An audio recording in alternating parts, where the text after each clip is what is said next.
Summon Sign is brought to you by you. If you want to learn how to support our show, go to patreon.com/laststandmedia.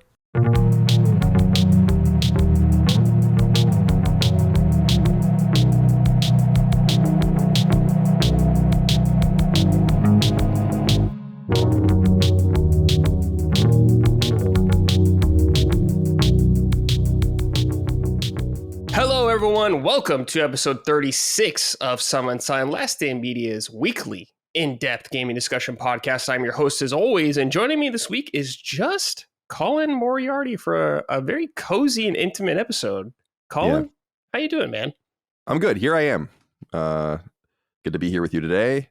Yeah, we're down a man, obviously, with Dustin. Everyone's kind of busy with the live shows. Like, I'm kind of in the shit right now, too, because I had a episode of Sacred Plus scheduled that I was going to go live this week when I'm gone, but that guy that I was doing with had to reschedule, so I don't even know what I'm going to do with that too. We're kind of just frazzled right now as we go into San Diego show, but I'm feeling good, man. Thanks for having me. I'm happy to be here with you. Yeah, are you excited for the show, man? Excited to go back to your beloved San Diego? Yeah, I am. I am looking forward to the show. It's travel is annoying. Stressful. Yeah. Cross country. I haven't actually gone cross country since I left California, which is funny. So, but I've traveled so many times, and one of the things, like, just so much for work and during my media days and my kind of funny days, and I'd always said that I just didn't want to do that anymore, and I don't. So I'm just not in that mode, and so it's a little bit of a bigger deal to like ramp yourself up to it. But it's gonna be fun. It's gonna go quick.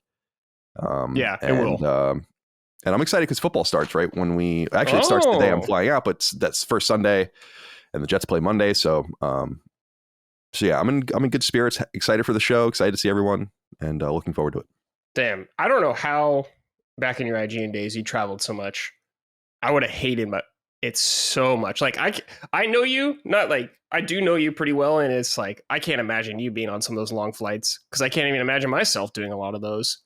I don't know how you did it, man. Yeah, it was rough. I mean, I think my last year there, I counted I was gone for like 8 or 9 weeks on trips. So like more than 2 months, basically. And my bosses knew I didn't really want to go places. And the funny thing is that I turned down 90% of the trips that I could have gone on to see stuff. I could have gone to Japan. Yeah. In hindsight, it's like I should have just done so much more than I did. I was like, I don't want to go back to Japan.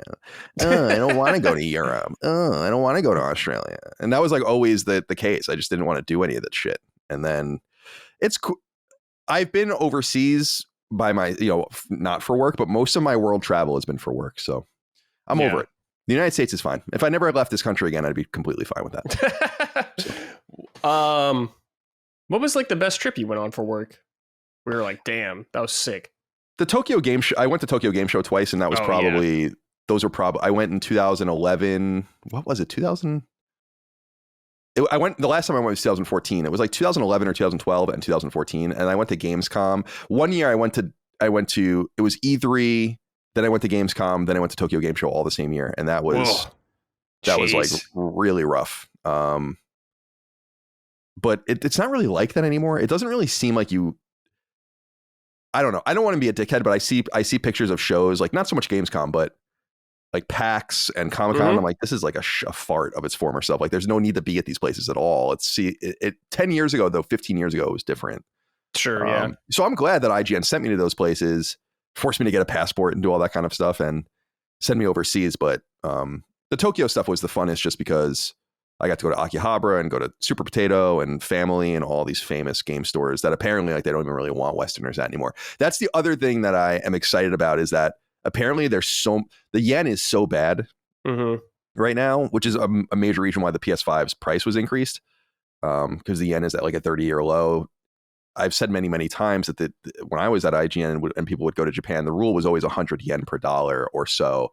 Now it's like 60 yen per dollar. So or I'm sorry, it would be 160 yen per dollar. So to me, I'm like, that's bad for the economy and all that kind of stuff, and people go over there and take advantage of it. So apparently there are a lot of Westerners over there because Japan didn't let foreigners in during COVID, and then they lowered those barriers, and now there's like a shit ton of tourists there, and apparently this has risen the cost of games dramatically. Like, it's really hard to find Like Akihabara has been sprung upon, basically. It was Yeah.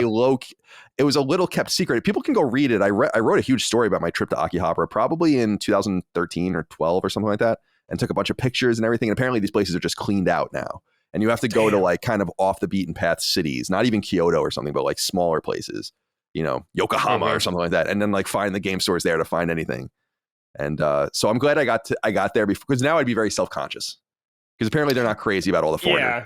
Yeah, you don't want to like go somewhere just have that feeling that everyone doesn't want you there, dude. Fucking I did sucks. get this a couple times trying to go into places, which is, you know, it's legal for them to say like, we don't want you here. You know, like going into a store. Yeah. Like I get it. Maybe they don't speak English or something like that, and they just don't want to deal with it. But at the same time, it's just like shit, man. It fucking sucks, dude. The only thing I was embarrassed about, it wasn't really embarrassing, it was just funny, was, and I told Dustin this, and he was like, "You were right. I'm glad you told me this." Is like putting the money on the. Have you been to Japan? No. Oh. No. There's a tray. Do you know about the tray? Like, you put your money on that, right? You put your money on the tray, you pick up the tray and hand it to them. They put the money on the tray. And like, I just, you know, handed like, you know, whatever to someone. And the woman snatched it from me, took the tray, put it on the tray, and then grabbed it. And I was like, oh shit. Damn, dude. Dang, lady, I'm sorry. Yeah, I guess like if you go to a different country like that, it's always a good idea to study up on some basic, I guess, etiquette or whatever. Not studying anything. I'm just coming in hot. Okay. You know? I mean, yeah, sure. I liked bowing. Dude. That was something I liked doing. You know, would you like? Bowing was cool. You know, I have this very vivid memory of being in a hotel lobby, and there was like these Japanese people, older people, like a group of older people, and then another group of old people came and met them. They must have been meeting. They must have been old friends. I don't really know, but they bowed for fucking 25 seconds.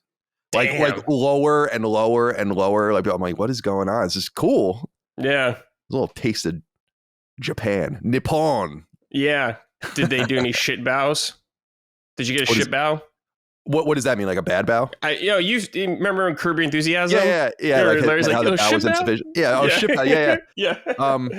I was just happy anyone was acknowledging me at all. We also got kicked out of, well, not kicked out of, but we were cut off at an all you can eat, Damn. restaurant. How it was fat were you guys? Holy shit. It was like 8 American men. You know? Oh, okay.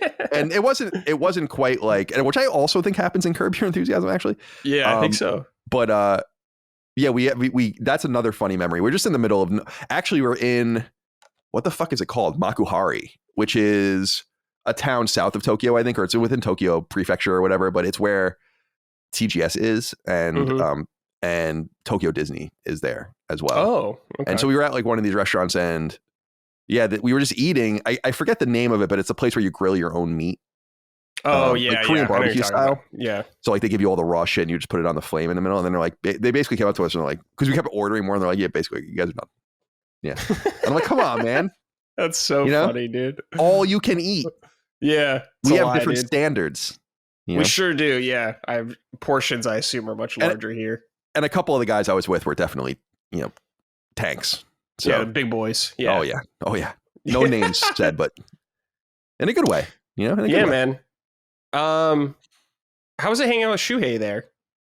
It was cool. I went to dinner with him both times. I've told this story to Sacred Symbols audience, so they know this, but a really funny memory of that was he would, through his secretary, send me this image, both times sent me this like document in Japanese with like a little Google map thing on it. And they're like, just print this out and give us to your taxi driver.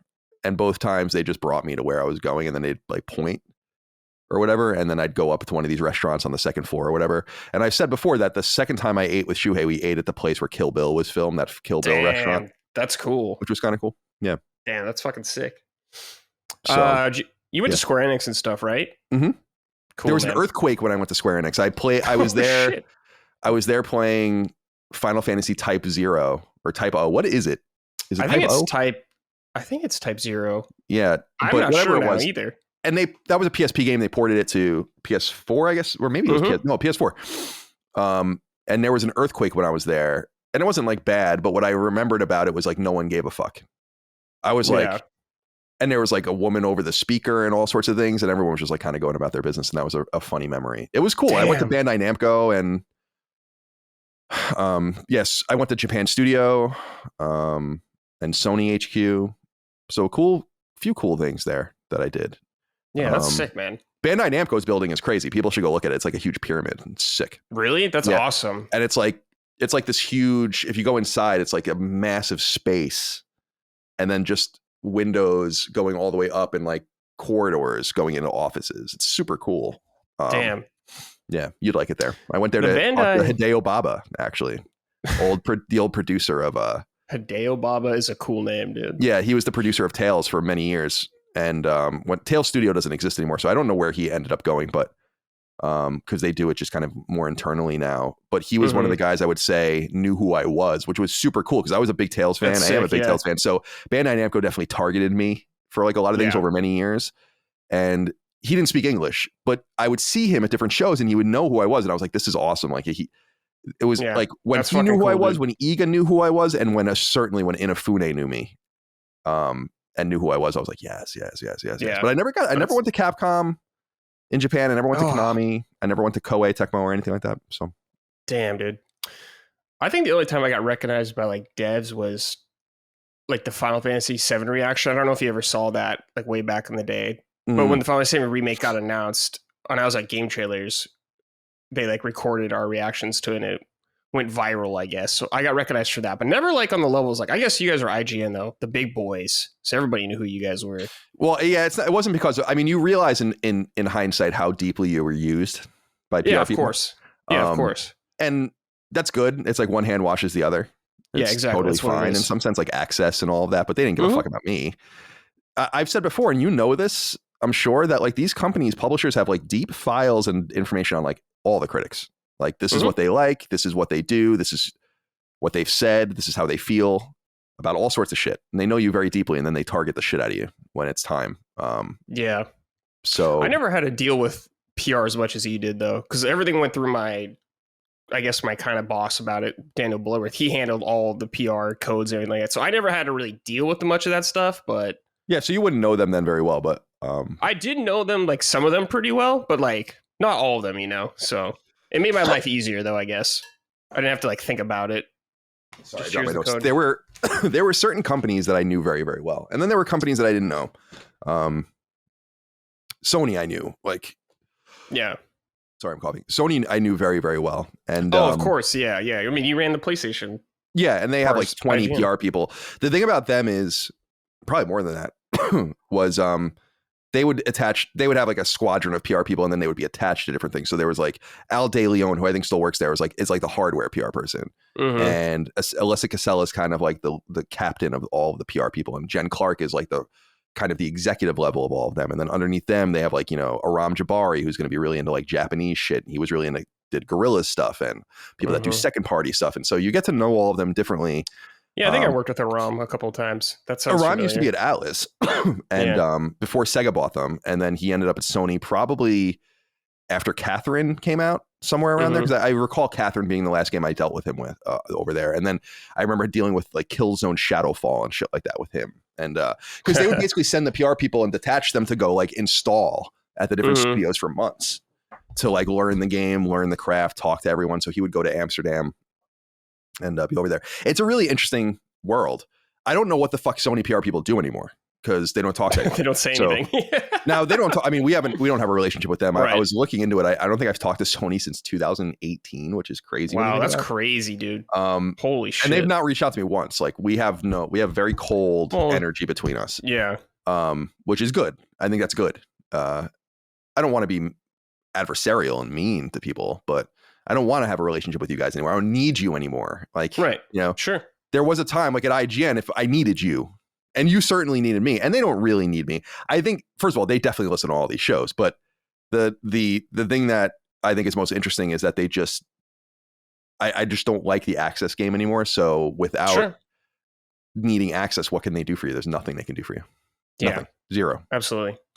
I mean, it's nice to get access to stuff, of course, but at the same time, it is a little more freeing. You don't even have to worry about it. I feel great. How do you feel? Do you feel good after you had a lot more access to Easy Allies?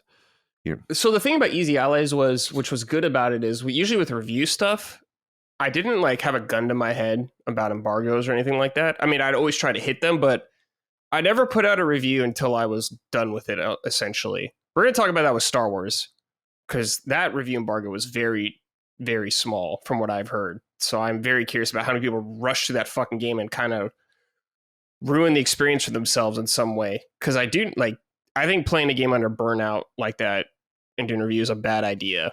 I agree. Because I don't think it's a good idea. I think people should wait and play it at a good pace because they'll have a better experience probably, and it'll be more fair to the game. But we'll talk about that more later. Yeah, it's interesting too because there are reviews I wrote where I didn't beat the game, but that was part of the review. I remember one of them was for a game called Under Siege, which is like this obscure PSN game that was so fucking hard. Like I remember sitting in the office being like, I don't know what I'm supposed to do in this game. Like it was some sort of strategy game, and I was like, this is so fucking hard. Like why is this so hard? And that was what the review was about. And there was a review. The worst score I ever gave was for a game called Amy. I don't know if you remember that game. It was a PSN game. No, horrible game. And the whole thing was about how I simply refused to play it anymore. Like it was so bad that I'm like, I'm not playing. I'm not beating it. There's no reason to play this game. But you know what? I got to admit, it's funny, man. Getting into the weeds a little bit on the reviewing stuff and all the rest too. A few times I was so up against it, or felt like you have to deal with the video team to get the video review up and get the script read and written and like the review into the back end and all this stuff. And I'm like, I need more time to beat this game. I'm certain I know how I feel about it. I'm going to write the review now, assuming that I feel the same way by the time I get through the last 20% of the game. I'll get all of that stuff into production. Then I'll beat the game while that's in production. And if anything changes, which it very rarely did, right. By the point you're getting, you can have, you have a good understanding. Dude, I know what I'm giving a game. Like if I was playing a game that was 20 hours long, I'd know in 2 hours what I was giving it. Like sure. That always happened. It's like, yeah, this is an 8. It's an 8.5, 9, 7, 6. You're basically going through all of it just to prove it to yourself. And especially in the age of trophies, show everyone like, yes, I did beat it. Here's the information you need about me beating it. But you have a pretty good idea. For every Final Fantasy 13 or something where it's like it really does require you to see much more, you can get a pretty good idea hours in. And then you basically just have to prove the thesis. But I was thinking about that recently, that I was so under the gun sometimes, and we'd get games really early at IGN. Yeah. I mean, if they were available, we'd get them. No problem. And where I'm like, yeah, I had to like basically be like, I'm writing the review 75% of the game through the game. And I'm going to assume this is the way I'm going to feel. So let's just like roll the dice and see what happens. And then literally 8 hours before the embargo lifts, I have beaten it and I can confirm what's in the review. Yeah, I've done that. Fine. You know? Yeah. No, that's fine. I think that's fine too. It just goes to show you like how important it was to hit the embargo. And it was a big deal at IGN to miss an embargo. Yeah, I think so. Unless it was truly unreasonable. Like what I heard about the Star Wars Outlaws embargo, if I were there, I'd be like, this is an unreasonable embargo. Yeah, I heard it was like 4 days or something. It's crazy. Like, that's crazy. Yeah. To beat a game that long and everything like that. Yeah. It's insane, man. I mean, the second the game goes gold, I know that they want to patch it and I know it's different now, but 3 or 4 weeks would be nice. I had games that were so early that I couldn't believe it. I've said, I know the Sacred audience, like we know, but for people that don't listen to that show or don't know, it's like 2 examples that come to mind is we had Killzone 2 like really early. Like I would say something like 6 months. So like something like that. Like it was done. Whoa, they weren't crazy. Releasing it. As I recall, it came out like the next fall, like the next Q1 or whatever, and we had it like that fall, and they were basically holding it, so they had sent us like a build, like a final build of it. And I remember Godfather 2. Do you remember that EA game that when EA did? Yeah. And they had just randomly delayed that game like substantially, and people can go look at my trophies. Like I have trophies for that game so early because they're like, no, we'll hold it like 6 months. Yeah. And like it's better in this outlet here in this space in the release schedule. So I love shit like that. But yeah, man, I love just playing like everyone else. I think if you've never had access, then getting access and having it and utilizing it and leveraging it is really fun. And I remember that really well. Yeah. Oh, here's my copy of this. You won't have this for a month. Oh, here's me playing this on PSN. And it was fun. It was cool. It was really interesting. But now I'm like, I did that for years and years and years. Like I don't give a shit anymore. I really don't. There's something about not having to worry about that stuff anymore, not having to worry about just playing whatever you want and playing it along with everyone else. It's just, it's freeing and it's nice. But I understand if you've never had that kind of access that you would not understand that perspective. Yeah. I was lucky when I was at Easy Allies because we never really had to review stuff we didn't want to review. Usually it was like you pick what you want to review. The only time I had to review stuff I didn't really want to was Call of Duty. I had to review 2 Call of Duties and I didn't want to at all. but we would like rotate every year to someone else because no one really wanted to do it. And every time I did it, man, I got both the World War II games. I was like, fuck, man. Can I get like a different Call of Duty? But other than that, I usually got to pick my reviews, so that was nice at least. But it was different time, like when you were at IGN and everything like that. Much different beast being there. It was all like at IGN. I don't know how they do it now, but when I was there, it was seniority.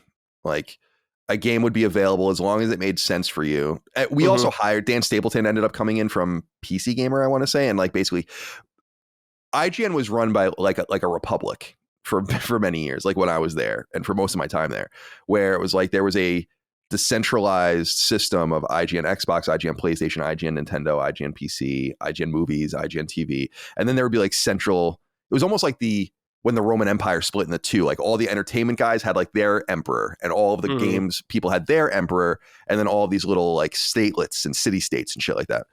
And so you would have like, if you were on the PlayStation team, obviously the 3 PlayStation guys, so it was like me, Greg, and Clements at like the height of IGN PlayStation, those would be ours for the taking. And then it would be like Greg would always get to review like the Uncharted games or whatever. Sure. Then when he became a host, like those games were mine. So like that's why I got to review The Last of Us as an example, which would have been like a marquee game that I would have never, ever, ever in a million years gotten a touch a couple of years before that. So you would just kind of put your hat into the ring and hope for the best. And then they would choose from there. But I loved reviewing games because I found it incredibly easy. Sure. Like it's probably it was by far the easiest part of the job. And again, that's why I always make fun of Philip Mewson in that situation. When I interviewed him, I was like, it doesn't even make any sense. Like it's actually harder for you to fucking plagiarize a person's review. What are you even doing? Like that? Right. It's just your opinion. I've never even heard of anything like that in my entire life. People plagiarize facts and research. Not someone's opinion. Playing a game and asking me what I think about it is the fucking simplest thing in the world. So that was nice because that was pretty easy. The time was spent in playing the game.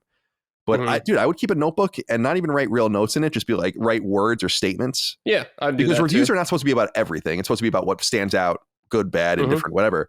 And then I'd be like, I'm going to touch on this, and this, and this, and that's going to be the review. And then I would sit down and talk about its beauty and talk about it, and then it'd be done. Yeah. So easy. It took me a little bit longer to get used to it because I didn't come from a writing background or everything like that. I came out, I was a hairstylist and I started like writing reviews and I was like, okay, yeah, that's interesting. I got to find the cadence. Like I learned a lot just from like doing it. Like, of course, that's the best way to get better at it. But like having people guide me and kind of like tweaking some things for me, like editors, essentially. Of course, it was all still mine, but like helping me understand and explain things better, which was really important, But for you, who was writing guides and, for so long, just I wrote forever. Yeah, I do take that for granted. Is that my discipline is writing. My discipline has always been writing and the written word, reading, writing. I was always obsessed with books. History is my first love, basically. I went to college for that. It's just reading and writing. That's all it is. Right. And obviously, Game Facts, I was writing all this stuff. I had my websites in the 90s and was doing all this kind of stuff. So I actually have deeply taken for granted that is like my space and my discipline and that it comes very naturally. But writing is one of the only things that I can do. Yeah. To be perfectly honest. Like I don't know anything else. I don't know how to build something. I don't know how to fix something. I don't know anything practical. I say that with no level of self-deprecation. I mean it. Like I don't really know anything that would if the world fell to shit and we lived in Jericho, Walking Dead, I'm not going to be very useful, for anyone. I think even if you don't know anything off the bat, you could learn. You're a landscaper when you can learn. Yeah, I did that kind of stuff. Yeah, I have to be interested in it. If I've said this many times on Sacred that if I'm not, and this is really caters to the games that I play in some sense, is that if I'm not naturally good or inclined towards something, I don't even bother.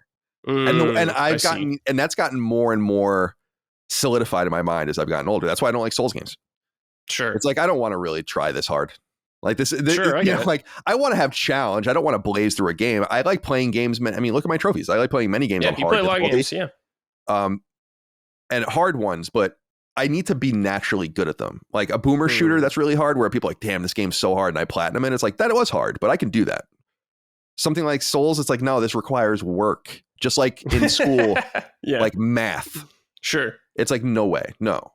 I was in high school, I was in AP English classes, AP history classes, and then I was in literally like grade level or even behind grade level math by the end of my high school career. Right.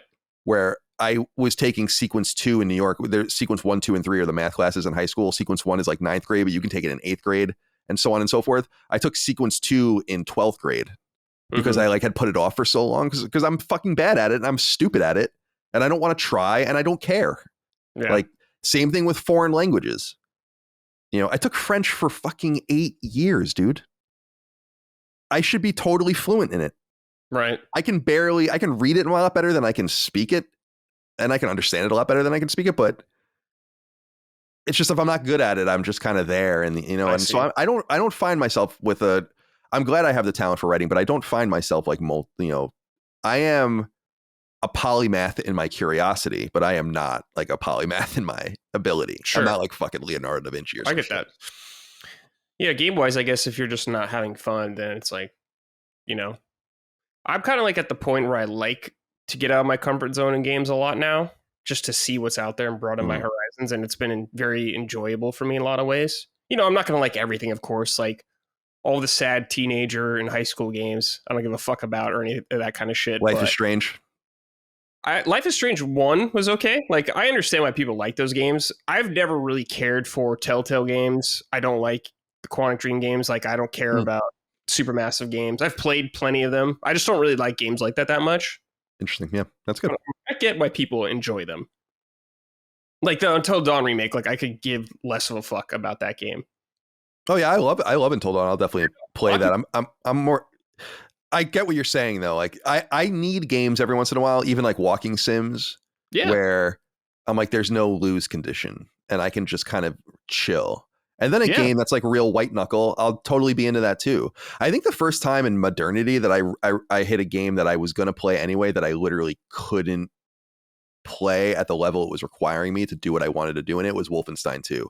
I think that was, which is funny because I have the box back there. I think that's why I beat Wolfenstein 2, but Wolfenstein, I usually play those games on very hard difficulty. I'm good at the machine game games and similar, like, you know, the id games and stuff like that. I like those kinds of games. And those games are hard, but they're not hard in the same way that a Souls game is hard. Like you can do it. Yeah, they're different.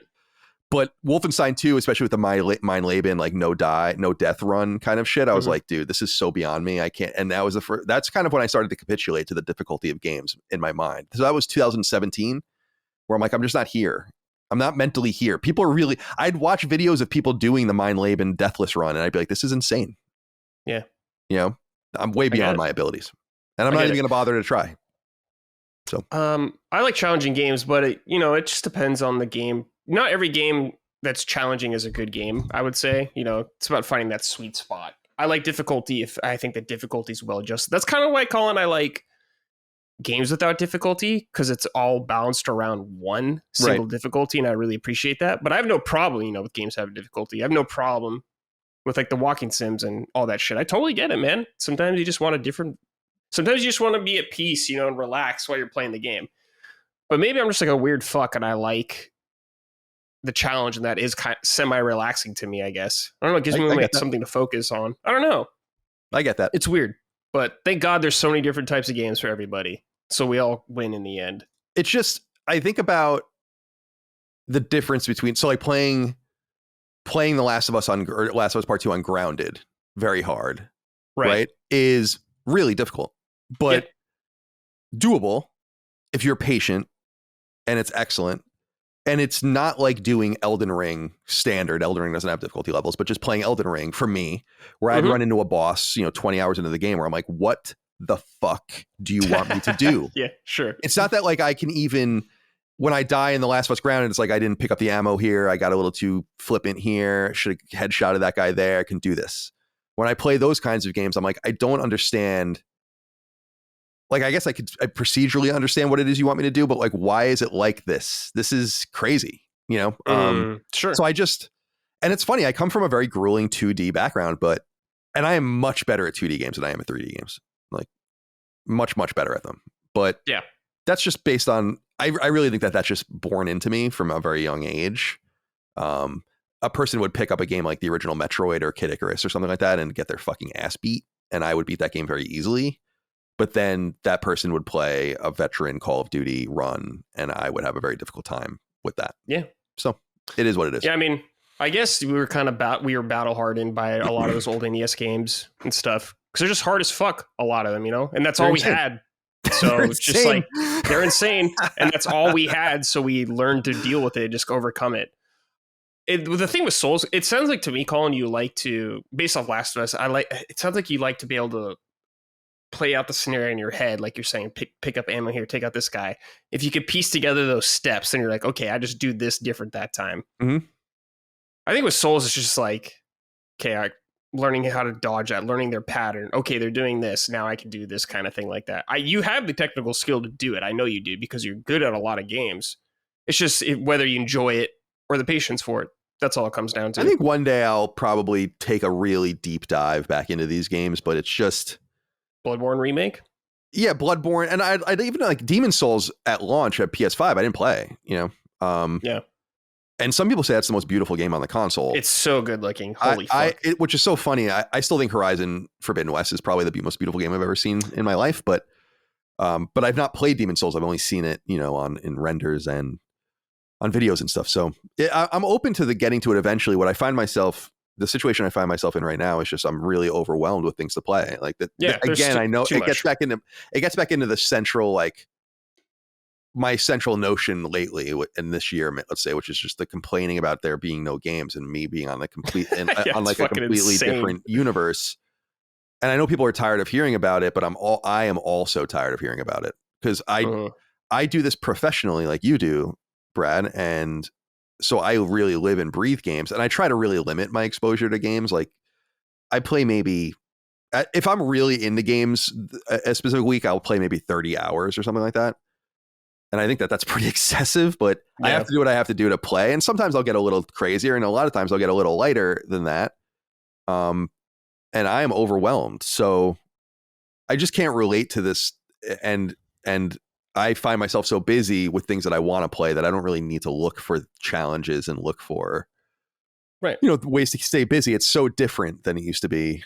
Games were shorter typically back when we were younger, of course, but they also released fewer games, and there were I really learned this when I ran IGN's database as a freelancer, which started I didn't run it. I freelanced for them in 2004. What I would do is put in release dates for products, and my job, there are a bajillion games. What I would do would be undoable now because there are so many games, but there would be a million games with no release dates, and I got to go and try to cross-reference and find when these things were released. And we'd have these complete calendars, and you'd see and I'm sure you remember, there would sometimes be 6 or 8 weeks when nothing would release of any consequence on any console. Usually in July and August, maybe mid-June to mid-August, nothing would come out. And it gave you time to catch up on things and go to the backlog and try new things. And now it's just so constant. It's no time. Yeah, it sucks because I'm having to. I have for a random game I've had in my head for a long time is that new Star Ocean remake, which Micah played. Yeah, and I really want to play that game, but it's when am I going to get to that? Yeah, in what universe am I going to play that game? It's not possible, and that kind of stuff is happening all around me. There's so much stuff that looks fun. I also like to play games very completely. I don't like to sample things. I like to get into them. So that precludes me as well. But anyway. No, I feel you, man. I was playing Star Wars Outlaws. I just got Visions of Mana. Astrobot comes out this Friday. Warhammer Space Marine 2 comes out a few days after that. It's I'm playing all those. And it's just you're gonna play Warhammer? Yeah, I played the first one recently, and it was pretty fun. Especially for back then, I could see the appeal of it. Yeah, that was first THQ. Yeah, original THQ. Who made that original one? Was it Relic? No. I don't know who made it exactly, but it was pretty solid, man. Especially for the time. But the sequel looks fucking awesome. Stoked. Wiki. I want to see. Yeah, Relic. Yeah, I don't know why I knew that. And it's the Zelda games coming out at the end of the month too. I'm gonna play that. It's just fuck, man. Yeah, I have no time.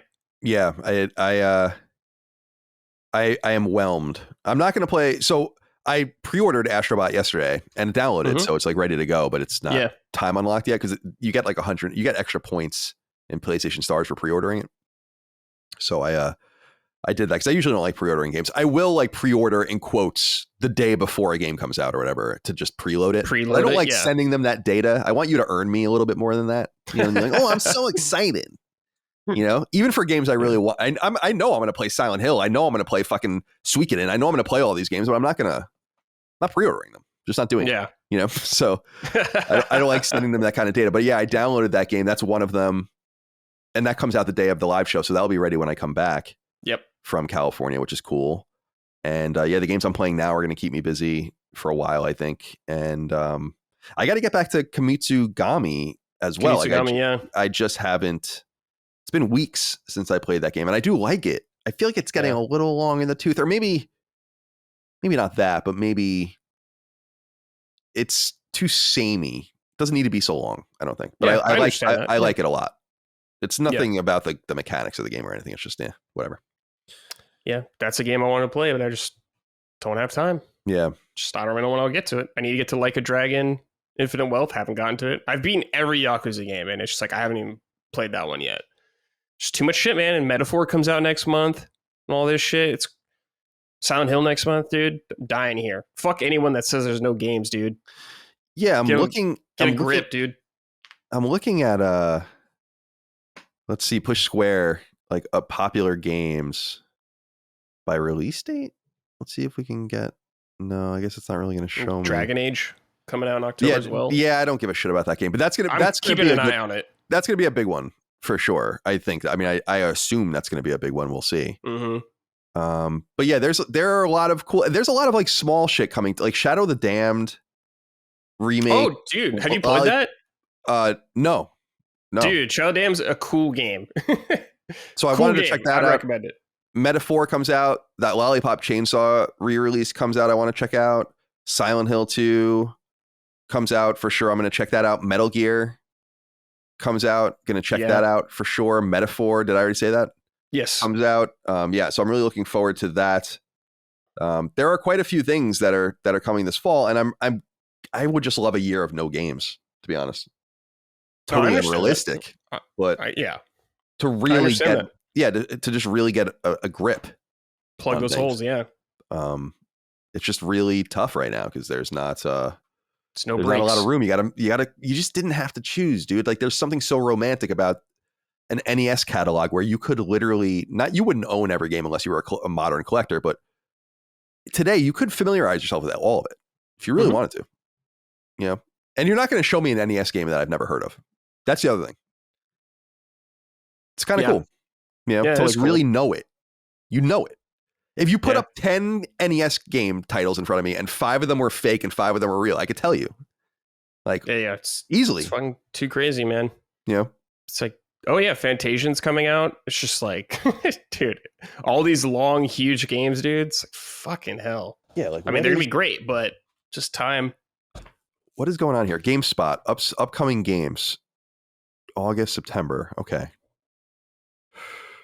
Yeah, what's going on here? Anything interesting? Yeah, so Astrobot is soon. Warhammer. Yeah. Yars Rising. My friend's working on that game. Okay. Final Fantasy 16, September 17th. Oh yeah, that's coming to PC. Yeah. Are you gonna play Plucky Squire?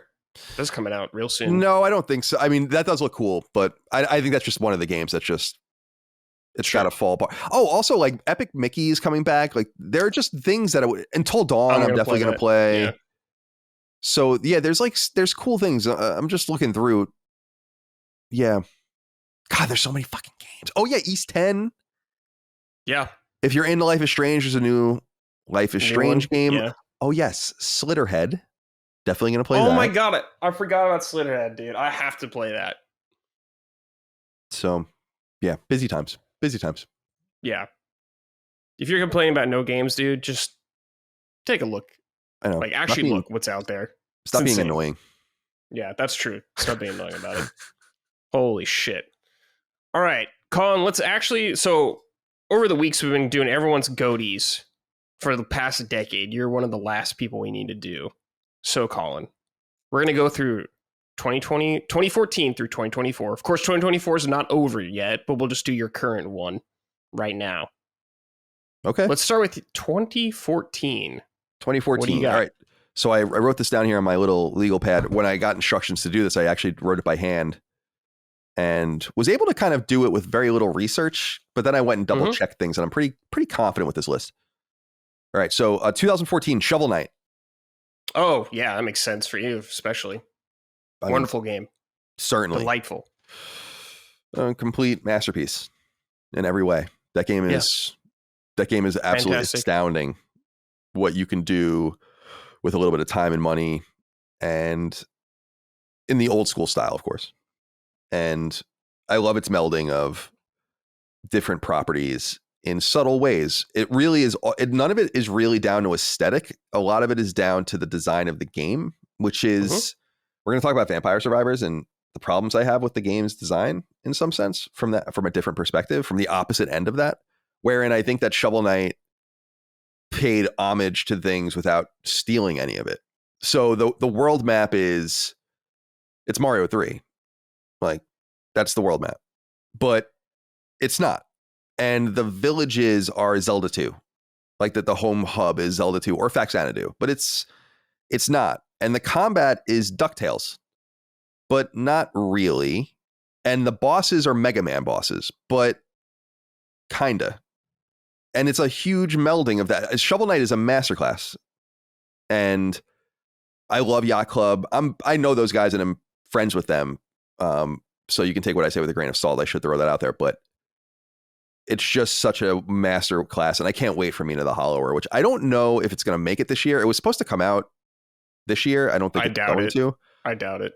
I don't know what the fuck they're doing over there sometimes with like why things take so long.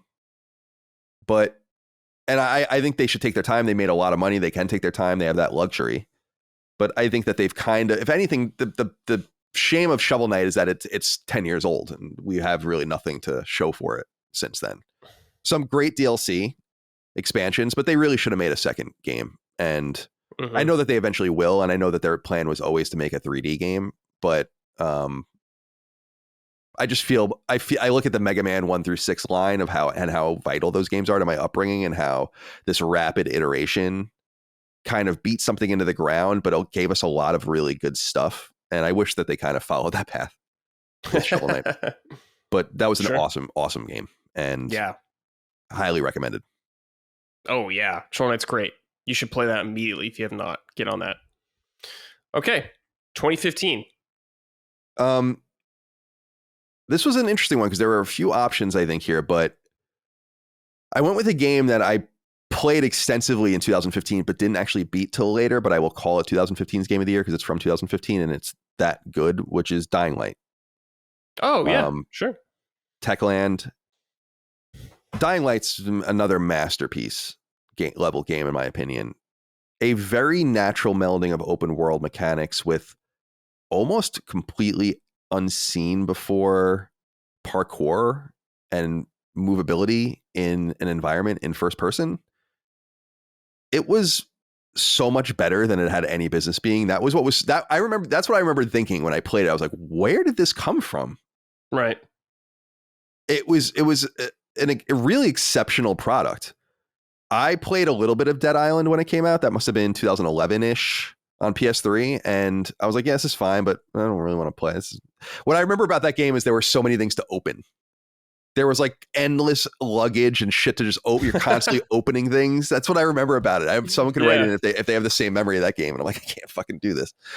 And I just found it really boring. And it was also broken in some sense too. Like I remember my old partner, Greg, playing it and he got locked out of the platinum because it didn't count his collectibles properly, which is like a horrible feeling. So I was also like, But Dying Light, I remember when that came out in 2015. So for people that don't know, like Techland Techland made Dead Island and they kind of got out of their publishing deal and made this game on their own. And AAA studios weren't really doing this at the time. I thought it was a pretty nice choice, though. Dying Light ended up selling many, many millions of copies. I think maybe 20 million, something like that at this point, but it's available for pretty cheap. And they expanded it and they supported it for a really long time. People still play it to this day. And there is a sequel. I played the sequel only a little bit. I was not feeling it. And I feel like it was a me issue where I'm like, just don't want to do this right now. So I'll get back to that at some point. But I loved the controls. I loved the parkour. I love the day-night cycle. Really, really solid, fun, interesting, and kind of like a pseudo Turkey it takes place in, which is kind of cool, unusual environment. Setting, yeah. And it had a lot of personality, but the gameplay was really fun. And there are specific moments of that game I really remember, which is strange because I don't remember specifics about a lot of games anymore because they just kind of come and go. And you just, I have like platinumed games where you can come to me and be like, what is this game about? And I'm like, I really don't even remember at this point. Like, it's like how many hundreds of these things we have to go through. But I do remember this game very well. There's also really cool music in the game. So yeah, there's like a good atmosphere, a nice atmosphere in it. So yeah, Dying Light, 2015. Nice. Yeah. All right. 2016. This was a weird year. This was a good year for a lot of people, but for me, I think the game that took the prize is I Am Setsuna. Oh, yeah, man. Yeah, I'm going to call this game out for 2016. This is a Tokyo RPG Factory game there. I don't think they even exist anymore. No, dude, I always rallied for this studio and like try to show support for them every time, man. When I was in Easy Allies and stuff, like I reviewed all their games, but I like their games, but sadly they're not around anymore. Yeah, they put out. Yeah, I think Square Enix ended up shuttering them. They made Lost Sphere and Oninaki as well, and no, those games are not as good as I Am Setsuna. No, I Am Setsuna is one of the most memorable Japanese style role playing games I've ever played in my life, and has a haunting soundtrack, a haunting story, and is really, really worth your time. Its combat is fun, maybe kind of Chrono Trigger coded in some way. Yeah, it is 100%. And it's not the prettiest game. It's kind of budget, but the idea behind Tokyo RPG Factory was that they were going to make, I think there was only 10 or 15 of them working on these games. And wow. It was Square Enix basically invested some money into this small internal studio that would make old school coded games, hopefully like every year to 18 months, which was the cycle of games from the golden era of Japanese role-playing games. Famously, Final Fantasy IV was made in under a year, which, as we've said before, is unbelievable. I have no idea how that's even possible. So they wanted to kind of see if they can tap into that. And I Am Setsuna was just a very, very, I can see why they greenlit this game and tried to get behind this idea, because it's a really wonderful game. I highly recommend it. And the tragedy was that it was released on PS4 in the West, but it was released on Vita too in Japan, and we never got that Vita port. Oh. And I feel like it would have been really at home on the Vita. And yeah. I don't think it ran very well. I think that was part of the problem, but probably didn't. Yeah. So they just didn't port it at that time, because Square Enix supported the Vita pretty heavily well after I Am Setsuna came out. So it wasn't a sign of them not wanting to support it. There was obviously a reason behind the build, I guess, but highly recommended. I Am Setsuna. Shout out to Tokyo RPG Factory. Rest in peace. RIP in peace. Yeah. I liked that studio a lot, man. Bums me out. I had platinums in I Am Setsuna and Lost Sphere. I didn't finish the Oninaki one though, but yeah, I'm sad that studio's gone. I platinumed I Am Setsuna. I did not. I played Lost Sphere extensively, and I just didn't beat it. I wasn't really into it, and then I wasn't into Oninaki. It just wasn't. Oninaki is like an action game more than a turn-based game. Okay, 20. What are we on? 17 now? Yep, 2017. This is an easy one. Horizon Zero Dawn. Masterpiece game again. I mean, I would, looking at the list, all these games are masterpieces. Zero Dawn. There's something funny about Horizon, because it's got this thing like what people say about Avatar, the Avatar IP, where it's like it's very well loved and makes all this money, but you don't know any Avatar fans. Yeah. And I love that, because it's true. Mm-hmm. Like, these Avatar movies make billions of dollars, and then like no one likes Avatar. It's like, okay, it's interesting. Or it's not like Nickelback or something. That's like an even more pernicious and weird thing.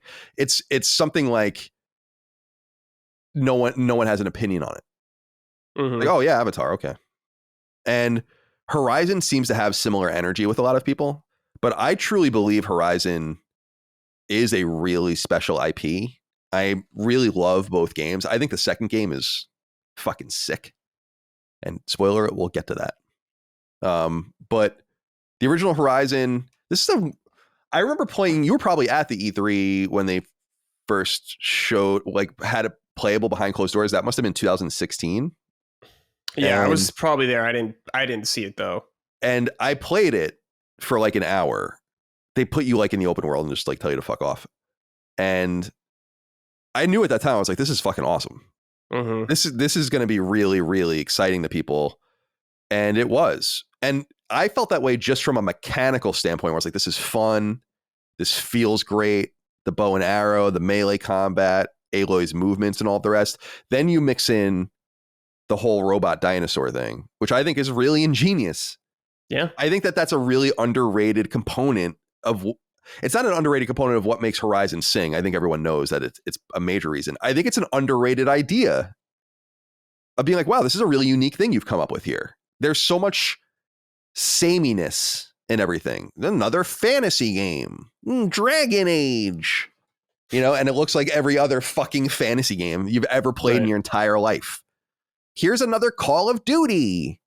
And then people like stick their nose up at something like Horizon, which is truly unique, truly in every way unique. You have like this Native American coded society fighting these robot dinosaurs in the future in which the United States has been destroyed. Oh, there's a lot of shit like that. I can see why that would be thrown out into the garbage. Let's go play another fucking high fantasy game though. It's like, come on, man. Let's go play another zombie game, but turn our nose up at this, please. The only thing I would say about Horizon one reason I think it doesn't catch on as much, Colin, because I do agree with you. I think those games are good, really good, is just the cast, in my opinion, isn't super strong, especially Aloy. She's okay. She's fine, but she's not like great. People don't love Aloy as much as they used to. Like back in Horizon Zero Dawn, it seemed like people are more into Aloy more than, we were getting her in Genshin Impact and stuff. But I don't know. Everyone I knew that played 2, especially, didn't really care for her. Like, I can't say I really care for her. I played the DLC as well. I was just like, I'm just pretty neutral on Aloy all around right now. Well, what do I want to say about this? There's a few things. The first thing is that I like Aloy, but have realized over time that most people don't have an opinion on her or just don't like her. But then I look at, from my perspective, and then it's like, oh, so like, what are some modern characters? Like, well, it's like Kratos or something. It's like, Kratos fucking sucks. Like, are you kidding? God of War isn't good because of Kratos, in my opinion. God of War is good because it's fun. Well, and I think that the same thing can be kind of said about Horizon, and that's fine. But I don't see why one character is beat up so badly and the other character isn't, like, as if. And I'm just drawing this arbitrary comparison. You can obviously draw them to any character, and it's not like you're going to get Joel and Ellie level depth or Nathan Drake level depth in an Aloy. But I just feel like there's a contradiction there, in my opinion. And I'm not saying you're saying this. I'm saying a lot of people feel this way, and there's a disconnect between me and that line of thinking.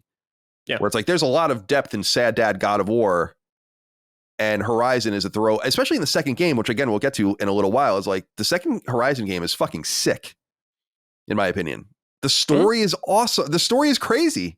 Yeah, I like you can't even begin to talk about it because it spoils the entire thing. Like you should just play it. It becomes about these things you don't even understand the game would be or could be about. Yeah, and I think that's so cool. Yeah, it's not even a depth thing, Colin. It's just whether if people resonate with these characters or not, and people aren't resonating with Aloy or whatever. Like honestly, she looks in the Lego game. I saw a lot of people being like, whoa, this Aloy seems way more engaging or whatever. I don't know, maybe because Aloy in Forbidden West is always like, hey, I'm Aloy. I'm like out of breath every time I'm talking like that. Hi, yeah, let's go over there. Oh, I should pick that up. Yeah, okay, I got this. Leave me alone. I'm fine. Like that's Aloy in Forbidden West. There's too much meta conversation. I think they actually did patch that out, right? They did. Which was a good idea. Like I love if they just gave you the option right at the beginning. But it's totally fine. It's something like they'll probably learn about. I don't know. I think her design's interesting. I do like it. It's just, I don't know. I think they just got some work to do on that character to make people really like her. Yeah, I think it's probably too late in some sense for her. Like, I think we'll get the third game in the trilogy. That will probably wrap that up. We'll get the multiplayer game and the MMO, which I think are two separate products. And we'll see where it goes from there. But my thought is, if they see the future in like a multiplayer coded series of games, like the NCSoft MMO, like this purported multiplayer game in development at Guerrilla, to me that says like we understand what's cool about Horizon. It's not Aloy, Right? and I think that that's kind of the direction they're gonna go in ultimately. And I don't want to spoil the stories of the games too much, but like in some way, Aloy's flatness and passiveness, I think, plays into the character and who she is. But I think and then I think that they overcompensated in the sequel, and they're like, oh, people want to know her better, and we need to do more with her. Like, let's have her fucking talk a lot.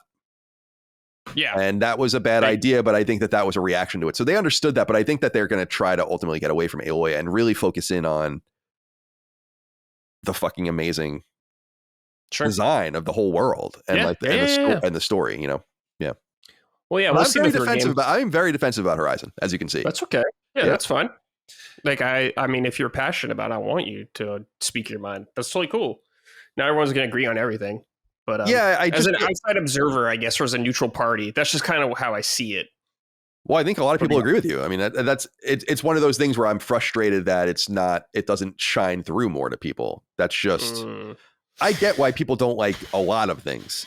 You know, I'm like, they're not marketing this or doing something right with this. This game is the target, like a lot of PlayStation games are, frankly, of weird hate boner style shit too. Yeah, it's console war bullshit.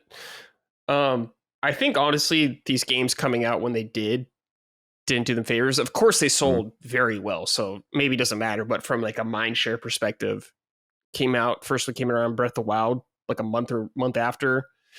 Then Forbidden West was right around Elden Ring. It's just like bad timing. Yeah, it's not their fault. How could they predict it? But it's just unlucky, I guess. Yeah, it is bad time. It is bad timing that they, which I think kind of muddies the data and sends unclear signals about the quality or the value of the product overall to them. Like what should it be versus what it is compared to how it released into what it released in. But we'll at least get the third game and some of these other spinoffs and see where it is. But hopefully they move on. I mean, I don't want them to stick around with Horizon forever. No, they really don't need to. I mean, Horizon's great, but I would like for them to move on. Who knows if they will? I mean, God of War is still coming out and seems to have no signs of slowing down. So I don't know. You never know with Sony. All right. 2018.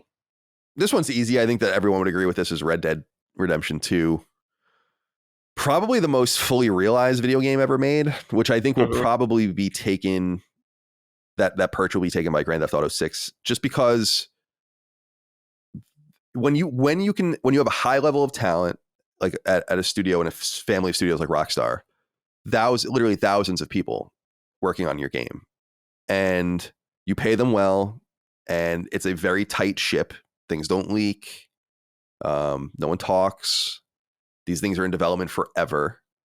I think everyone's kind of on the same page. It's like we're making a uniquely generational cultural product. And these products are possible, but it requires just enormous amounts of resources, time, energy, money, whatever. And Rockstar is in a unique position to do that. And so Red Dead Redemption 2 being fully realized, what I mean by that is that like it's alive. Yeah. And what's funny is that, I mean, I don't play every game that comes out. I can't, obviously, we were talking about that earlier. So this game is older. Now it's 6 years old, which is pretty substantial. But I don't think that any game that I've played has come anywhere close to feeling this alive, except for maybe Cyberpunk or something like that in some way, where you feel truly immersed in a space where there are things actually happening everywhere. If you take the time to look, there are just touches and weird, unnecessary things that you'll never even see or notice most of the time everywhere in the game. So Cyberpunk, I played Cyberpunk on PS5 natively when it finally came out there, and I know I had a different experience than a lot of other people. That was my experience with the game. I thought it was incredibly high quality, but I know a lot of people that bought in didn't like it at first. Red Dead, I remember one of the memories I have of the game is like finding there's like the whole side quest with the archaeologist woman, right? I think it's a woman.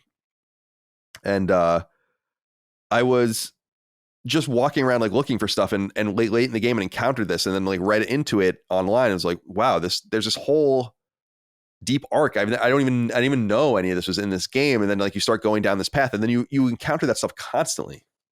Yeah. And I don't know, man. If you want to look at games, that game didn't cost more than $1 billion, but that game costs a lot of money to make, a lot of money. Grand Theft Auto 6, I think, is going to show people what's possible if you really do make massive risk, take massive risk. That's really only possible if you know you're going to sell tens of millions of copies at least and make all of your money back pretty instantaneously, because otherwise that would be a very dangerous thing to do. But that's what's Red Dead Redemption 2 wears its money and is a really impressive, fully realized product. Love it. I think that's probably going to be a really common answer for that year. Yeah, it was. Red Dead to me too is like, I love the game when it came out, but it's just a game to me that's aged like a fine wine. It's just somehow gotten better in my mind as time has gone on, and that's really rare, man.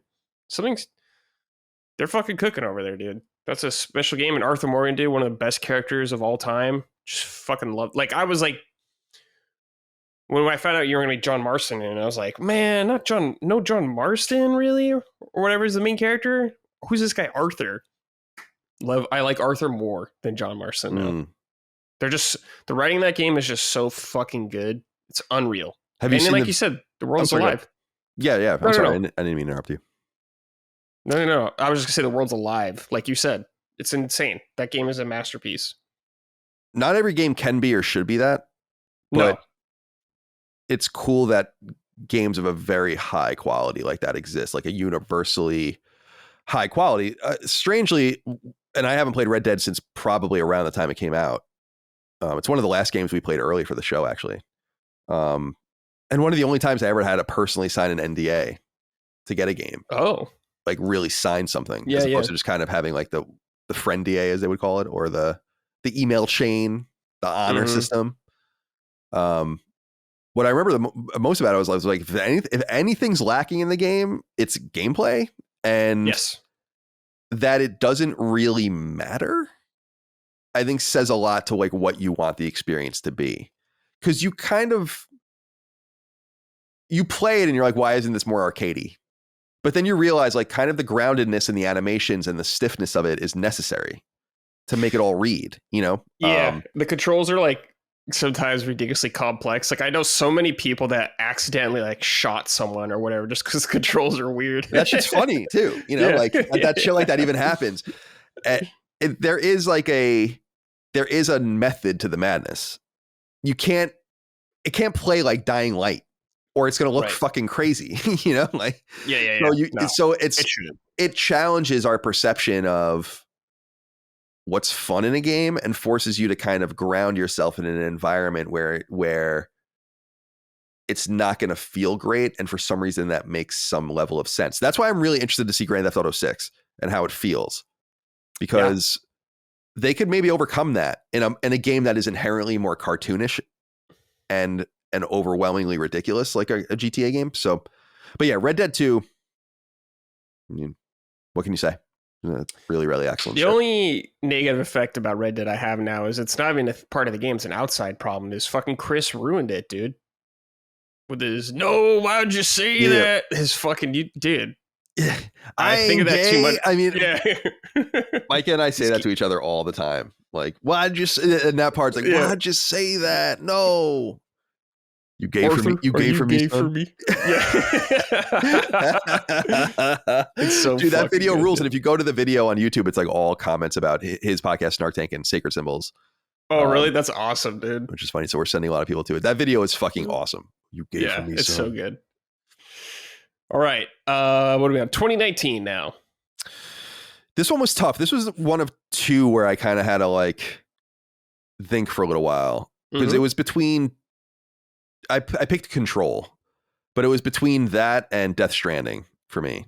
Ooh. And Death Stranding is a worthy product. I kind of wanted to be a little less first and second party centric, because there are some obvious first party games, especially that are going to be on this list. So I wanted to be a little more universalist. And I think I'm comfortable with the choice of Control. You know, I I'm not I wasn't a Remedy person when I played Control. I thought Control just looked cool, and I loved it. I mean, the third person shooting, everything taking place in this haunted skyscraper, and there's this fucking weird government agency, and there's it's definitely right up your alley. And then you realize it ties into Alan Wake, which I had not played, and I played Alan Wake for the first time last year, and the remastered version, and if anything, it just I loved Alan Wake. I thought Alan Wake was so sick. I was like, oh my god, this game's fucking awesome. And I platinumed that, and I did that in preparation for Alan Wake 2, which I didn't beat. I have to get back to that game. As people know, and a lot of people are like, you didn't have any problems with it.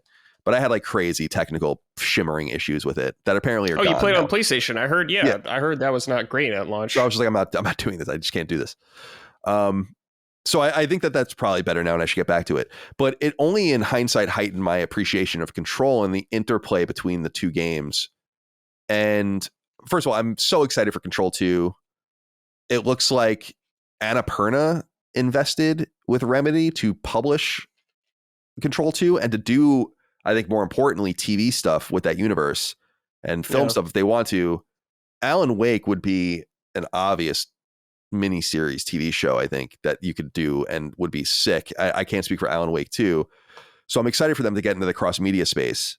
But I think Control is just a really unique game. Again, a game that doesn't feel or look like anything else. And I would say, and I feel this way about Alan Wake in a sense too, where it's like, it's not even really like anything else. I'm not even entirely sure that they're inspired by games as much as it's inspired. Alan Wake obviously inspired by like Twin Peaks and all that kind of shit. It's cool to get obvious reference points outside of games, more in literature. And I think Remedy games feel more literary. Not only literally, Alan Wake's a writer and it's about a book and all this kind of stuff, but it just feels more literary and rhyming in some sense. And the ping pong match between these two series, I think, is going to be really fun to watch and to better understand. I'd like to get back and play Control again. I have not played it since I platinumed it. That was 5 years ago, I guess, at this point. But I'm just waiting for Control 2 because I'll just play Control and then go right into Control 2. So I never played the PS5 port. So I'm just going to wait and then do it all once. And that's what I'm going to do with Death Stranding as well, ironically. I want to replay Death Stranding. I saw that. And I love Death Stranding. Sick. Death Stranding's a sick game. A really, really wonderful, unique game. And with Death Stranding 2 next year-ish, I'll just, like the month before that comes out, I'll just play Death Stranding 1 again on PS5. So that's kind of like my approach. But that's my memory of Control. Also, Control had people can go listen to our spoiler cast that Chris and I did back in California for it. It's so deep. There's so much documentation and like video footage and audio. There's it's crazy. Documents. It's crazy. Yeah. So, but that was a big complaint of mine of that game, dude. It's just like, there's like 10 pieces of paper that are like 12 paragraphs each in one room, dude. It's like, fucking relax, man. On the lore. God. It's intense. But yeah, Control's an awesome game. Have you played Quantum Break? No, that's the Xbox One game, right? Yeah, no, that's where you see like a lot of the DNA of Control in that game, combat-wise especially. And the TV show stuff, well, I hope there are TV shows better than those, because those were fucking boring. I liked that idea. Break. I remember people saying that. I liked the idea. Yeah. It was just boring. I was just like, what, dude, why am I watching this? I was like waiting for it to be over so I could play the game again. Didn't they say something like, I think Quantum Break explicitly references Alan Wake, but then they said, it's weird, like the canon. I'm not sure. I don't think it's like canon, the universe. I think that it's like not in the canon that they're working on. I think that's because they don't own it. Right, exactly. I think they just Microsoft owns it still. Right. But Microsoft, that's what's ironic is Microsoft sold them Alan Wake.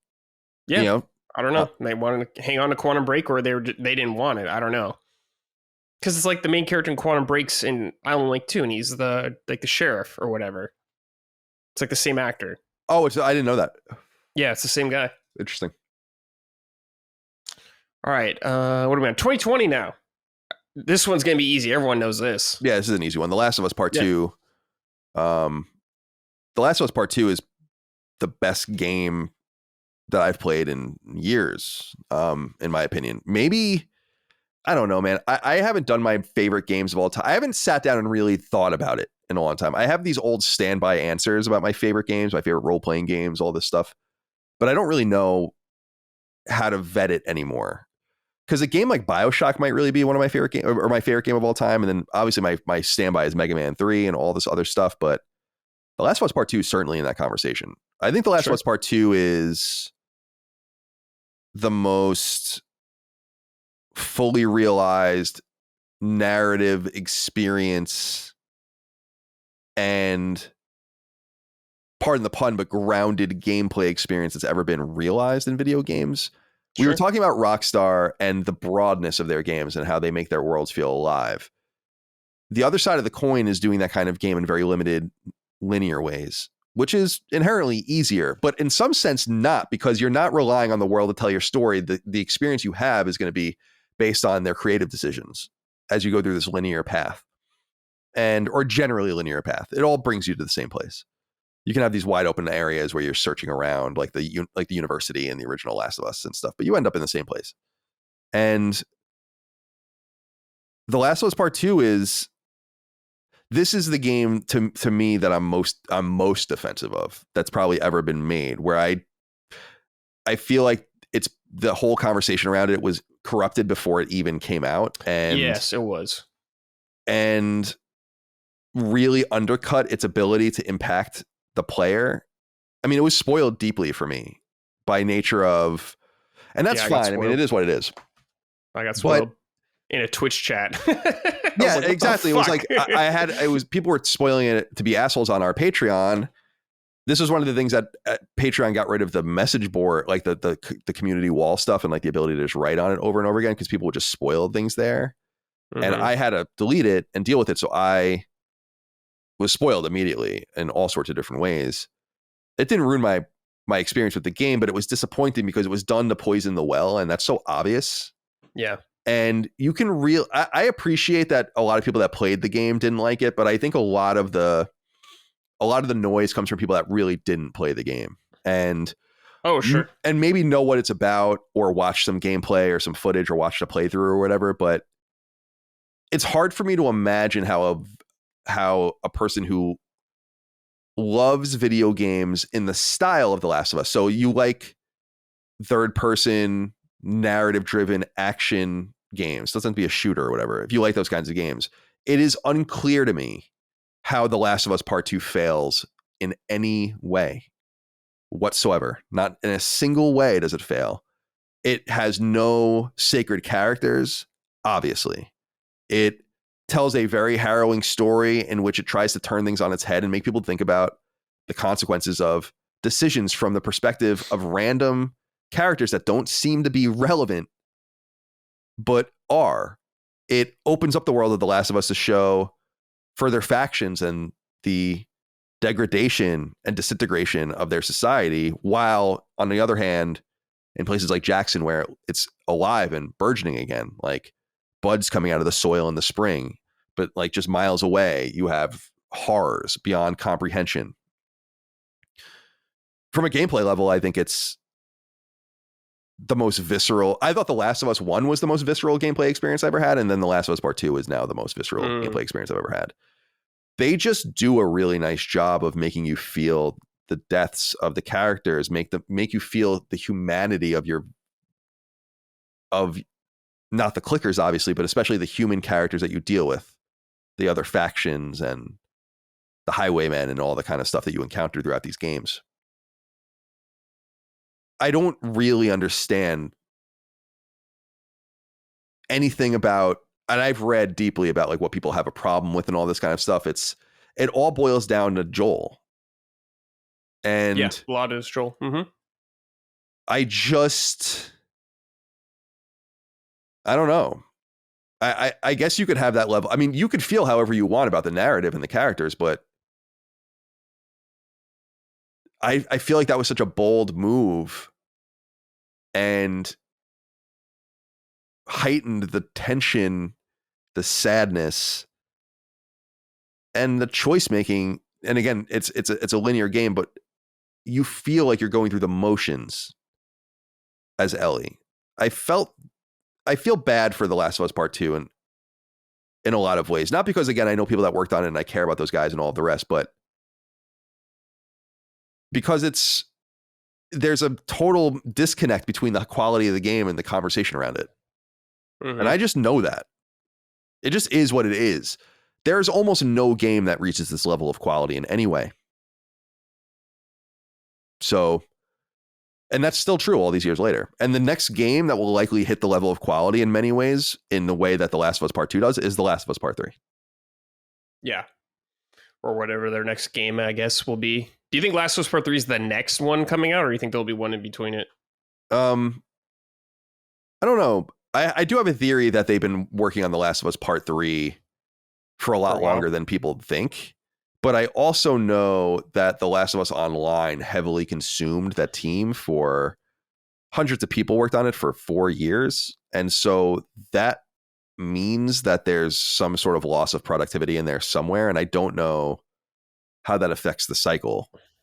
If those guys could have been working on the new game or helping on The Last of Us Part 3 and weren't. So it's just unclear how many projects they had in the fire at once, because they've been a 1 project team and then 2 project team and then a 1 project team and then a 2 project team. And it's just, I have no idea, so, okay. But I think The Last of Us Part 2 makes The Last of Us Part 3 imperative. So yeah, we'll definitely see it. Definitely. Yeah. I definitely want to replay Last of Us Part 2. I only went through it once, but I would like to revisit it someday. Just whenever we get time. I like to play that PS5 version now. Yeah, I bought the PS5 version, but I never played it. Yeah. Same. It's $10. I was like, why not? Okay, 2021.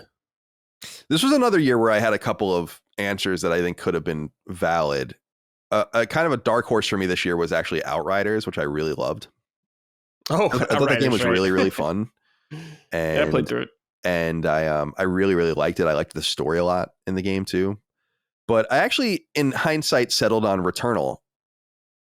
And yeah, Returnal's fucking awesome. Returnal was interesting for me. People that listen to Sacred will know that I had a really up and down experience with this game. And a lot of it was when I first started playing it. So for context, I love Housemarque, and I think a lot of my older fans know that Housemarque's one of my favorite studios. Them ending up with Sony was poetic and made a lot of sense, and I couldn't believe it didn't happen earlier, to the point where I just thought it was never going to happen. Very similar to Insomniac, where it's like, well, this is not going to happen. And then suddenly they own Housemarque, and suddenly they own Insomniac, and it's like, yeah, these teams belong there. But the thing about Returnal was, it was deeply Housemarque coded, but different than anything they'd ever made. And I loved their games going all the way back to Stardust, Super Stardust. I didn't play the original Stardust. That's a 90s game on Amiga. But Super Stardust HD on PS3 was one of the first, people I'm sure will remember, one of the first digital hits that PlayStation ever had, like a digital game that actually ended up being huge. And it's also the first game to ever get trophies. And I loved it. I was obsessed with it. And I was obsessed with Dead Nation. And I was obsessed with Super Stardust Delta on Vita, which was fucking sick. That was probably the best version of that Stardust formula. Do you like Stardust at all? Yeah. If you're into a lot of their games, if you're into those kinds of games, yeah. And then Resogun, which was a PS4 launch game, was a fucking masterpiece. Yeah, that game is so good. Very Defender coded, if you like that kind of stuff. And they did some other games that I liked a lot too, like Nex Machina was good. Alien Nation was good. I did like the game. What was it? What was the game that they did with Ubisoft? The Polarity game that was kind of like Ikaruga. I can't remember it, but anyway, they did a few really good games. Other than that, I never played Matterfall.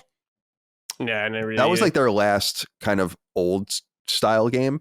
And then they said that they were gonna. You might remember that they're like, we can't. Arcade games are dead. I don't know if you remember. They wrote like a whole blog post about it, and I think this was. Did you say something? I'm sorry. No, I said damn. Oh, the game was Outland, by the way. Outland, right. Outland. Yeah, I really like that game. That game's... It would be cool. Ubisoft owns that game. It would be cool for Sony to acquire that and just get that out, because that is like the only game that they made of consequence that Sony doesn't already own. Because Nex Machina was self-published, but Sony would have obviously acquired that as part of acquiring Housemarque. But Returnal was the product of a mentality at Housemarque that was trying to get away from the games they used to make because they felt like they weren't resonating anymore. And that was true, although I think they weren't making the high quality games for the highest quality games that they were making. A lot of them are front loaded. When you think about Super Stardust, Dead Nation, these are early on in their relationship with PlayStation. And those are their two strongest games before Resogun and then onward. So, and yet it's so obviously and demonstrably a Housemarque game. It's so funny. Like they translated to 3D for the first time and you can tell that it's a Housemarque game. If you really know their games, you can see it.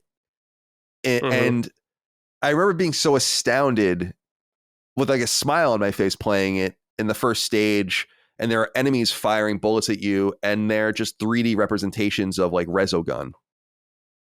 And the bullets have patterns and they're beautiful. I used to die on every boss.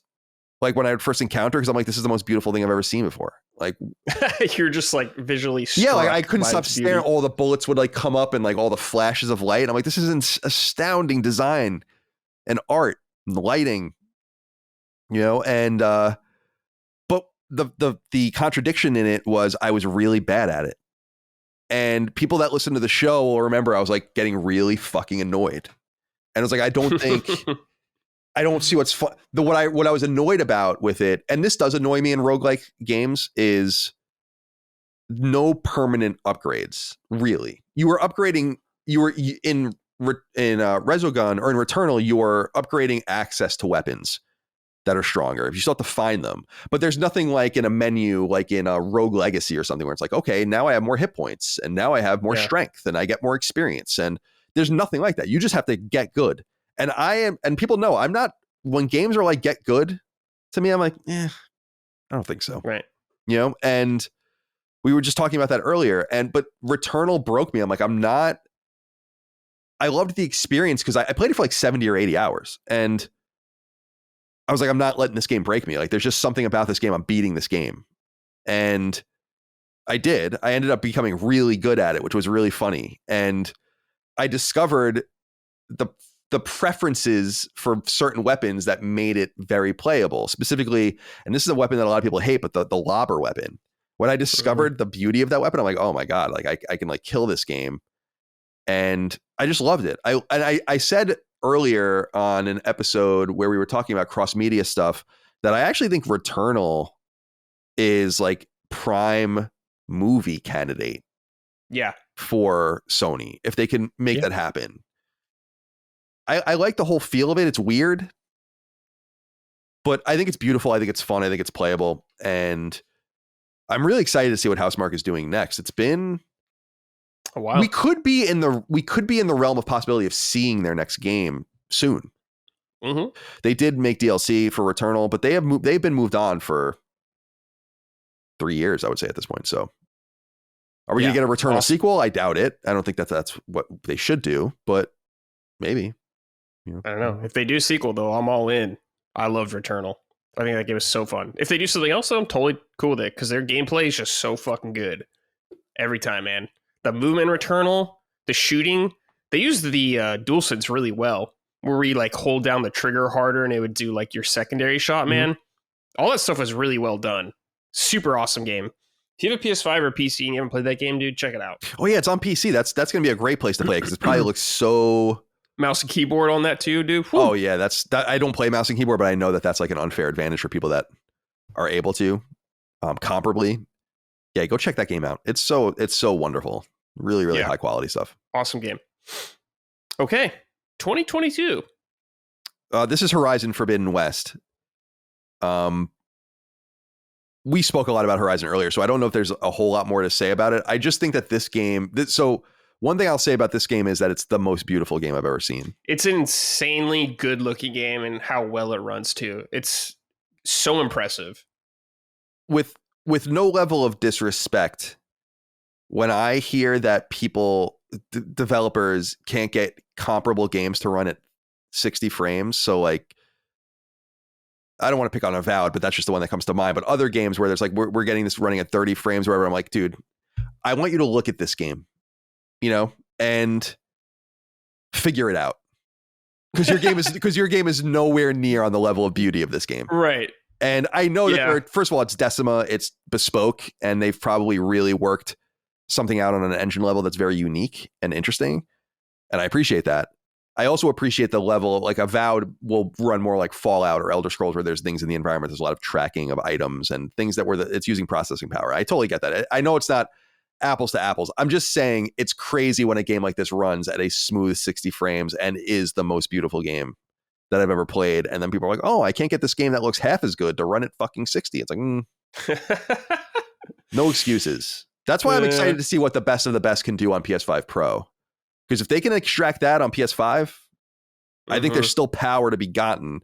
It reminds me a lot in the NES era, the jump from Mega Man to Mega Man 6, the jump from Uncharted Drake's Fortune to The Last of Us.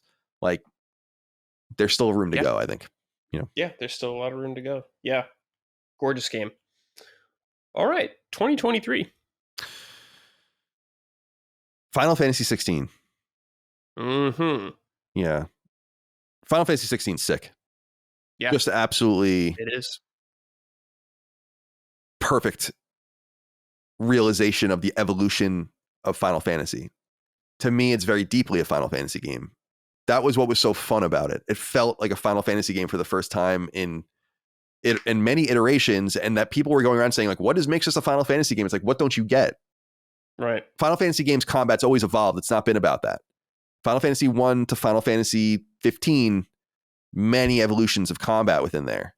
From real turn-based combat and class-based combat to active time battle and classes and espers and magic systems and interchangeable classes and materia and the draw system and junction and all the rest. Like, it's changed constantly.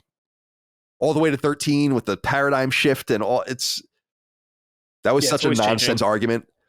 The game's soul is Final Fantasy. It feels, and you and I have said it many times, it's like Final Fantasy IV. It feels like it belongs in that world. I think it is tethered to that world. It fucking constantly cites that world. And whether it's Mysidia or the different characters you encounter or the Red Star or, Final Fantasy 16 is awesome. The boss fights were crazy. Yeah. Whew. Wild, fun spectacles, man. So impressive. And yeah, it's I don't know, man. I'm excited that it's coming to PC. It'll give people a whole new way to play it. I hope it spreads even further, like to Switch 2 or whatever would be good. Or Super Switch, whatever they're going to call it, just to get this game into more people's hands. I really, really feel like they have a new path forward for Final Fantasy that is, they found a nice balance here between that Devil May Cry style action and the spirit of high fantasy and the trappings of Final Fantasy with the Eidolons and the spells and the things that ground it. I just thought it was really, really special. And I think Square Enix is a very poorly run company in a lot of ways from a messaging point of view, from communications, where they undercut the value and success of their own games time and time again by never being happy with the way anything performs. And they release these statements about how, it was fine or it underperformed, and it makes their own games look stupid. It's like, maybe keep your own expectations in check. You sold like millions of copies of this game, and they just don't know how to like run with the momentum. It's the same thing with Vision. We're going to talk about Visions of Mana later, right? Didn't they that team just got shut down, didn't it? That wasn't Square Enix though. They're owned by Tencent company. Right, yeah. Yeah. But yeah, I mean, that checks out though, Colin. It's like something that wouldn't surprise me if Square did that. It's just like, it always feels like doom and gloom with that company in a lot of ways. Yeah, it sucks whenever they speak. It's very disheartening, I would say. All right, 2024. The year's not over yet, but I got a strong feeling I know what yours is right now. Yeah, I didn't prepare anything for 2024, but I guess right now it would have to be Final Fantasy VII Rebirth. That's fucking right, baby. Yeah, I'm looking at my trophies. I don't think anything else would even come close, really. There were like, I really liked Helldivers, thought that was fun. Oh, there's a lot of great games this Stellar year. Blade was great. So much. Yeah, Stellar Blade's great. Love Stellar Blade. I played a lot of older stuff this year too, so that those wouldn't count. But yeah, I think Final Fantasy VII Rebirth would be a pretty obvious answer. I really, really loved that game a lot, man. Yeah. I can't wait to see what they do with the third, the culmination of the game and getting it out hopefully in the next, by the end of the generation would be nice. Yeah. And I think they'll do that. I think they'll be able to achieve that. And I think the game was bloated and I think there was too much to do. And is that very much a Colin problem? Yeah, I suppose so. I mean, in some sense, I'm a completionist. So when a game that I'm interested in presents so much to me, I want to do it. It's not saying just don't do it doesn't work for me. It doesn't make any sense to me. It's anathema to like my interest in these games. If I'm interested in the game, I want to see it. And so you can't, and so it drew my attention in a lot of ways that I think were unnecessary. Like I think the game could have been tighter and shorter, but I really love the characters. I love the story. I love the evolution of it. I won't get into the ending, but I mean, yeah, I couldn't believe it. Yeah. Like the head faking and like it was shocking. I think I was really upset, during the ending. And I love that games do that to me. Final Fantasy VII Rebirth is sick. Again, Square Enix being unable to manage communications undercut this one as well. But I hope that they are pleased with the critical reception and that people really do love it. The people that this game is aimed at really do love it. Now finish strong. There's a lot for them to do. There's a lot to happen still in the real Final Fantasy VII lore, but let's see where it goes. I mean, it's already so different in a lot of different ways. And I just love the fundamental idea of Final Fantasy VII Remake, the whole project of it being something deeper than just a remake, and that it was not clear until you played it that was true. And it's deep as fuck. Yeah. I mean, it really is. It has no business being so deep. Is. That's the funny thing. It's Final Fantasy VII. I mean, it's good. We love it. It has no business being this deep. And yet it is somehow that deep. It's even deeper than that. It's crazy. Yeah. It's funny. People always that don't like that kind of stuff always blame Nomura for it. And it's like, he wanted it to be more like the original, more like straightforward originally. That's all Katase and shit like that. They wanted it to do something a little crazier. But it's like, Final Fantasy's always been crazy. Like, I don't know what people are talking about. Like, oh, this doesn't make it's weird. It's like, have you played fucking Final Fantasy before? Shit is always fucking weird in those games. Always. There's always crazy shit going on. There's something very clever about the approach. Yeah. Of just...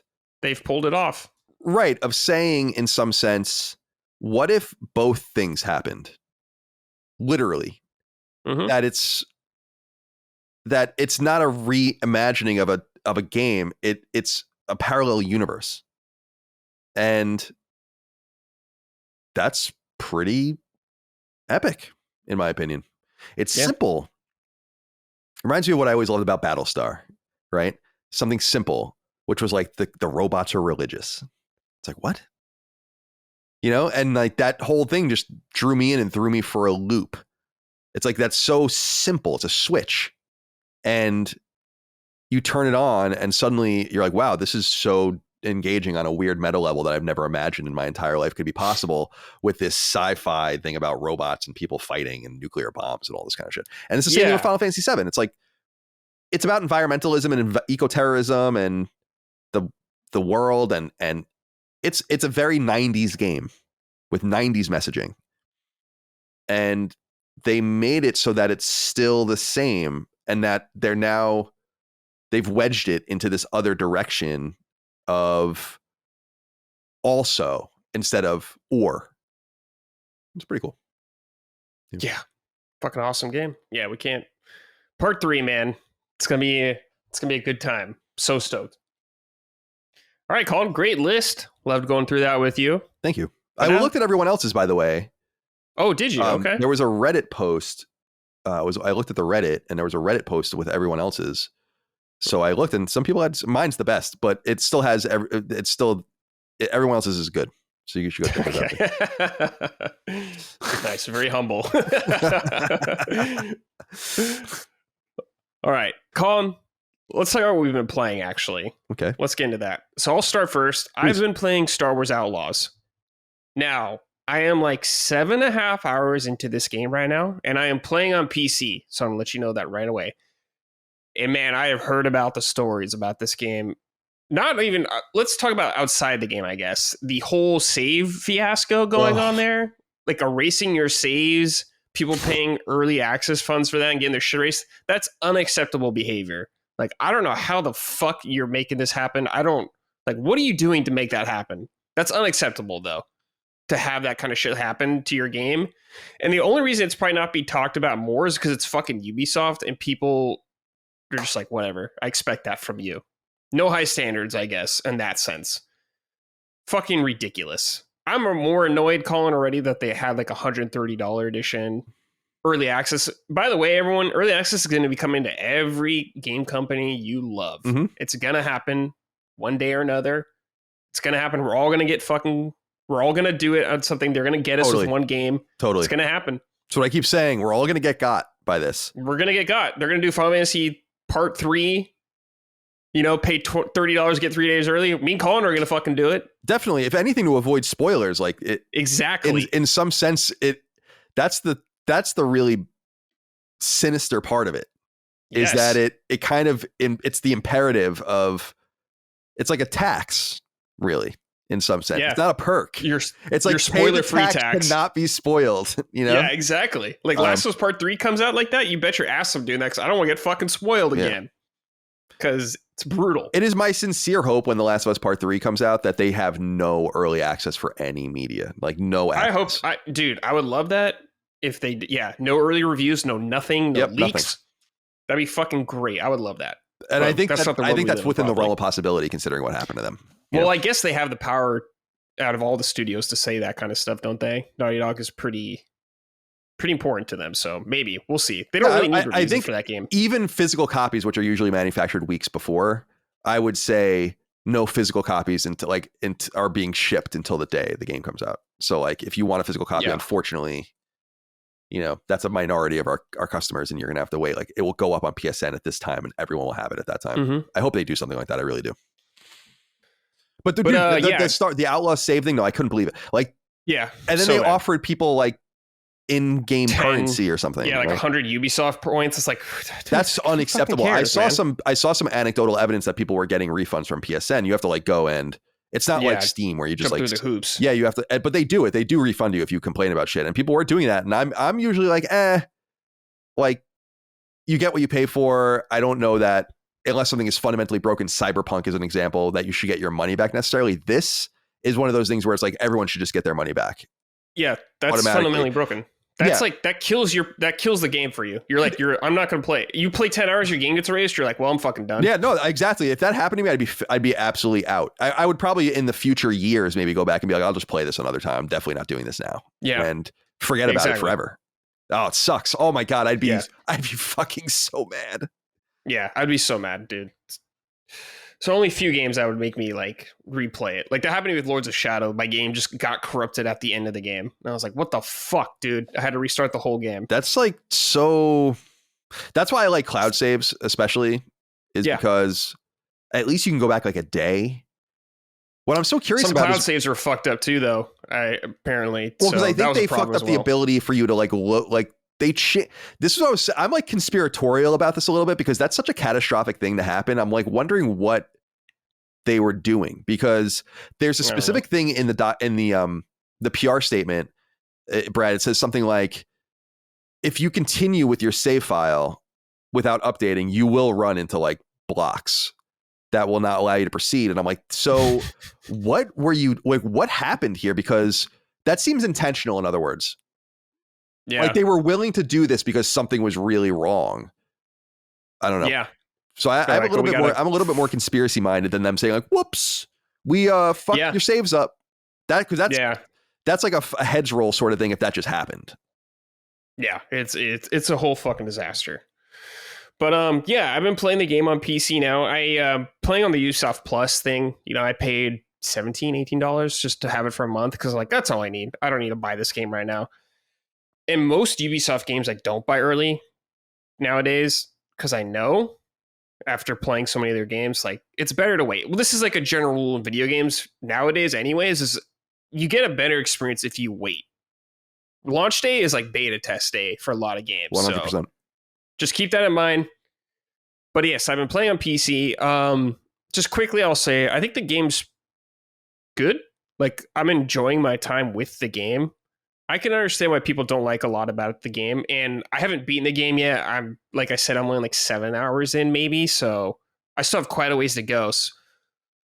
But I think a lot of this game, I'm talking, like we were talking about this earlier, Colin, the review process. And I was like, man, if people had 4 days to review this game, and I'm sure it was in much worse state also, because there's been a couple patches since I've even started playing the game. It's like, man, the difference it can make your experience in probably like 2 weeks is night and day in a lot of ways. Because I personally haven't had a ton of bugs yet. I know a lot of people did have a lot of bugs. I saw Maddie's video talking about it, and like some of the shit he was showing on screen. It's like, ooh, that's not great. But like, I haven't had nearly as many as that kind of problems. Also, I'm playing on PC, and it looks much better on PC. Particularly, like a lot of the facial animations and the detail looks way better. I watched this Digital Foundry video on the PC version of the game. They were impressed with a lot of it, but they said like the character Kay's face like looks worse in the actual cutscenes than it does in game. So, like, I'm sure you've seen a bunch of people are dunking on the way this character looks, and like, well, yeah, I don't know why and they're showing the character. They show like the actress playing her, yeah. Then they show the actual character, and it's like they definitely changed some things, obviously from her. It's like Aloy kind of looks different from Horizon 2. And I don't know what that's about. What do you think that trend's about? Like changing faces in games, like making them less attractive, I would say. I don't know why they're doing that. Yeah, Mary Jane was another target of this in Spider-Man 2. I don't know. It seems like a Sony thing a lot of times too. Yeah, there no doubt is a defeminization of some of these characters, let's call it, or like removing some of like their obvious beauty, I guess, because the I don't know the woman's name, but the actress that played the character in Star Wars just doesn't look like that. Like, no. You know, and it is weird. And I think a lot of it is to ground it more. Like, most women don't look like she does. Right. So they want it to be like what women want to, or people want to see themselves in the game, or at least that's what I garner from it. I just disagree that people want to see themselves in video games. At least I've never approached a video game and been like, I see myself in BioShock. It's like, I don't see myself in any of this. I'm playing a video game, you know? And so I do understand the argument of people. I know the First Descendant's really popular for this. It's like, I don't think it has to be fucking gratuitous. Right. And like big tits out and, you know, just horny imagery everywhere. But it is weird that people think that you don't want to play as a beautiful person or a handsome person or a well-built person. Like, I don't want to play as a morbidly obese person, for instance, in a game, unless that's like, that's like the character part of the game. You know what I mean? Like, but no, this is a fantasy. This is a story, you know? I don't want to play as me. I look like I'm 4 months pregnant. You know, I want to play as Nathan Drake. But I do think that a lot of that is trying to narrow it towards representing not it's not like the DEI stuff people complain about or whatever. It's like that's a whole nother conversation one way or the other. I think it's more of just saying like, yeah, we want to be like, you know, have normal people. And it's like, yeah, but when I watch James Bond, I want James Bond to be like the most handsome, coolest dude ever. Right. You know? Yeah, I get it. So I agree with you that that definitely does seem intentional, and it is worth ridicule, whether it matters to you or not. It is funny because it's obvious. You know, you would think you would even go in the other direction where you get like uglier actors and make them better looking. Yeah, they're like tactically making the characters ugly or something like that. It's very strange for a lot of ways, but like whatever, it's fine. Like, it's their choice. They can do what they want, and it's not going to ruin the game for me, you know. But it's just something funny and interesting to notice. But yeah, Colin, so this is an open world Star Wars game. Have you played the Jedi games? I played the first one. Okay, so you didn't play the No, the first one was Fallen Order. Fallen Order. Yeah, I played that one back in 2019. So that was I beat that, but I didn't play Survivor. So you would probably remember then, like, this is further expanded upon the sequel, but you're like in these planets and it's kind of like interconnected stuff you run through and all that kind of stuff. You're not getting on a vehicle or anything like that. You're just running through this Cal. But this isn't actually like you're on this planet, these planets, and they are big open maps that you can cruise around on. You have like a little speeder with you the whole time that I actually think's really fun.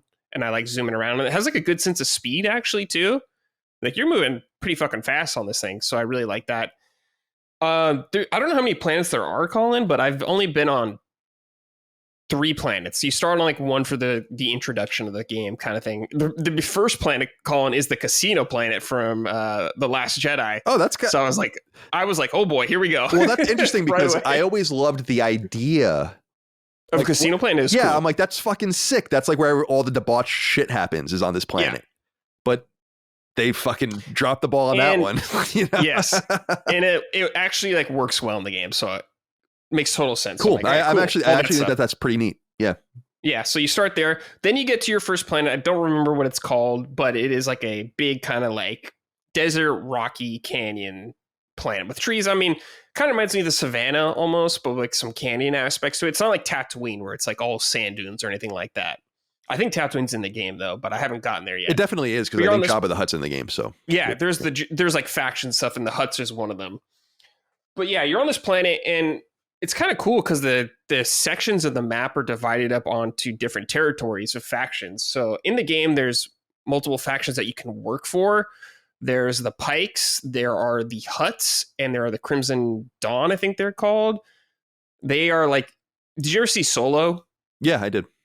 It's like, it was the faction that Darth Maul was like in charge of or whatever at the end of the movie. It's that faction. Dude, I saw that in the movie. It was with Dagan, by the way. And when Darth Maul showed up, I literally out loud was like, what? So yeah, like in the middle of the movie theater. Like it was just, it was visceral. I was like, what? Yeah, I actually laughed. It was so funny, dude. But yeah, there's these factions divided up on the world, and you do jobs for these factions. You can take a bunch of jobs for these factions. All these factions have their own rep and all that kind of stuff. And depending on choices you make, it can affect the other factions. So for instance, you take a job for the Crimson Dawn. And there's like main story ones like this. And I think there's side quest kind of things like that also. But often in these quests, they give you the choice. Well, not often, but there is like circumstances where you can make a choice. You can double cross the person you do the job for to help out the other faction. And depending on what you do affects your rep. And what's interesting about the rep, I guess, Colin, is there are certain areas in cities like in the game. So like the first city that you really go to, first of all, they really get the vibe of Star Wars in that era. This takes place between Empire and Return of the Jedi. So they definitely nailed the feeling. It's like Shadows of the Empire era. Yeah, exactly. It's that era. They definitely, they absolutely nail the feeling of being in the galaxy at that point in timeline. Like in this, you're in this crazy bizarre like city where there's like cantina you go into, you talk to people there. It's all really great, super immersive in my opinion. They really nail that feeling. But yeah, within the city, there are certain sections where all these gangs they have their territory, I guess you could say. And depending on your standing with them, you can go into like their actual turf. So like with Crimson Dawn, my reputation is good right now. So I can actually like walk into their area and do a bunch of stuff, but I can't go everywhere yet because it's not the highest. So I'm curious how deep all this will go on as I play more. And I'm really curious if you can max everyone out or not. I've heard you cannot, which I think is really cool. And they make you pick kind of who you want to side with. I think that's really awesome. And what's great about it so far, Colin, is I'm getting to the point where I'm not like, well, I want to max out all this faction right now. I'm only going to go with this faction. I'm kind of just making decisions on the fly about who I want to be with. Because you get some bonuses, I guess, like rewards. You can get different outfits for K if you're like higher up with them. Some of the outfits are cool. The Hutt one sucks. Really bad outfit. I don't know what the fuck they were doing. The other two are way cooler. They got to work on the Hutts because the Hutts are fucking sick. I don't want to see that kind of disrespect, you know? It's like they just like spray paint on the weapons. That's what it looks like. It's fucking dog shit. Patch that, all right? But yeah, so you got all these reputation systems going on. Like I said, I don't know how deep it is going to get, but it seems cool so far. I like the idea of, because you are this character Kay, you are is like a scoundrel. She is Han Solo essentially. She's as a character, I think she's okay so far. She's fine. I don't hate her. I don't love her yet or anything like that, but I've still got quite a ways to go. And but yeah, you got these factions, and on the world, calling the open map, there are things you can do. What I like about it is it's not the old Ubisoft style of games, or like I think The Witcher 3, where you look at the map and there's just a million fucking question marks kind of littering about, like, that are points of interest. What you do a lot of the times is you'll get intel from people. So like in the cantina, for example, they give you like a thing. They'll say like, hey, you can learn about something here, but we're not going to tell you who to get it from. This is just the general area. You can go into like the cantina, for instance, and I leaned against the bar and you hear some people talking. And they give you info about, overhear info about stuff. Then it kind of puts a little indicator on your map. So then you'll go there. So it's not everything laid out for you right away. You kind of got to dig a little deeper to find out where this kind of stuff is, which I do like. I think that's more engaging and makes the world feel a little more mysterious to me. But I don't know if that's going to be for everybody. Like for you, instance, like I don't know about the newer Far Cry games, but I remember a lot of them were just kind of question marks on the map and all that kind of stuff. But so far, I think it's been working all right. Don't know how I'm going to feel about it later, but just right now. And of course, there's an Imperial section like there. And if you do stuff there, if you get in a scuffle with them, you'll get a wanted level and they'll start coming out for you. But once you die, I think it resets. But when you die, you lose some credits. So there is some sort of penalty. It's not ridiculously steep or anything like that, but there's a penalty. I guess the most controversial thing about this game is the stealth missions. Stealth is like a pretty heavy focus in this game. I know Maddie talked about a little bit this with you. But yeah, there are certain sections in the game where you have to stealth, and if you get caught, it is a immediate fail. And I think it's kind of annoying because I wish you could kind of just fight your way out of it if it's possible from a narrative perspective. But they just kind of reset you. The checkpoints also in this game are pretty brutal a lot of times. Like you'll go pretty far back if you fuck something up. I haven't had as much trouble as many people have been with it, I guess. It hasn't been infuriating me. I've been playing on the hardest difficulty possible also, so I'm like playing the max settings, and I think a lot of it's just learning. Sometimes the AI, I guess, is more clever than I think sometimes about seeing me. Like they can see me from really far away, it seems like, and sometimes not as much. I don't know, it feels a little inconsistent, so they got to work on that. The AI hasn't been as bad for me in general as like I've seen other people complain about, but like I've said, I've played the game after it's been patched a couple times, so I can't really tell you on that. But and there's also spaceship. You get your spaceship, Colin. You can fly into space. Now, it's all seamless, I guess, when you take off from a planet and you fly out of there. You don't control it, though. You initiate like a takeoff launch kind of thing. Like you can't get in your ship and just fly around the atmosphere willy-nilly like you want, like No Man's Sky or something like that. No, it's like, no, you very much get in your ship right now. You leave the atmosphere kind of thing. And it's all going in real time, I guess, but you can't control your ship or anything like that when that's happening in it. Once you go, it goes in the clouds and everything gets really foggy, and then you're just out in space. Now, someone who played some of Starfield, I think this is a way better implementation than Starfield did. I haven't played Starfield since it came out, but man, I did not really like that. It felt very disconnected. This hides some of the illusion. Like you can very much tell it's loading, but it's not like the screen fades to black, then comes back up and you're in space. At least it's like you're looking at your ship leaving the atmosphere, kind of. So that's nice. But yeah, there's ship combat. You can fly around in space. It seems like, I haven't done it too much, but it seems like it's just kind of like one or two areas maybe in the galaxy. And there's stuff out in space it looks like you can go to collect optional stuff. Because there's some optional upgrades I think you can get in the game that aren't required. Like you can get stuff like, in a Far Cry, Colin, you could like skin an animal or whatever to make a pouch or something like that. There's kind of stuff like that. You collect stuff on the map to make upgrades for Kay. Mm-hmm. They can get upgrades for like her speeder bike to make it go faster and do like a cool boost, stuff like that. Her pistol is the only weapon you ever have at all times, and you can upgrade some things about that. That's kind of interesting. I like that, actually. That's kind of... She like has just like the pistol the whole time. Like you don't get like... I like that. There are other weapons you can get, Colin. Like it's very poorly done, I think, in the sense that you can fight enemies, or sometimes there's weapons you can pick up real quick to use once we're in an ammo, she just throws it away. I don't have a problem with that. But sometimes like what becomes available is so inconsistent, and I never understand. Like you shoot a stormtrooper, for example, they just die. Okay, their gun's on the ground. Can't pick it up for some reason.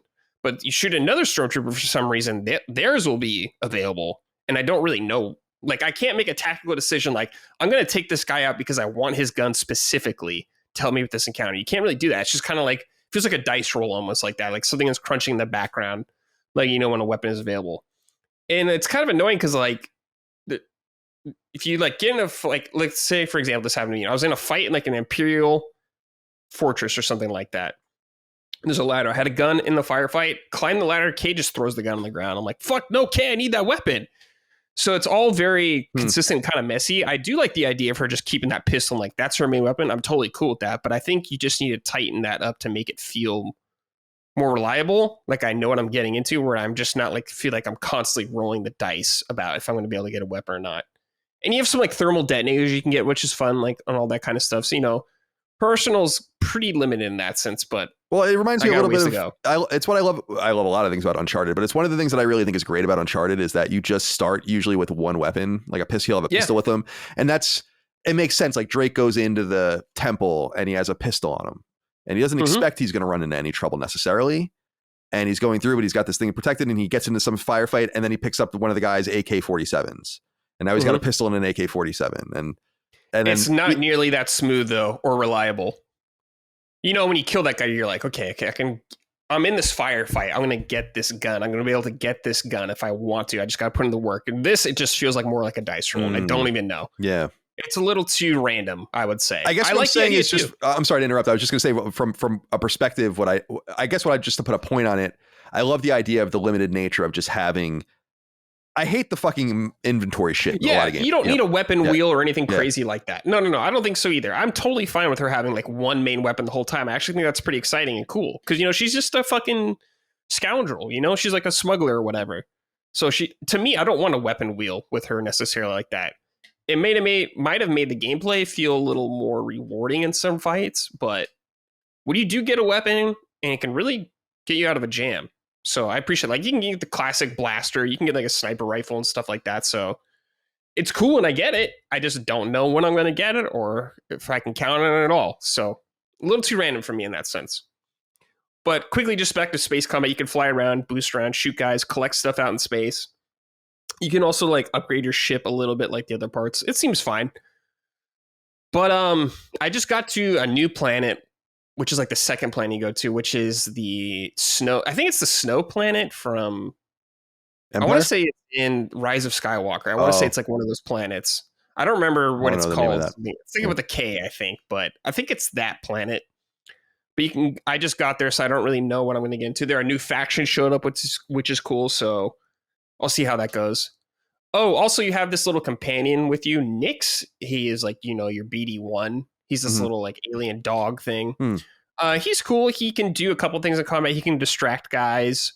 He can flip some switches for you if it's too far away. He can do a few little things, but I hope they kind of add a little more as I progress through the game. I think they just need to give you a few more tools for Nyx.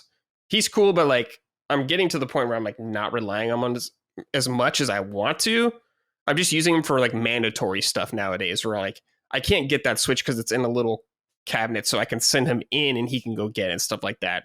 I like the idea of him, but I just hope they expand on it a little more. But yeah, the stealth I think is going to be the biggest deal breaker for a lot of people. Like, of course, it's very Uncharted coded, I guess, Colin. You're sneaking around, you go from a guy, you push square, you knock him out real quick. There's climbing and stuff like Uncharted. She does all that kind of stuff. She has like a little hook thing she could swing about, very Uncharted 4. Not nearly as smooth as Uncharted 4, but very inspired by it. There's a couple set pieces of her climbing and stuff falling over. But yeah, so far I think the game's good. I'm having a good time with it right now. I don't know what it's going to be like as I keep playing. I definitely want to finish it, so that's a good sign, I guess, right away. Especially because I've been pretty burnt out on Ubisoft games. Like, for instance, I'm not going to play Assassin's Creed. I played Mirage, and I just was not feeling it. So I was like, when I heard about this game, I was like, I don't know, man. Massive. I know you like The Division. I haven't really played The Division. I have no interest, but I think they're a talented studio. I just think this game needs some more patches, just needs a little cleaning up, and it could be in a pretty good solid state. Right now, like recommending it for PlayStation, I have no idea. I've heard the PlayStation versions or the console versions are way worse, so I can't tell you about any of that kind of stuff. I'm sure a lot of people reviewed it on console, so maybe wait for those kind of things. But from a PC standpoint, where I've been, it's been all right, pretty good visually. Like I've just been sitting there out in the field one time. I was just looking around and like the wind's blowing, all the grass is moving back and forth, swaying. Very captivating, man. Really set me in that mood. But I think a big strength of the game, Colin, is just capturing the vibe of that era of Star Wars and just really selling in it, understanding it so far, what it seems like. So far, having a good time. I will report back as I play more. Maybe I'll just fucking end up hating the game. I don't know. I don't know what's going to happen. I can only say after playing like 7 hours, 7.5. But so far, I'm having a good time. I'm not saying to run out and buy the game yet.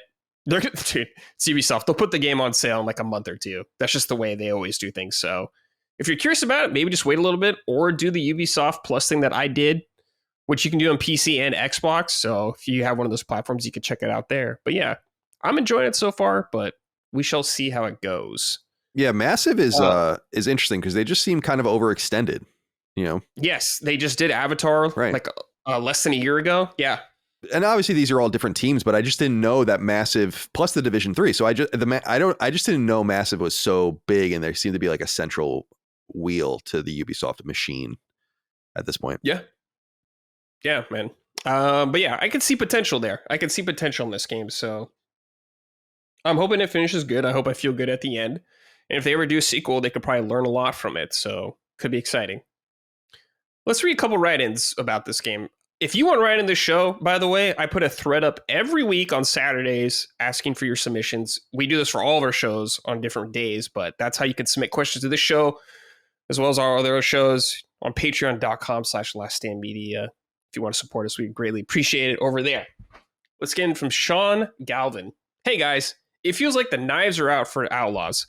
Hating on Star Wars has become a cottage industry, and bashing Ubisoft has been in vogue for years. The combination of this property, this publisher, and a racially ambiguous female protagonist has created a very potent YouTube clickbait cocktail. Is the game deserving of the hate, and did it stand a chance against the outrage algorithm? Thanks for all your time. Well, Sean, I don't know if it deserves the hate. I haven't finished the game, so I don't want to be I don't want to give you like a definitive answer when I don't know exactly yet, but I think outrage culture is definitely kind of like a business in a lot of ways, and a lot of people do it. You know, they farm that kind of engagement, and people get upset about everything, and it's totally their right to, they're allowed to, all that kind of stuff. But I don't think it's bad as what I've been hearing from a lot of people. It's not perfect or anything near like that, but I think it's a good game so far. I'll say that. Like, we're talking like, if I gave it a score right now, we'd be like, if I had to give it a score right now, I'd give it like 7, 5, 8, maybe something like that, which to me is a good game, bordering on a great game. But I don't know. Like I said, with anyone, like, this is my general advice for anyone who's curious about a game. You have so many tools to see what the game is actually like if you want to take a peek at it nowadays. YouTube videos, watch a stream if you want to see in real time. Please investigate it. But I don't know. Outrage things like that, people get outraged about everything. So I don't even know. I don't even know this is a bigger deal or anything like that. Ubisoft does get dogpiled on, and for good reason in some cases, but not everything is justified. But yeah, I think it's okay so far. All right, this is Ding Dong. Hey guys, on the recent episode of Sacred Symbols, I found out about the save file issues for Star Wars Outlaws. How do you think this will affect the sales and perception of the game? When I played Oblivion on my PS3 on release, I had a bug that corrupted my save file for about 10 hours. Save file for about 10 hours. Okay, so they lost 10 hours. I immediately ejected the game and never played the game again. Similarly, I had a Fallout 3 bug as well. To this day, I am not a Bethesda fan. Well, Ding Dong, we talked about this earlier, and it's unacceptable to do that kind of shit. Mm-hmm. That is like the worst possible thing that can happen to your game. So it's not good. How much it'll hurt the reception, I don't know. I'm really curious to see the kind of sales about this game. Does Ubisoft give hard numbers about sales, Colin? Yeah, they do, but not for everything. Okay. Yeah. Not for everything. Okay. No. So I'm curious how this game will do. And you can also kind of figure it out. I mean, within yeah, you can piece things together. Yeah, if you just, it's like autist math, but if you fucking just like know certain numbers of certain things on the MPD or whatever, the Sakana charts, and then, you know, you have above and below, you can kind of find windows. I think this game's going to sell pretty well, by the way. You know, it just... Yeah, I mean, Star Wars is a big IP. I mean, those Star Wars Jedi games sell really well. So, I don't know. And all those people complaining about, you know, oh, I don't want to be a Jedi in Star Wars. It's like, well, now's your fucking chance, all right? Mhm. So, keep an eye on it, I guess. All right, it's Timothy Hurley. Hey, Sacred Summoners. My question is for Brad regarding Star Wars Outlaws. I was interested in picking this up in the near future, but the press reviews have painted a very middle-of-the-road picture. Should I wait for the deep UB discount come Christmas time, or should I just not bother with the game at all? For reference, I'm around the same age as you guys, love the original trilogy almost exclusively at this point, and grew up playing many different Star Wars games on various platforms over the years. P.S. Colin, Andor's HBO level's good. I say that without any hyperbole. Shut up, Timothy. Sorry, Timothy. Timothy, it sounds like you're just really cautious. So if I was you, I would just wait for the discount. You don't like, there's so much shit right now to play, unless you have nothing else to play or whatever. And I don't know what platform you're playing on, so I can't recommend PS4, Xbox. I have no idea. Or I'm sorry, PS5. I have no idea what those games will run like. You could just play it safe right now. Just wait for a Christmas discount. Wait till it's like $50. Hop right in. It won't be that long. And Jordan Fugate also wrote a final question for Star Wars. Greetings, Colin and Brad. There's been a lot of negativity surrounding Star Wars this year with Outlaws and the Acolyte. So let's try to switch gears. Gentlemen, what are your favorite Star Wars video games of all time? I know Colin will definitely mention Masters of Terrakasi. Yeah, right. Anyways, keep up the great work in providing the best video game podcast on the market. I had that game. I played a lot of it because it was Star Wars. I rented it. It didn't get good reviews, so I knew it wasn't going to be It's very not a good game. Yeah. I had no idea that game was considered bad or anything like that. I didn't know any of the reviews for the game. I just had it because I was like, oh, cool, Star Wars fighting game, dude. I get to be Luke and fight Vader. I'm fucking in. But yeah, it's not great. No, it's not a great not. game at It's all. not. There were a lot of questionable fighting games on the PS1. It's nothing Oh, new. yeah. Oh, yeah. All right, Colin. Let's talk about Vampire Survivors. It's finally out on PlayStation after a long time. You've been diving in. Talk to me about it. So yeah, Vampire Survivors came out on PlayStation 4 and PlayStation 5. I'm playing the PS5 version. There are 221 trophies in the game, which is hysterical. Insane, yeah. I don't know. I got to really read more and figure out more about this. They have so many. So there's like a core trophy list. Everyone has their core trophy list. There's two types of core trophy lists. Either you have like the old downloadable SKU trophy list, which is not really used anymore, which would be the equivalent of like, what was it, 400 achievement points or whatever. Mm-hmm. So you'd have like some bronzes, maybe a gold or something, or a silver, but no platinum. And then the other type of platinum trophy, which is within a certain confine of points, it's like 1,180 points to 1,300 points, or whatever, plus a platinum trophy, whatever equivalent you want to do between like gold, silvers, and bronzes. And it's that kind of list. So they have that kind of list, but then they have a bunch of downloadable content or like expansion lists. And it seems like anyone can do this, I guess, if you really wanted to. If you really want to get crazy and just put a shit ton of trophies in the game. But it's funny, I've played it for probably 15 hours so far, and I have 21% of the trophies. So wow. and it's like 60 trophies or something so far. It's really funny. So that came out and that was really attractive, but I knew that the game was up my alley for multiple reasons. The first is that I knew it's deeply Castlevania coded. Now, this is one of my major complaints about the game, and I'll save that for a minute because I actually think it's completely shameless, and I do want to get into that. Yeah. And I want to get into that because I think that it needs to be said in some sense, and I want to put a finer point on that. But I also knew that it was good because Micah bought it when it came to Switch, so I think it was out on everything in 2022, and then Switch 2023, and then finally to PlayStation 2024. And so I watched her play it. I watch her play a lot of the games that she plays. Get a familiarity with. We play a lot. We have a lot of crossover with a lot of the Japanese role-playing games and stuff that we play, but she plays a lot of different things I don't play and vice versa. So, but this is certainly a crossover game, and I knew it would eventually come to PlayStation. I didn't think it would take this long, so I was just like, I'll wait, and then finally it came out. I think people are already familiar with it, but for those that aren't, it's a very straightforward game with a lot of surprising depth. You only use the D-pad or the analog stick and you move a character around. That's it. That's all you can do. And you have a series of automatic attacks. There are 12 slots, 6 for active attacks, 6 for kind of passive buffs. And you randomly level up by collecting these diamonds that or these like gems that enemies drop, and then you level up, and each time you level up you get a random assortment of options. So like pick this weapon, or this augment, pick this weapon, this augment, or this augment, pick, and so on and so forth. And then slowly when you pick a new one, that means that that weapon is now permanently attached to your character for this run. And so you have 5 slots left for weapons and 4 and 3. So you're actually kind of starting, as you get to know the game better, you're starting to kind of bob and weave and try to find the best weapons you know are appropriate. There are also a bunch of unlockable characters, and each character starts with one of the weapons or augments. So you can kind of like wedge and force yourself to use one of those things. So like, for instance, there's a guy that uses garlic, and garlic, I find, Micah really turned me on to the power of the garlic in the game is like essential. And so but he also has 30% less health when he starts than everyone else. So you start with the garlic, but you have 30% less health. But I play it with him because it's like, you shouldn't really be getting hit at all. Right. And so it'll help you survive a little bit more. It's really fun. I like unlocking things. There's a lot to love about it. It is deeply fun. Like there's no doubt that it's addictive. I play it every day since it came out a few days ago. I've played it really extensively. It's totally cut into my time with Eiyuden Chronicle, and I'm sure it's going to stay with me for a long time. What I want to say about it though is that I think is negative is that I think a lot of companies would never get away with doing something like this, depending on what you were doing it to.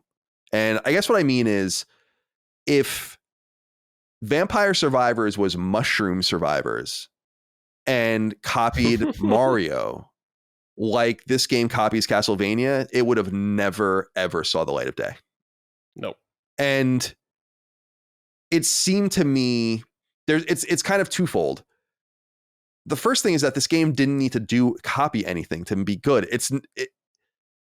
It's familiar to Micah doesn't know anything about Castlevania. Right. And she loves Vampire Survivors. None of the Castlevania panache even reads for her. She doesn't get it. I'm the one who's pointing out a lot of that to her. This is probably true for most people. I also think Konami is kind of a weak target. It's like, what are you going to do? You're going to come after us? And, but it's like, it didn't need to do that. That's what's so annoying to me about it, is it could have been Vampire Survivors with the same theme and just eschewed some of the straight up ripoffs of characters and items and weapons and motifs from Castlevania. And I haven't looked into this, mostly because I don't want to, I know it's weird, Vampire Survivor spoilers, but I don't want to spoil anything about like what's in the game. I haven't seen it all yet or whatever, about what I'm going to encounter, what I need to do to unlock stages and all the rest. But I imagine that there is some video or some website that chronicles all of the shit that this game copied from Castlevania. It is extensive, and it's not inspired by Castlevania. It is the iteration of the item, the iteration of the weapon, the iteration of the enemy or character from Castlevania. Mm-hmm. And I knew this intuitively when I watched Micah play it, but I just didn't see it as deeply now that I've seen it. And I'm like, this is crazy levels of shameless. You put a link here, and let me take a look at this here. It's them talking about this to PC Gamer. Exact same thing. Yeah, so I had done my homework. This is Gallant, Luca Gallant, the guy that made it. So even before publishing, I did check all the sprites specifically to make sure they weren't, ripped out from Castlevania, because they came from an asset pack, and it was fine. Honestly, there was nothing like a copy paste. This doesn't matter. Mm-hmm. Anyone who knows Castlevania deeply will play this game and identify dozens of things that are identical, ostensibly identical to what's in Castlevania. I wrote them down. In fact, here's a list. Yeah. Ready? So some people will say some of these enemies, by the way, that I read out are like, well, this is like an enemy. It's like, no, the representation of the enemy, like what the enemy is and how it acts and all of the rest. The bat, the blood skeleton, zombies with an assortment of weapons. So you have like the skeletons with the whips, and you have skeletons with the swords and all this. Like, again, not unique to Castlevania, but within the confines of what this game is, clearly inspired by it. The Mudman enemy, the werewolf enemy, the sneaky head is a Medusa head, which is one of the most iconic enemies in all of Castlevania. One really blatant one. There's some of these that you need to know a little bit about Castlevania to get a little deeper into, but if you know, you're like, yeah, this is. So the pirate holding his own head and fighting with a sword from Castlevania 3. The sassy witch character in this game is the witch on the broomstick from Symphony of the Night. The Venus enemy is from the center chamber in Symphony of the Night. The mermen enemies are classic Castlevania enemies. The twin snakes enemies are classic Castlevania enemies, like the skeleton snakes. Yeah. The jellyfish enemy in Vampire Survivors is straight out of Castlevania 3. One of the stages outside the castle. Go look into it if you want. The spore enemies looks just like it. The Skellowing enemy, the Manticore enemy, dude, the all green witch. When I saw that, I'm like, dude, that's from Castlevania 2. Straight up. When you're in a town and it goes to night and you enter the town and the witches are running around, that's what that is. Items, the whip. And by the way, these are all things that act like they do in Castlevania. The whip, the dagger, the axe, the boomerang, the Bible from Symphony of the Night, the holy water in a same blue bottle. The rune tracer is the rebound stone from Symphony of the Night. Garlic and laurel are main items in Castlevania 2 Simon's Quest. Pichon is a form of the bird that the girl in Rondo of Blood plays with. The rosary item not only looks identical to the rosary in Castlevania, but does the same thing. Same thing. It removes all of the enemies from the screen. What I'm saying is this, depending on the day of the week and the IP you fucked with, you would never get away with this. Right. And I don't really applaud it. Because they didn't really need to, none of this is what makes the game tick.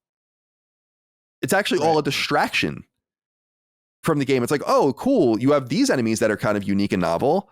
The gameplay is obviously not like Castlevania, but I'm surrounded by a Bible that's floating in the air, which is straight out of Castlevania, as axes arc out of me, just like Castlevania, as daggers come out of me in the direction I'm facing, just like Castlevania, while holy water is erupting all around me, burning on the ground, just like Castlevania.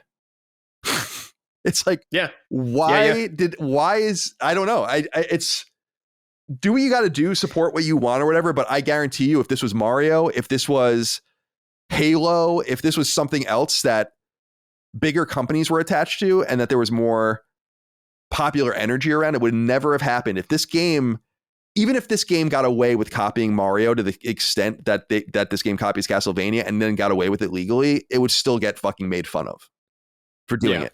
And there are examples of games where it's like, you just can't get away with this. The one I think about all the time is, I forget what the fuck it was called, but do you remember when there was a game that looked just like Cuphead, like a poor man's Cuphead, and it was being kickstarted? It was called like Enchanted Realms or something like that. And everyone's like, everyone was like, listen, guys, absolutely not.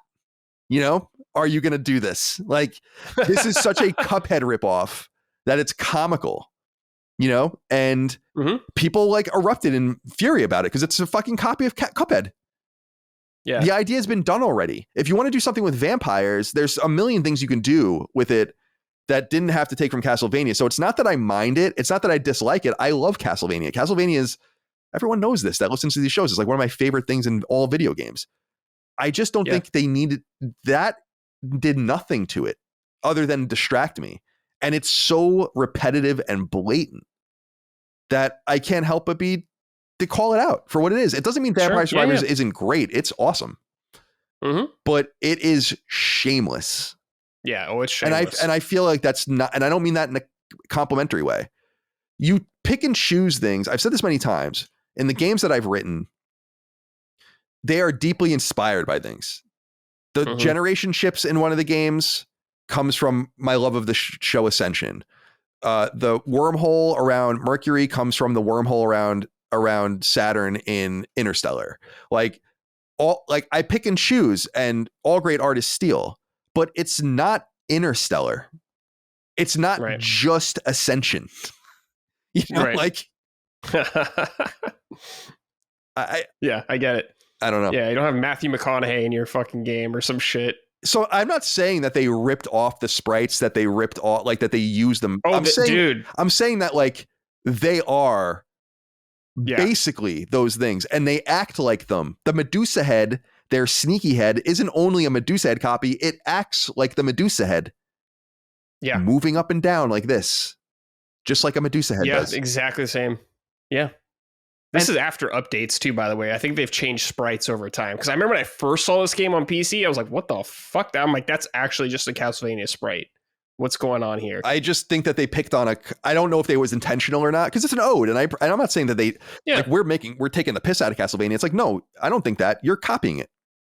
Yeah. And there's such a thing as being inspired by or referencing something, or like, it would be cool if this game had just the rosary in it. A bunch of other items and enemies, but just this one thing that was like Castlevania. Mm-hmm.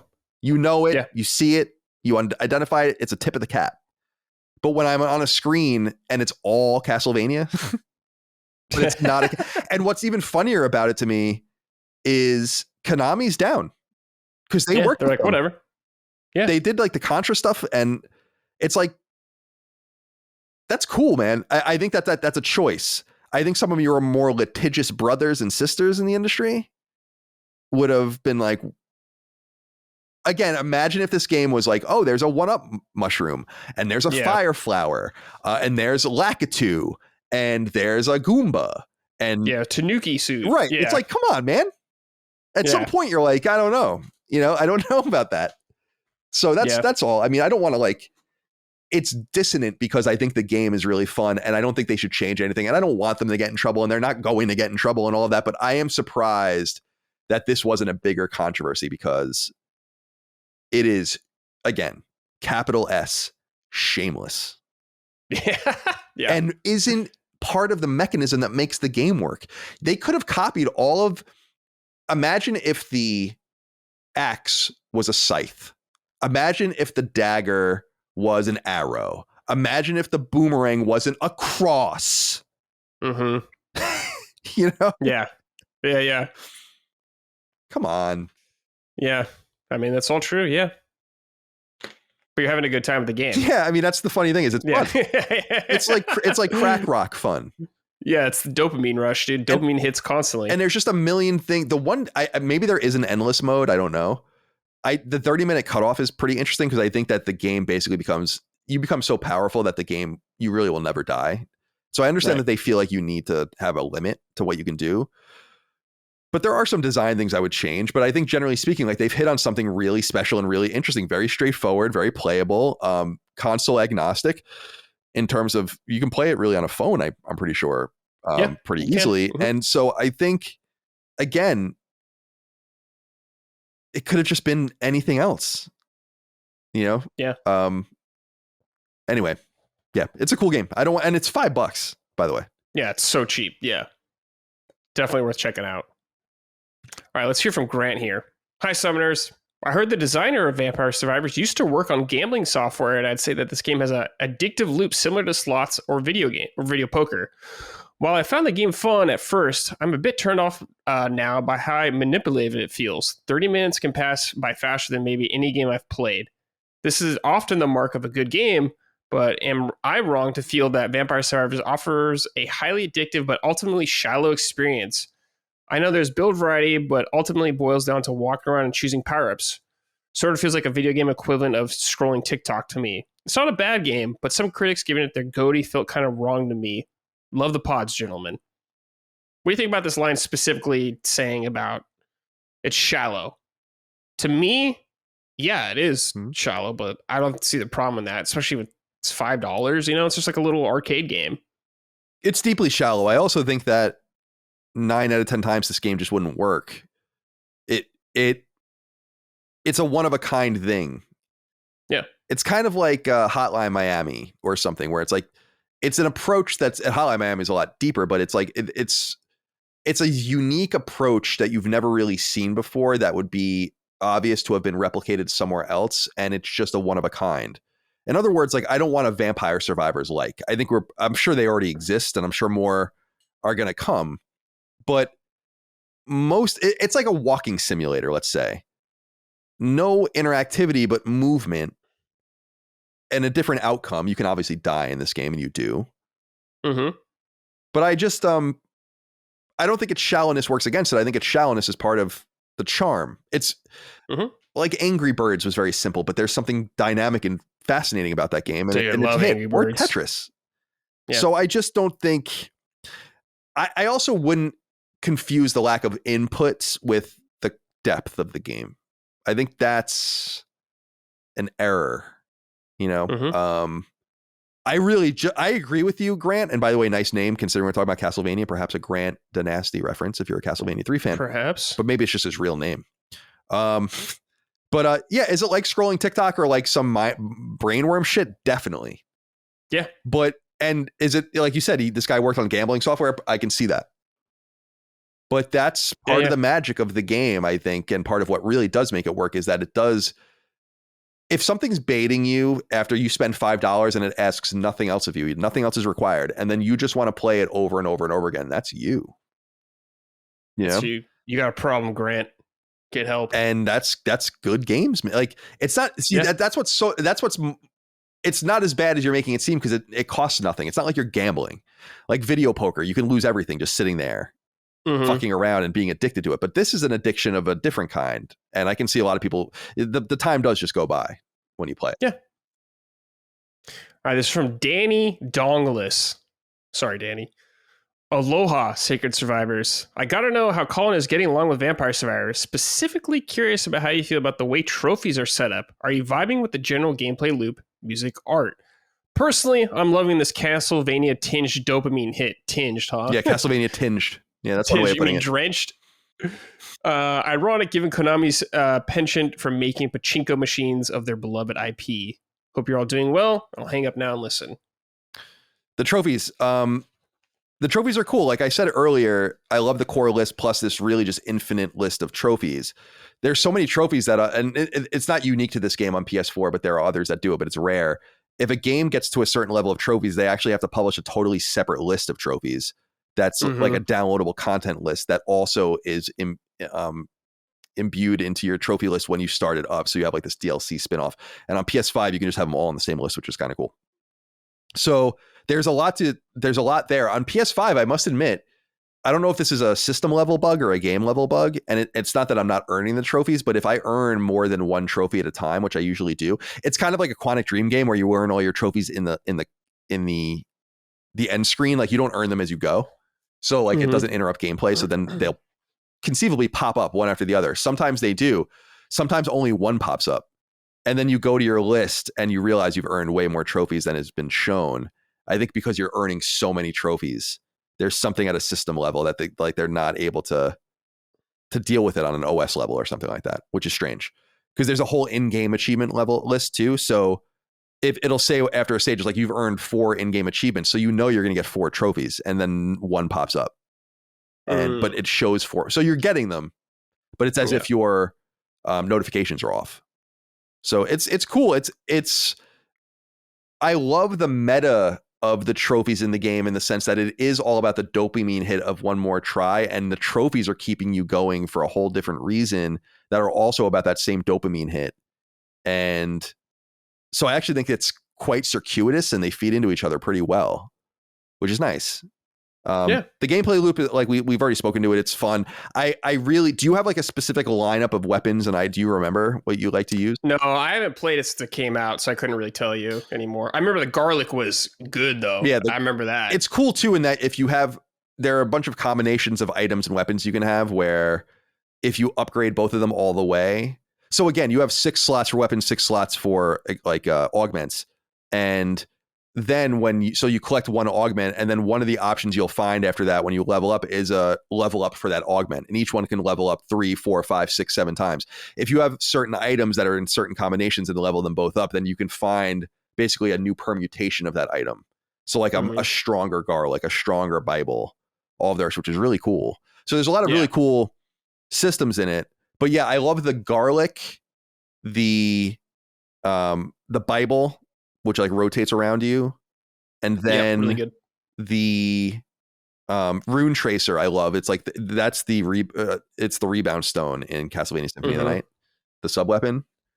Bing bing. Yeah, bounces around. There's like a lot of really cool stuff. And then like, as far as the augments are concerned, I like the spinach, which gives you each spinach you find is like 10% up in strength and overall strength. The gold crown gives you experience quicker. There's like a bunch of cool ones.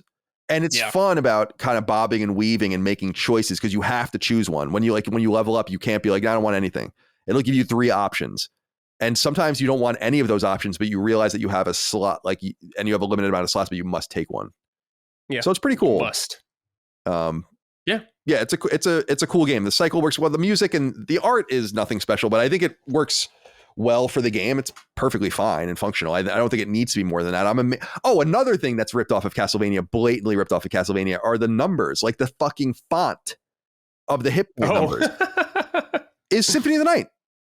The font is clearly Symphony of the Night's font. Even the way it pops up in like that gradient of red. Yeah. Jesus Christ, dude. Dude, what if Housemarque's next game is a Survivor like this? What a waste. I mean, I hope not.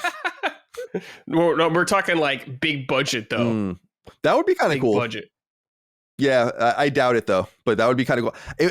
We will get more games like this if we haven't already. Oh yeah, I'm sure there's. I'm pretty sure there is a bunch already.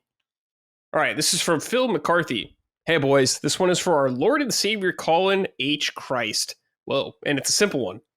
Has Vampire Survivors lived up to the glowing reviews from both the media and more reliable voices within the Last Stand family? I've been addicted to the Switch version since launch and have dumped almost 20 hours into the PS5 version since release. I hope you're enjoying as much as I am. As always, love from the Olympic Titans, Ireland, and don't forget to powder your taints. Thanks, Phil. Sorry, I didn't mean to offend Ireland. I knew the second I said it. I was like, oh my God, I'm going to have to deal with these fucking people. Yeah, so it does live up to the hype. I am troubled by the level of copying. Yeah. It's so above and beyond. It's crazy. Yeah. And I would love to know what Hogue thinks of it. Because I know there's the whole look and feel thing, the famous Microsoft Apple lawsuit in the 80s about Windows 1.0. It's basically, to this day, Windows, and Mac OS are just mirror images of each other. They operate exactly the same. They have a lot of the same functionality. And that was deemed to be okay. And there is a level of that. But I think this gets more into iconography and just I really think that there would be something here if like they really wanted to pursue it. I'd love to play that out with Hogue, because it just seems so impossible to me that if you really presented all of this shit to someone, they'd be like, don't you see? It's so much more than that. But, and again, I don't want that to happen. I'm not saying that I'm wishing that into existence. I'm saying that if someone did that to my IP, I'd be pretty pissed. Sure. Yeah, I get it, man. It's crazy shit. And they somehow got Konami to not only buy into it, but to like work with them and make money with it. Konami, if Konami can make money out of it, they probably don't care. They're like, whatever. We don't give a shit. Just give us money. All right, Colin. It is time for Sort It Out. On this segment, we just talk about anything that's bothering us in the game industry that needs sorting, something that we just can't stand, that got to fix. Could be a game, company, individual with this company, whatever. Colin, do you have anything this week that needs sorting out? Yeah, I mean, I just hope that Sony sorts out this whole games as a service situation. Oh, yeah. I think they're in the very earliest processes of figuring out how to go forward. I think the failure of Concord is being misunderstood in some ways to be primarily about price. I contend that price has virtually nothing to do with it. The reason I say that is because I don't know if everyone noticed, but Sony sold 15 million copies of Helldivers 2 this year for $40. So the $40 price point is not prohibitive for people. Let me cut you off right there real quick. Yeah. Let me just push back on that one reason. I will say this as someone who plays on PC a lot of games. Whether this is right or not, Colin, generally, I feel like if your game is co-op, you can get away with paying more. You can get away with more of a price tag. Now, if we're talking a competitive multiplayer field, little more steep. little more steep, especially what's going on right now. Back in the past, even a couple years ago, yeah, totally made sense. And if this game took 8 years to make, they pretty much copied Overwatch's one model with this game right now. I think it would have worked years ago, but times are changing now. But it could have still been okay, but there's other reasons why, and I'm sure you'll get into it. Well, excuse me. That's good feedback, because the other thing I was going to say was we're forgetting too that Sea of Thieves has sold more than 1 million copies on PlayStation, also at $40. That's true. But again, this is a more cooperative. Although it's competitive too, I guess, right? But it's you're kind of but yeah, there's a big cooperative element to it. Yeah. So I mean, that's good feedback. But I don't think it's sufficient to explain the failure. I think that the failure... No, it's not. No, yeah. People will pay... First of all, my intuition that it sold tens of thousands of copies was right. I was like, yeah, it's probably in the low tens of thousands, and that's exactly where it was. That's horrible. That's about $1 million gross revenue, which is... Yeah, disaster. At 25,000 copies sold at $40, Sony gets the whole gross of it because it's their platform. I guess not on PC they wouldn't, but that's $1 million. So it's actually gonna be less than $1 million. It's a fucking hard. I mean, it's a disaster. Yeah. To be clear, if Sony simply wrote this off and didn't release it at all, they probably would have saved on their taxes like 50 million. So even releasing it at all wasn't wise. And that's why I said on the show, everyone was like kind of looking at me crossways about this. I was like, maybe you should have thought about not releasing this game when it was clear that. And I think you're going to see more of that kind of stuff. And again, I used Acme versus Coyote as an example of that. Like it just becomes clear at some point to these companies, and it sucks for the creation or whatever, but it becomes clear. It's like, we don't think we're going to even be able to squeeze more than we can get for literally writing this down as a loss. And they're in that sort of territory here. The reason I bring up the $40 price point is because I think that the failure of the game has nothing to do with the price, or very little to do with the price. It has a lot to do with the lack of design chops that the game, from a visual point of view. And without that, I don't play hero shooters. I don't know anything about them. And even I know that the fundamental aspect of a hero shooter, apart from the playability of it, and Concord is supposed to be pretty good, but it's like the attractiveness of the characters and wanting to be there. And I know Deadlocked, or whatever the hell that game's called, Deadlock, is more of a MOBA, but it's like a hero MOBA. Yep. And I was looking at the characters in that game, and I was like, it's night and day. Like, it's completely fucking night and day. About they were completely let down by this entire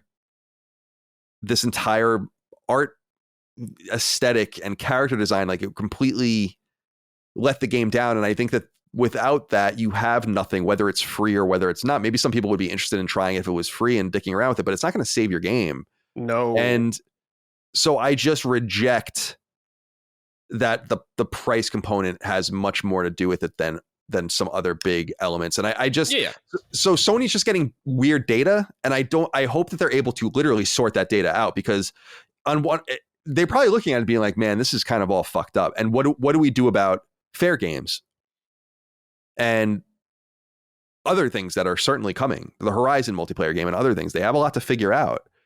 Yeah. I don't mind it's not a premium price. $40 is not a premium price, but I don't mind pricing games like this and having free updates for them. But I don't know what they're going to do moving forward, because people have to remember that they had failures. I mean, they're old, but their free to play movement with Kill Strain and with Drawn to Death and Guns Up and all sorts of shit in middle of the PS4 era didn't work out very well. No, it was even worse than this. It did not. Or just about as bad. That was a different era, though. Times have changed quite a bit since then, and expectations from players about what an online multiplayer game should be. And I'm not saying whether it's right or wrong. I don't think there's any problem charging.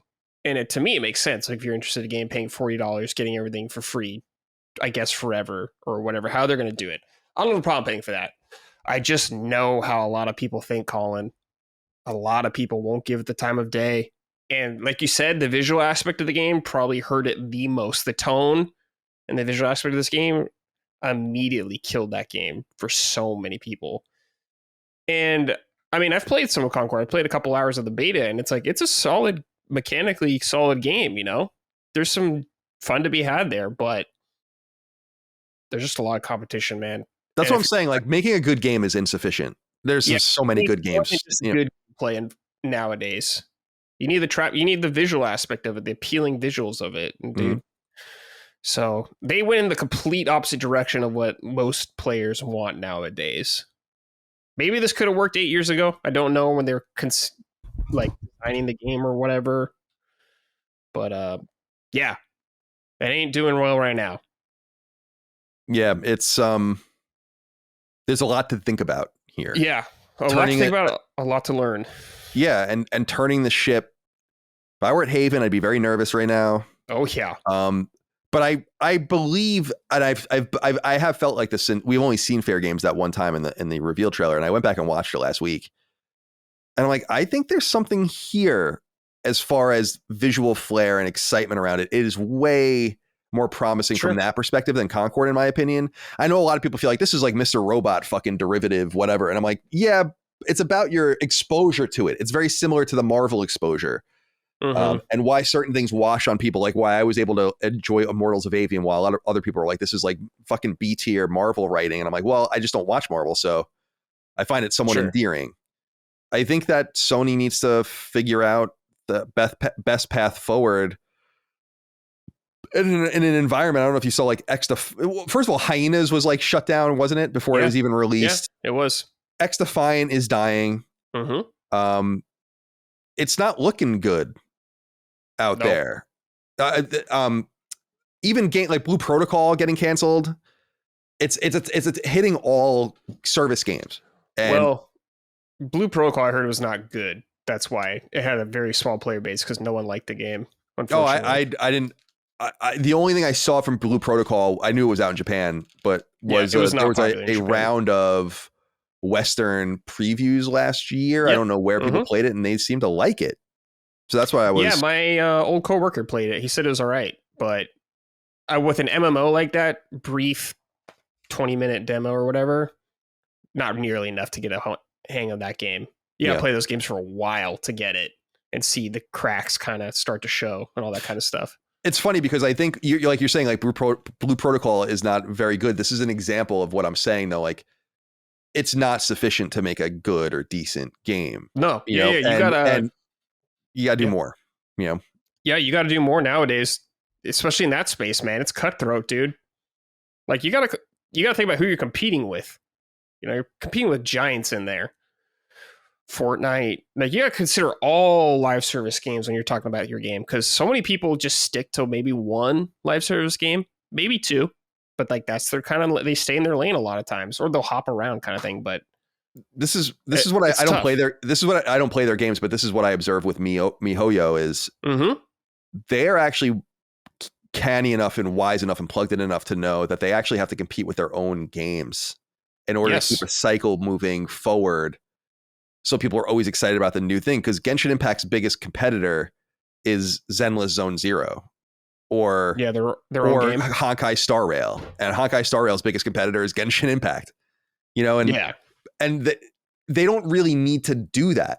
They really could have gone all in and just gone in with almost like Riot did for many years with League of Legends, and they obviously got out of that with Valorant.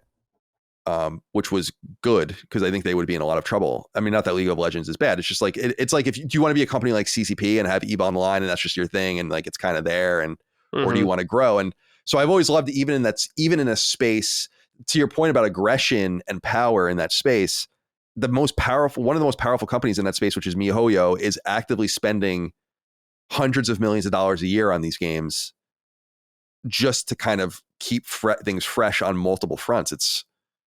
It's crazy when you're almost you feel it almost necessary to compete with yourself. As I understand, it's like a game like Genshin Impact costs them hundreds of millions of dollars a year.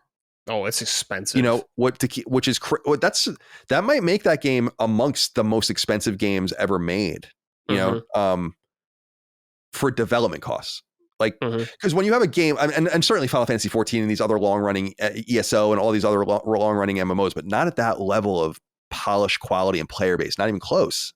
Yeah, maybe GTA Online and Fortnite and a few other things are like anywhere close to that. And Epic's another example of like investing in Fortnite, buying studios, absorbing Rocket League, absorbing Guitar Hero, absorbing all these different things in there is kind of cool, so they'll figure it out. Yeah. And for people that don't think Sony should play on this battlefield, like, you're wrong. Yeah, they like should have some you're irons just in the dead fire, ass of wrong. course. You know, they I don't need. know about 12. That was a lot, but Well, you should have some irons in the fire. it is a lot, but it's like I don't mind them saying like we're gonna have one of these every other quarter. It's like cool. I would love more single player stuff. I think you can have the best of both worlds. It's just it's floor ceiling shit. What I mean by that is even if you make the finest AAA single player game and your costs are running into the $300 million range now.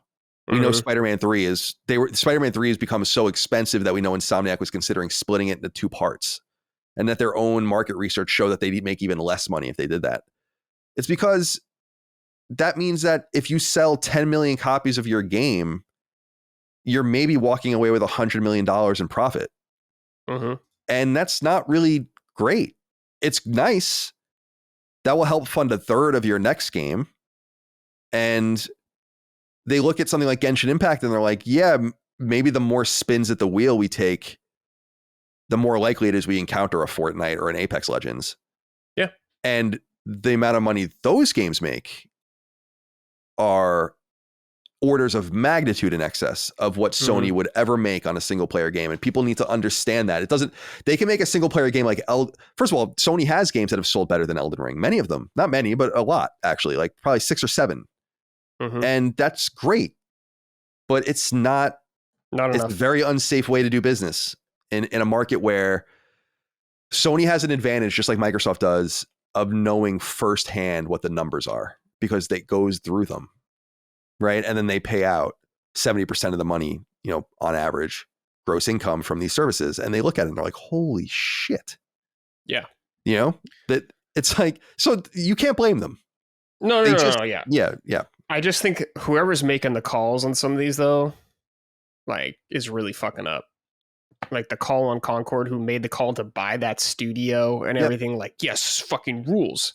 And like with Helldivers, it feels like they just got lucky on that one. They just like stumbled into luck. It seems like no one thought that game was going to be as big as it was. No one. No, I don't. I think that undercuts the credit a little bit, though, in the sense that,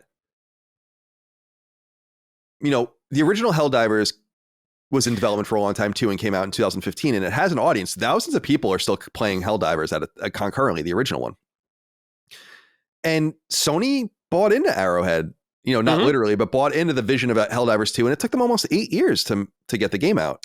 And there's someone there was like, this is worth it. Like, let's stick with it. You might remember that a trailer for Helldivers 2 leaked years ago, and it's totally different,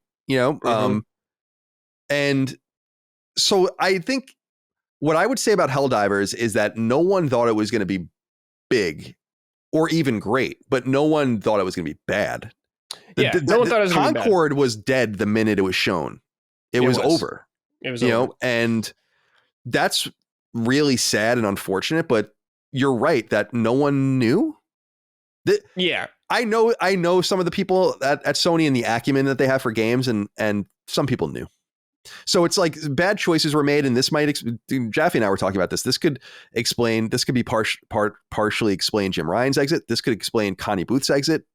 The Last of Us Online being canceled could explain that too. But I don't blame people for looking at a game like this and then being like, you canceled The Last of Us Online, and then you decided to give us this. I understand that Naughty Dog didn't want to be entrapped as a game as a service studio, but there was ways to deal with that. It makes that decision almost unforgivable that you went through hoops to release this game and you couldn't even figure out how to make that work, when I damn well know, again, based on people who have played it, that it was good. Well, The Last of Us, what they could have done, even if they should have released it, and if it was great and doing really well, you just hire another team to work on it. Exactly. You spin a team off. That's all you got to do. Yeah. You take 10 or 20 of your team at Naughty Dog, the core designers, the producer, some artists and engineers, people that are passionate about the project, the writer, whatever. And you say, like, we're going to give you X amount of money. You go spin off and hire to support this project. And that will be on you now. And you'll be Naughty Dog South or whatever. I mean, that's all it took. And they wasted so much time and money on that game.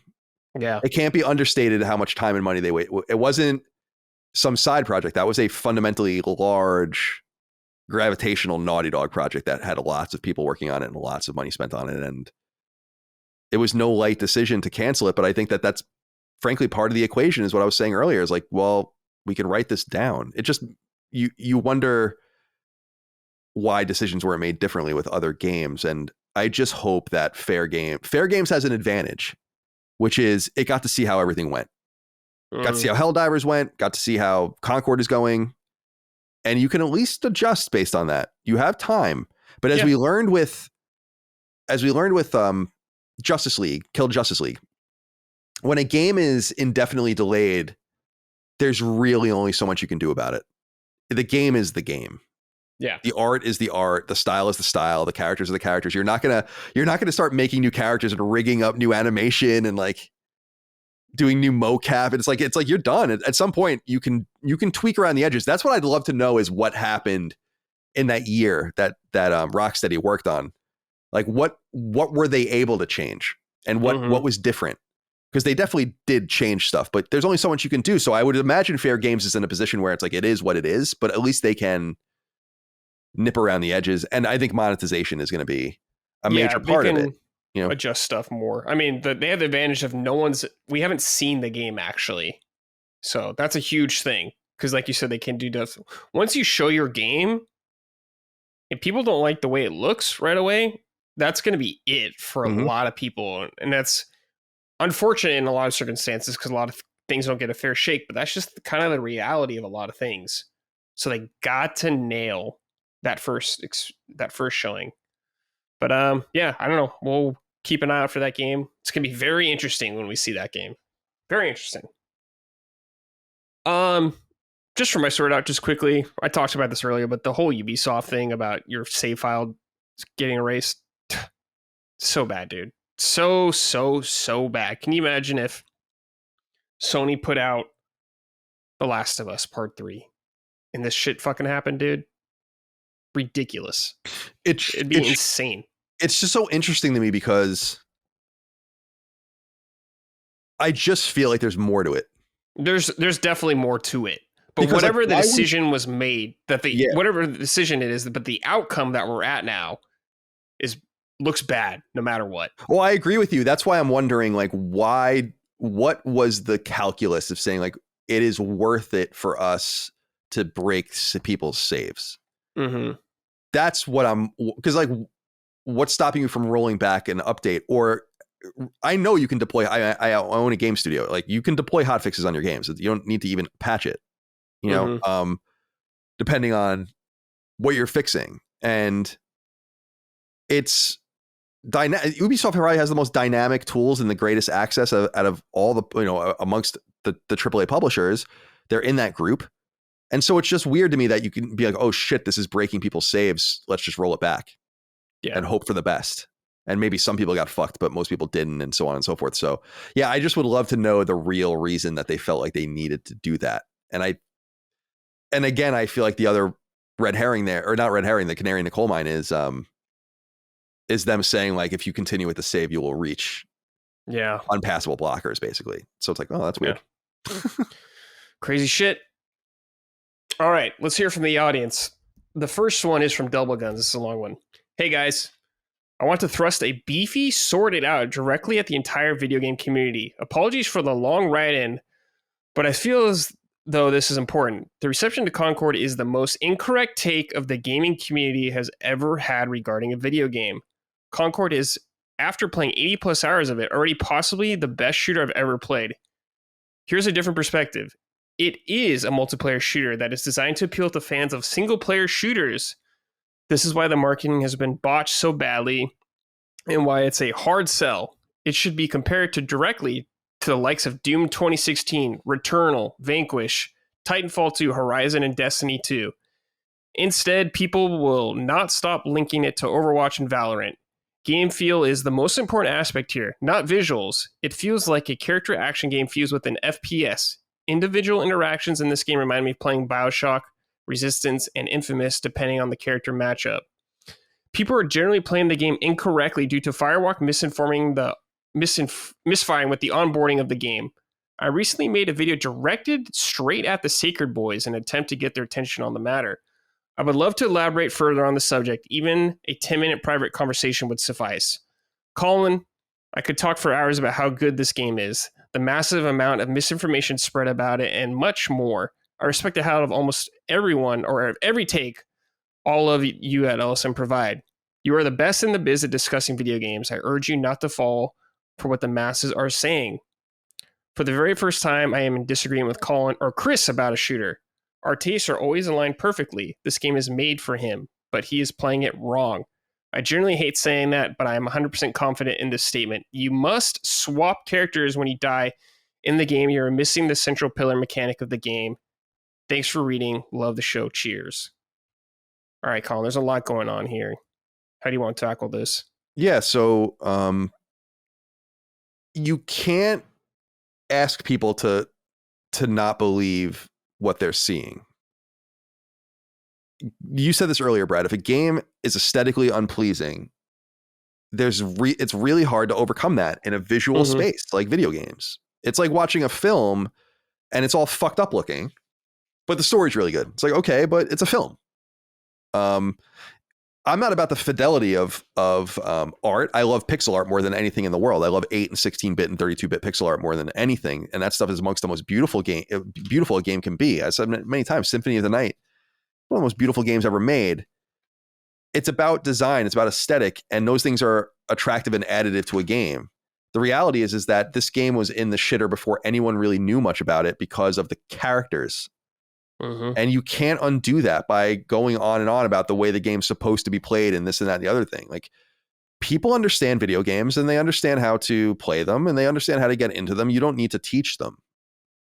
If the marketing is bad and the delivery was bad and the comms are bad and the whole design philosophy behind the game is bad and the game took 8 years to make and this and that, you can't expect people to buy into a product, and you're not going to convince them by telling them that they don't fundamentally understand the game. I feel that there are games out there that I've played that people don't fundamentally understand as well, but it's not really the game. It's not really my problem or your problem. It's the game's problem. They didn't do anything to help this game. Comparing it to whatever and doing all these kinds. Now, I've watched a lot of gameplay of it, and I've played all of these games except for Destiny 2 that you listed. Doom, Returnal, Vanquish, which is one of my favorite games on PS3, Titanfall 2, and Horizon. I just doubt that. Like, and again, I just trust my eyes. There's nothing interesting about this game, and I understand why people feel that way. We all felt that way the first time we saw Concord properly. Not when it was announced, we didn't know anything about it, when we had the logo and all of that. But when we first saw the characters, everyone made fun of it. Everyone hated it. Or I don't want to say everyone, but a lot of people hate it. It's tough to like things that a lot of people don't like. And I think we all have examples of that in our lives. And it especially sucks when something you like that other people don't like is dependent heavily on other people liking it, which this game is, because it can't survive without a robust player base. Yeah. But I don't think anyone's spreading misinformation about it. Like you said, I don't think it's up to anyone to watch a video or have a private conversation. It's like, I have no interest in doing that kind of stuff about any game. It's what's evident before you. Right. If you feel the video game community is wrong, then take it up with them. But I have no interest in giving this game much more of my time and energy. I've not played it. The reality is Concord could have been one of the best games ever, and I still wouldn't have played it. So it's just not what I'm looking for in a game. Yeah. Well, I tried the beta and I was like, oh yeah, this is like a good game. It's good. I totally see why people like it. But it just wasn't capturing me. And I don't know what else it could, like, I don't know. I just didn't really want to play more of it. Like, I fully acknowledge that there's good things in this game, but I just don't want to be in that world. I don't want to play as these characters. And like, that's important for a lot of people. Yeah, of course, to me, movement and gameplay is, of course, the most important thing, but it's like, other stuff matters too. And I'm definitely not the minority in that. I'm the majority of that. People played this game. People play the beta. People are like, all right, yeah, it's fine. But that wasn't good enough for a lot of people, especially with how competitive things are right now. And I don't really understand this whole thing of comparing it directly to single player games, are you talking specifically about movement? Because from what I played at Concord, I don't know, like the move, it didn't feel like Vanquish to me, like movement wise or anything like that. I don't really Vanquish understand is like super fast and like, yeah, and so is Titanfall. I don't know, like Titanfall 2, like I don't recall wall running and stuff like that. I don't know. I don't really see that. I don't understand that comparison. Dude, the lack of interest in the beta was obvious, that people didn't care. Yeah. And you can't force people to care, because even when it was free and available to try, they still weren't interested because they didn't care. Yeah. That's not anyone's fault. But the people that made the game and put it in front of people do better. Yeah. And it's like, I don't know. Like, I don't really want to put in the time to like watch a video about why I should care about this kind of thing if I just don't feel like playing it. I don't know. There's just too much shit for me to even bother playing or bother with this. There's too much stuff for me to play right now. I think this came out at a bad time. Well, didn't come out at like a horrible time. It came out before the wave of content, I guess. But I don't know, man. I think if you're having to like try to convince people this much to play it, it's in a bad state. It's a bad sign. Not saying that there's nothing wrong. Like, I'm not saying anything wrong about being passionate for this double guns, but I think it's like a losing battle almost. Maybe you'll sway a couple people here and there, but the vast majority just don't care about this game, for better or for worse. Yeah, it's over for this game. And yeah, I'm sorry if you really, for the people out there that like it or love it, I hope it stays alive long enough for you guys to be able to find games for a while. And I wonder if they will try to revive it with, like I was saying, like you could see this popping up on PS Plus in January or whatever, but I don't know. Yeah. I don't know if it's going to matter. I could see it earlier. I think you got to be careful with that kind of stuff, because you sure do. Well, this game is fucking dead, Colin. So it's code red. It was code red when they revealed the game. So you got to do something, man. Because like Call of Duty's coming out too. You know, a lot of people are just gonna, who are maybe playing this game, will just play Call of Duty. I don't know. It's a really, like, I feel bad for people that really like this game, because I do see good in it and I understand why people enjoy it, but it's just not hitting with enough people. And I don't know, this kind of like pleading with people to give it a chance. People did, but the interest just isn't there, for better or for worse. I'm sorry, D-Guns. But you keep doing your thing, man. You keep supporting the game if you enjoy it. That's all you can do. All right. This is from James Hill. Hey, big boys. Sort out to the LSM comment section.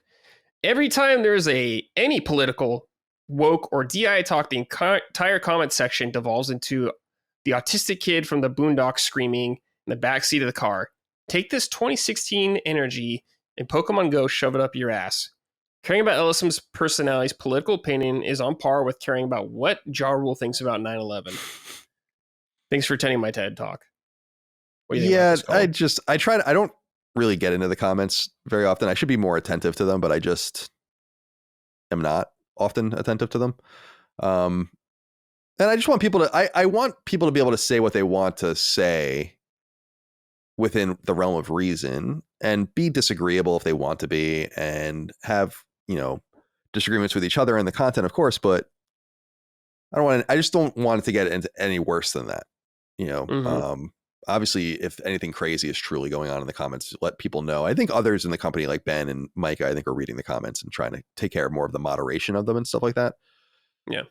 But I'm actually pretty impressed with the amount of, like, generally speaking, when I do check in, like, people are usually pretty good natured and have nice things to say and are decent. And I actually think that says a lot about our community in some sense, because so many places, even where there's a volume of good people in quotes, or like decent people, you'll still get overwhelmed and overcome by all the bullshit and the nonsense. So that we don't fall further into that trap, I think, is a compliment to our audience, generally speaking. Yes, I agree. All right, Colin, exact opposite now. Keep it up. Stuff we're pleased with in gaming right now. Anything that you can think of? Yeah, I don't know. Like, I for some reason I was so focused on the game of the year stuff, I actually forgot to prepare my keep it up. That's okay. You don't have to have anything. Yeah, like keep it up. I don't know. I don't really have anything right now, to be honest. That's okay. Everyone's fine. Everyone's doing fine. Yeah, everyone's doing fine. Yeah, mine was just going to be, dude, all the games coming out right now, dude. so much good shit. I'm eating ridiculously. It's like that meme of the girl eating the pancakes or whatever. Everyone's get the plate around. That's how I feel right now. It's like I can't even handle this. There's Sabrina. That's right. There's too much good shit. That could be a problem depending on how you look about it. But I'm loving it. I love the games, man. There's so much good shit. Great shit coming out. Astrobot's so close, man. It's gonna be a good time. The year is heating up big time. Well, we're already in the fire now, actually, I should say. It's here. The apocalypse of gaming. All right. This is from Shyborg. Hi, Sussy Summoners. I think we need to issue a strong keep it up to Capcom for keeping their fighting game catalog, both old and new, alive and well. SNK vs. Capcom SVC Chaos, Fighting Collection 1 and 2, Marvel vs. Capcom Collection, as well as continued support for Street Fighter 6. Keep it up, Capcom, and here's hoping we get Tatsunoko vs. Capcom in the near future. You gotta be pleased about this, Colin. They're doing great, dude. I said on Sacred Symbols the other day, if anyone listened to that Capcom deserves a lot of respect for bringing a lot, like really being on top of the collection situation for what I would say is a solid 10 years or so at this point, maybe a little less. Starting with the Mega Man Legacy Collection, which was excellent. Mega Man Legacy Collection 2, of course, Mega Man X Legacy Collection, Mega Man X Legacy Collection 2, the Saturday Morning Collection, the Capcom Arcade Collection, Capcom Arcade 2nd, Street Fighter 30th Anniversary Collection. There's like, and then all the fighting stuff they've been doing too, like he's been saying. Outside of that, even bringing games like Power Stone over and all of the rest in some of these collections and a few other, and a lot of really obscure shit, actually. A few fighting games in some of these collections where I'm like, well, I don't even know what the fuck this is, and I have to go look it up. So I think they've done a really nice job with that. For some reason, I mean, it's not surprising. I think SNK probably discovered this earliest, which was there's going to be a religious fighting community, even if it's small, around many of these games forever. And like my brother is still really, really, really into Samurai Showdown 2. Cool. Which is, 33 years old, maybe at this point, something like that. Yeah. And there's not many of them, but people do love that game and they stick with it. And to just make these things as available as possible. Now, of course, that's not a Capcom game, but to make things as available as possible in this realm, to give the game's online functionality with rollback netcode, and it's nice. It's loving. Plus all the museum content and the so nice, so good. The jukebox and the art galleries, and we were making fun of Concord before. It's like the thing that makes great fighting games shine are the characters, and to be able to like see them and get a view of them and get into them. And that's what I've always been attracted to with fighting games myself, and why I loved them as a kid was just the amazing cast of characters. It's the same reason why I love G.I. Joe. It's the same reason why I love Mega Man. And so yeah, Capcom definitely deserves a tip of the cap, especially because they seem to be the publisher most inclined in that middle AAA space in some sense, where they still have products like Kunitsugami that are coming out that you would expect them not to even bother with. And the collections are those kinds of things. Like they're not making I didn't even name all the collections. The Phoenix Wright collection, the Edgeworth collection, and re-releasing Onimusha 1. And there's just a lot of cool stuff. They don't have to do that. They're not making a lot of money doing it. When you have the Mega Man Battle Network collection, or you're releasing the ZX game, the Zero games again or something, you're not making tens of millions of dollars. It's like something you do to like support the catalog and get a little bit of money and support the IP. Fans. Yeah, exactly. So, yeah, I mean, it's great. I'm really happy to see all those fighting games coming out. I'm definitely going to get the Marvel vs. Capcom collection. I haven't played a lot of those games in a long time. And I think I'll get the fighting collection too with Power Stone, just because it's been so long since I've played that. So I am happy to see that. Also, that reminds me of Itsuno, who left, or is just now leaving Capcom after being there for 30 years, who worked on Power I saw that. Stone. That was in recent days, right? Very interesting. He's going off to work on something else. Very interesting. Conspiratorial tinfoil hat. Mikami's got that studio he's going to be starting. Kami is out doing... He can't work yet. But I wonder if these guys will team up in some way. Yeah, he needs a producer, so... You know. Maybe. Maybe not. We'll see. Very interesting times, though. All these bigwigs leaving those companies. All right, this is from 4/24/20. Dear Summon Sign, a gaming conversation. keep it up to Plastic Instruments. I recently pre-ordered a plastic drum controller for Taiko no Tatsujin Rhythm Festival on PS5.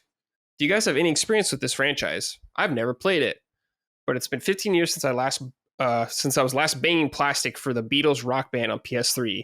The idea of Plastic Instruments has me stoked, and I'm excited to try something a little different in November. Peace and love to Holly, Dustin, and all the LSM crew. Have you played Taiko? No, I've not. I saw it's that like drum. Yeah, that drum game. I'm not even really familiar with it. It might be right up my alley. I've seen it going around in recent weeks. I don't know if there was new footage of it released or something like that, but I'm looking it up now. Oh yeah, I've seen this. Oh yeah. Oh, it's coming to Switch too.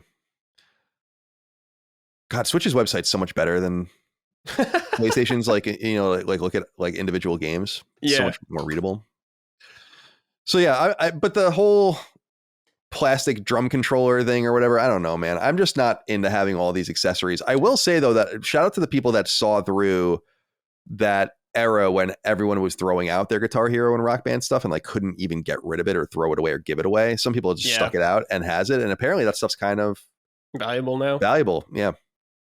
Which is funny because everyone had that shit. Everybody had that stupid drum kit. You know, I personally don't want any plastic instruments, but I think it's cool. And if you got the space for it, whatever, and you have friends you play with, that's awesome. But I'm good. I'm good right now.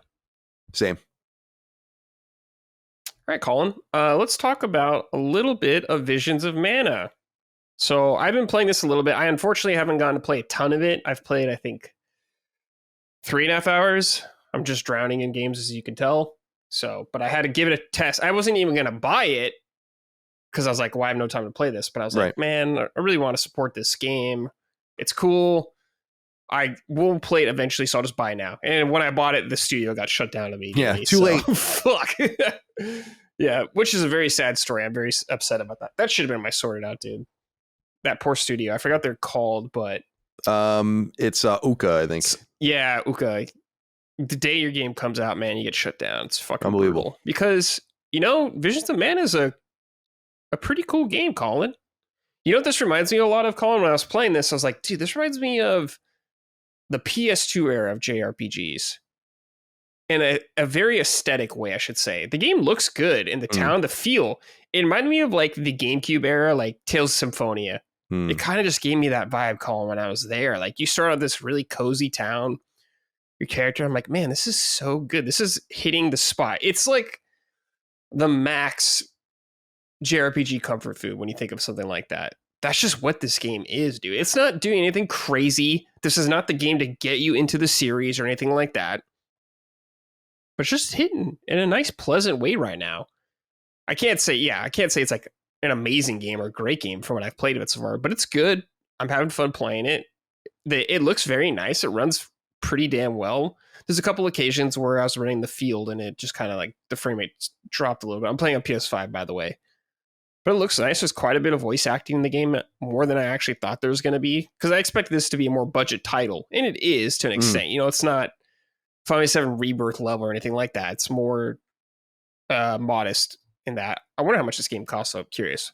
But it is just a cozy little game. Colin, I could actually see you playing this and just having a good time with it. That's what I was definitely thinking of when I was playing as you. I was like, Colin would have a good time with this game. Yeah, I never played, or I haven't played a new Mana game since Heroes of Mana on DS, which was... Oh, I never played that one. 15, 16 years ago now. And that was, I bought that sight unseen, I remember, because I didn't even really know. I just knew I loved the Mana games, you know, Secret of Mana and Final Fantasy Adventure. Trials of Mana was good on PS1. I don't know if you played that. And no, that actually, no. You played Legend of Mana on PS1. Trials of Mana was the Super Famicom game that we never got. It came out later. Legend of Mana, right. Oh, yeah, and then Trials of Mana was remade. Yeah, they remade it. I never played that. So, right, I played Final Fantasy Adventure, which was Seiken Densetsu. But we knew this Final Fantasy Adventure came in that iconic green box. Yes. And then Secret of Mana, obviously, yes, everyone played that. And then, Legend of Mana was a PS1 game. Yeah. And then Sword of Mana was a Game Boy Advance game. And then Heroes of Mana was a DS game. And I've played all of that. Oh, okay. Wow.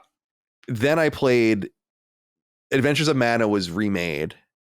Final Fantasy Adventure for Vita. I played that. And then Secret of Mana was remade for Vita, and I played that.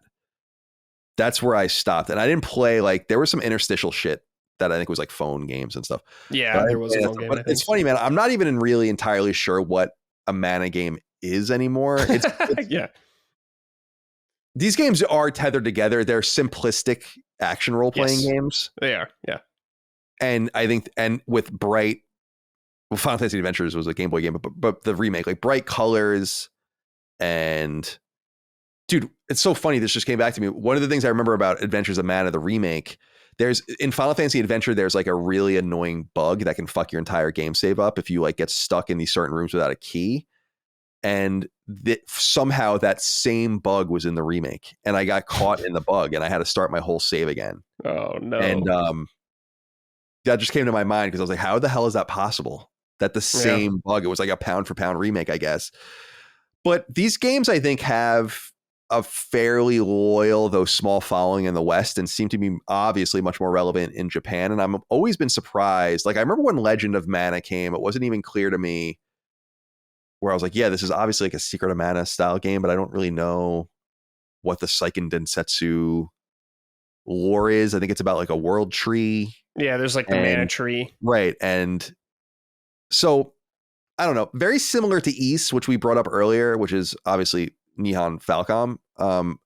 I have lost track of this franchise completely, you know? Yeah. And then you look up and you're like, oh, Visions of Mana. Okay. And then just like I'm looking up now and I'm like, Ys 10. Okay. Sure. You know? Yeah. I've played Secret of Mana. I've played Legend of Mana and Trials of Mana. I played so they did the remake of Trials of Mana, but before that they did like a Mana collection or something like that. And they put Trials of Mana on there, the Super Famicom version. And I played through that and it was really good. And I heard the Trials of Mana remake's good. I just haven't played it yet. Yeah, I'm looking up, but I'm looking at it now. I didn't even, yeah. So Trials of Mana, like you said, Super Famicom. I never even played. Obviously, this never came out here. I never played this. And then, yeah, this remake. Oh, so that was like the summer. Yeah, they did the remake, like right at the beginning of COVID. Yeah, you can play the Super Famicom version though too. Oh, cool. On like PlayStation, if you want to play that version, if you prefer the 16-bit. But yeah, I've played all these Mana games, Colin, and I cannot fucking tell you anything about the stories, dude. I don't remember. Yeah, I don't remember them either. Like, I just don't remember anything about them. One of them I remember being, I think it's Adventure, but it might even be Secret of Mana. Is like, it really is just like one thing into the next thing into the next thing into the next thing and the next, like no sequence. It reminds me of that old video of the South Park creators when they're like, when you're writing something, it shouldn't be then, it should be, you know, like so or whatever. Or, yeah. But, or and like it just seems like so unnecessarily sequential. And I remember that just being beat for beat, like go get the key, go get the thing, go get the this, go get this, talk to this, da da da. And I know that games are built like that generally speaking, but there's so much more panache over it than this. Yeah. I don't really. It's fine. Again, the most differentiated game was that DS game I remember being, because it was more of like a strategy game. Yeah, I remember. Yeah. I didn't even know that when I bought it. You know, I was just like, yeah, how would you if you just bought it because you saw the cover? Yeah, I just saw that there was a new Mana game out, and I was like, oh, yeah, check that out. Yeah. But yeah, anyway, I guess Colin. So the game, yeah, you're going on this journey of the tree. You are this character named Val. He's like the main character. You're accompanied by this girl named Hime, I think, or Hina, I think her name was actually. She's like important to the ceremony, going to the tree, and you're kind of her guardian.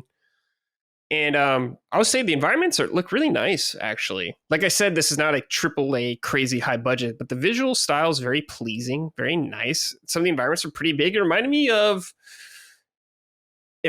walking around in Final Fantasy 12 for some reason. I don't exactly know why, but it just gave me that vibe, which was, it's not a bad thing in my opinion, but that's just kind of reminded me of. But yeah, there's a bunch of stuff on the map. There's like treasure chests. There's monsters, of course, to fight. Everything is real time. You know, you get in a fight, it just initiates combat right away. This is not a turn-based game at all. If you're curious, it's all action combat. So if you're not in a turn-based, you could enjoy this here.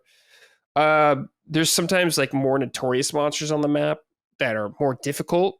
And if you kill them, you get like rewards for crafting stuff. I haven't gotten to any of that quite yet, but I've gotten items from them that you will use later on.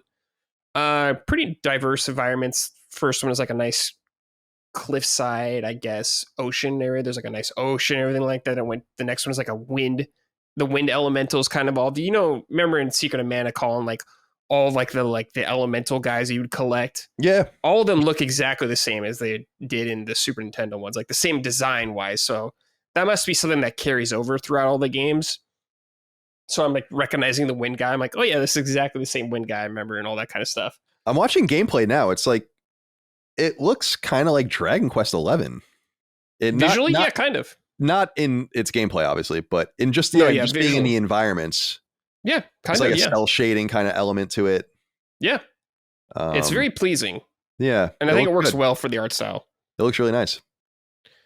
But maybe I will check this out. I don't, not anytime soon. Yeah, combat's all real time, like I said. You got your basic attack, you got a special attack. That's what triangle. You can kind of combo them together a little bit. The wheel is back if you've played Mana games before. If you remember in Secret of Mana, you did like everything from a wheel, but it was painfully slow nowadays. But you can still do the wheel if you want in this, but you can also just hotkey a bunch of abilities, so it's way faster. First thing you get is like fire spell and stuff like that. But you get more stuff later on. Like you unlock classes or jobs, I guess. I've only gotten one so far, but it was like a class that gave me like a big two-handed sword, and I could combine like elemental damage onto your weapons. Like I could enchant my sword with fire or something like that, or electricity. That seems to be the class kind of thing. And you can level all that stuff up, and eventually you can kind of take abilities from certain jobs and equip them onto other ones. You can keep specific things about them onto whatever classes you like, probably like a select abilities. But I think there's like passive abilities with the classes that are locked to that. So you might want to, you'll have probably preferred classes, but you can take a few things from other jobs, which is fun in my opinion. But yeah, there's 3 players on the field at once. You can switch between them at any time, which is cool. The first character you get is called Karina. She is like this half dragon girl kind of thing, and she has a flying dragon companion with her that looks exactly like the mount from Secret of Mana that you get that flies around.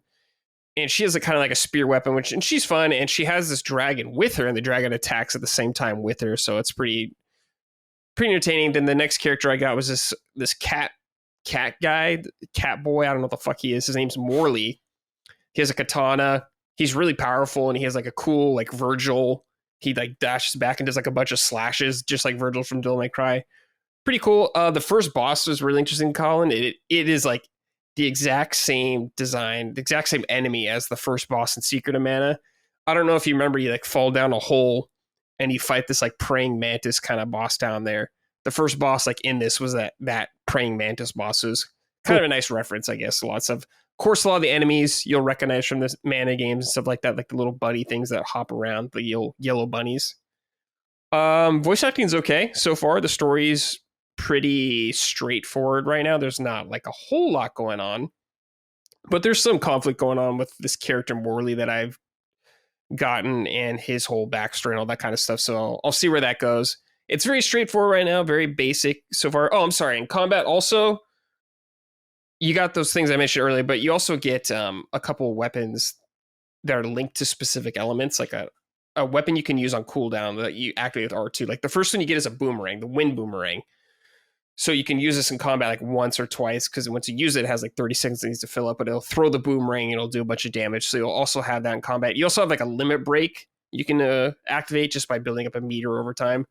So there's some stuff going on. You can dodge and of course all that stuff. I don't know about blocking. That's probably job specific or class specific ability. But so far, there's enough going on to keep me engaged. Not very difficult so far either, so I'm just cruising through it. There's a couple times I died from just guys stun locking me with the status effect and I just get 2 shot or something, but that's only like the really tough guys. One thing I like about it though is on these maps there's a bunch of low enemy guys, but a couple areas I went to there was like level 52 guys or stuff like that. So I'm like, oh, this is cool. It makes the world feel a little more dangerous. So I'm digging that. But yeah, very early still, but I'm digging the vibe of the game right now. I'm enjoying it. I definitely want to play more of it. I've heard pretty good things about it. This game's not going to, like we said earlier, this is not the game to get you into the series. But if you like JRPGs already or the Mana games, you'll probably have a good time with this game. So, Colin, we'll see if you ever get to it. Yeah, Who I knows mean, if we will? There's just too much shit already. It'll probably come to like PS Plus or something at some point, but maybe not. Maybe not. I don't know, man. There's just so many things to play. Like we were saying, it's I know, like, dude. definitely not going to buy it now or at full price. I'll check No, yeah, there's too much. But yeah, I'm enjoying it. We'll see how it goes, though. All right, this is from 441 Zook. Hi, all. Brad, regarding Visions of Mana, I played the demo and was pretty whelmed. It seemed like a game with impressive art/art direction, let down by surface shallow, repetitive gameplay. Does the gameplay improve? I have played Legends of Mana, which I remember enjoying, but I think I am more selective now than when I played it on release. It's funny, I reviewed Legend of Mana when it came to PS4. I never played the original, and it's pretty basic, Legend of Mana. Amazing soundtrack, looks really great. Combat, That's how I feel about Secret of Man, though, too. I don't think the combat's very good in that game. In fact, I think it's pretty bad. But I don't know. I didn't play the demo of this game, Zook, so it's hard for me saying. Like I said, I'm only three and a half hours in or whatever. But I think there's enough going on so far. But for an entire RPG, I don't know. If it's an entire RPG and they don't introduce more, I'm sure there's gonna be more characters you unlock, of course. But I hope they introduce a couple more mechanics. But if you're on the fence about it, just wait a little bit. Maybe wait for a sale or something. All right, this is the Snack Squatch. Hey, Brad, what are your thoughts on Visions of Mana so far? I played the demo and I enjoyed it. I'm going to wait for sale due to an extreme backlog. Also, what are your thoughts on the studio behind it getting shut down literally the day the game launched? Thanks for all you do. Well, we talked about that a little bit. It is very unfortunate. We don't like to see that happen. But the game industry is unfortunately a very ruthless place at times. Yeah, it sucks. But it is what it is. It sucks that you're not even able to celebrate your launch, your own games and shit, you know. Yeah, it sucks, man. Yeah. But yeah, who knows? Hopefully the game does all right, I hope. Just send a message to Square Enix at least to keep investing in it, but I don't know. But yeah, I'm enjoying it so far. All right, Colin. I'm curious about this one. Eiyuden Chronicles, you've been playing. Mm-hmm. Talk to me about this right now. This is the spiritual successor to Suikoden. Yes. So I played and so it was available on PS Plus at some point, so I grabbed it, which was Eiyuden Chronicles Rising. Yeah. And so I just had it, and I was like, is it a prequel? It was a prequel, right? And it came out in 2022, made by a different studio. And this is like Rabbit and Bear, whatever the guys are called. That was Yoshitaka Moriyama's studio. I think that's the guy's name that passed away. That was the kind of the producer and the writer and the director of the first two Suikoden games, and then kind of came back with this Eiyuden Chronicle thing. So I played Rising and I ended up platinuming it. I actually wasn't crazy about it, but I was like, I'm just kind of bored. And it's a mindless kind of side-scrolling action RPG. It's not great, but there are some characters in it that are in the real game, and so I'm a little more familiar with Eiyuden Chronicle now because of Rising. And I bought 100 Heroes and began it, and I just played it last night. I've been a little distracted because of Vampire Survivors, but I played it again last night and progressed. I'm actually literally, it says on the tracker on PSN, I'm midway through the game, 50%. Maybe 25 or 26, 27 hours, something like that into the game. Pretty strictly measured because I'm crazy about that sort of thing. And it is a Suikoden game, and it's cool. I like Suikoden. I'm not as into it as someone like Dustin is. Mm-hmm. And obviously we're getting the Suikoden 1 and 2 remasters in March next year. So those are coming as well. You might want to just wait for the real thing. I don't know. That's what I'm doing. Yeah, and I'm not mega passionate. Like, I own Suikoden 1, 2, and 3. I never got... I think there are more than that, I think, of Suikoden games. I think there's 5 of them. Yeah, I think so. And I never played the 4th or 5th ones. And I really don't remember very much about Suikoden 1 or 2. Suikoden 3, I never even did much with. That was during... I'm not even sure I ever really played it very deeply. That was the era in my life. I want to say that was like 2003, 2004. When I could really afford games, and I would just buy whatever, as opposed to like what I wanted to play. I just wanted games. I have so many games that are even still shrink wrapped, which is funny. So I don't have a special passion for Suikoden by any stretch of the imagination, but I was interested in seeing this game. It was obviously a massive hit in the realm of Kickstarter and crowdfunding, and Rising coming out in 2022 is kind of this interstitial. maybe a little bit inspired by what Innie Creates and Iga were doing with Bloodstained, with those those exceptional 8-bit prequels or whatever. I don't think Rising really did Eiyuden Chronicle any favors, while I think that you could even argue that the Bloodstained 8-bit games are better than the real Bloodstained game, which I think is also really good. Especially the second Bloodstained 3D game that was basically Castlevania 3. It was like, damn, this is fucking sick. Oh, I love it. So 100 Heroes, as the name suggests, and as Suikanen's kind of calling card was, it's about finding characters and growing a large cast of playable characters and ancillary characters that will help you kind of build this town out in Eiyuden Chronicle and all the rest. And it's up to you to find them. Some of these characters you'll just encounter during the story are kind of obviously in town. Some of them you have to kind of go off the beaten path or backtrack or do something for them. And if you attract this character, he might join you as someone who will fight in your party. If you attract this character, it might be that he is able to open a store at your castle and all of the rest, like your hub town. It's very comfortable to play. It's very nostalgic. I think it's somewhat pretty. The pixel art is nice, but I'm also not overwhelmed by how good it is or overly attracted to it in any way. There's a lot of complications in managing large parties of characters. You can have up to 6 playable characters, like a front row of 3 and a back row of 3. And there are characters you encounter. I only have one of them so far that take up 2 slots. There's this kind of like funny looking creature that a little girl rides, and there are 2 characters in your party. So that's kind of cool. This is what I call the Pokemon sickness for me, which is, when I used to play Pokemon back in the day, I played Pokemon through Platinum. And I was only really able to contain this as the Pokédexes got bigger and bigger. But in like the 150 Pokemon, like Pokemon Red and even into Gold and Silver and all of the rest, I would basically capture every Pokemon and then level it up equally with every other Pokemon.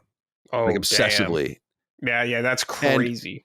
And realize, I mean, it's just, you can't play like that after a while. I was obviously a high school kid, and the Pokédexes were manageable, and you could import Pokemon from your games and stuff. So I was able to work around it. Eventually it became too much. And when I started writing the strategy guides for those games at IGN, probably beginning with like Ruby, so that was like 2003, I stopped doing that.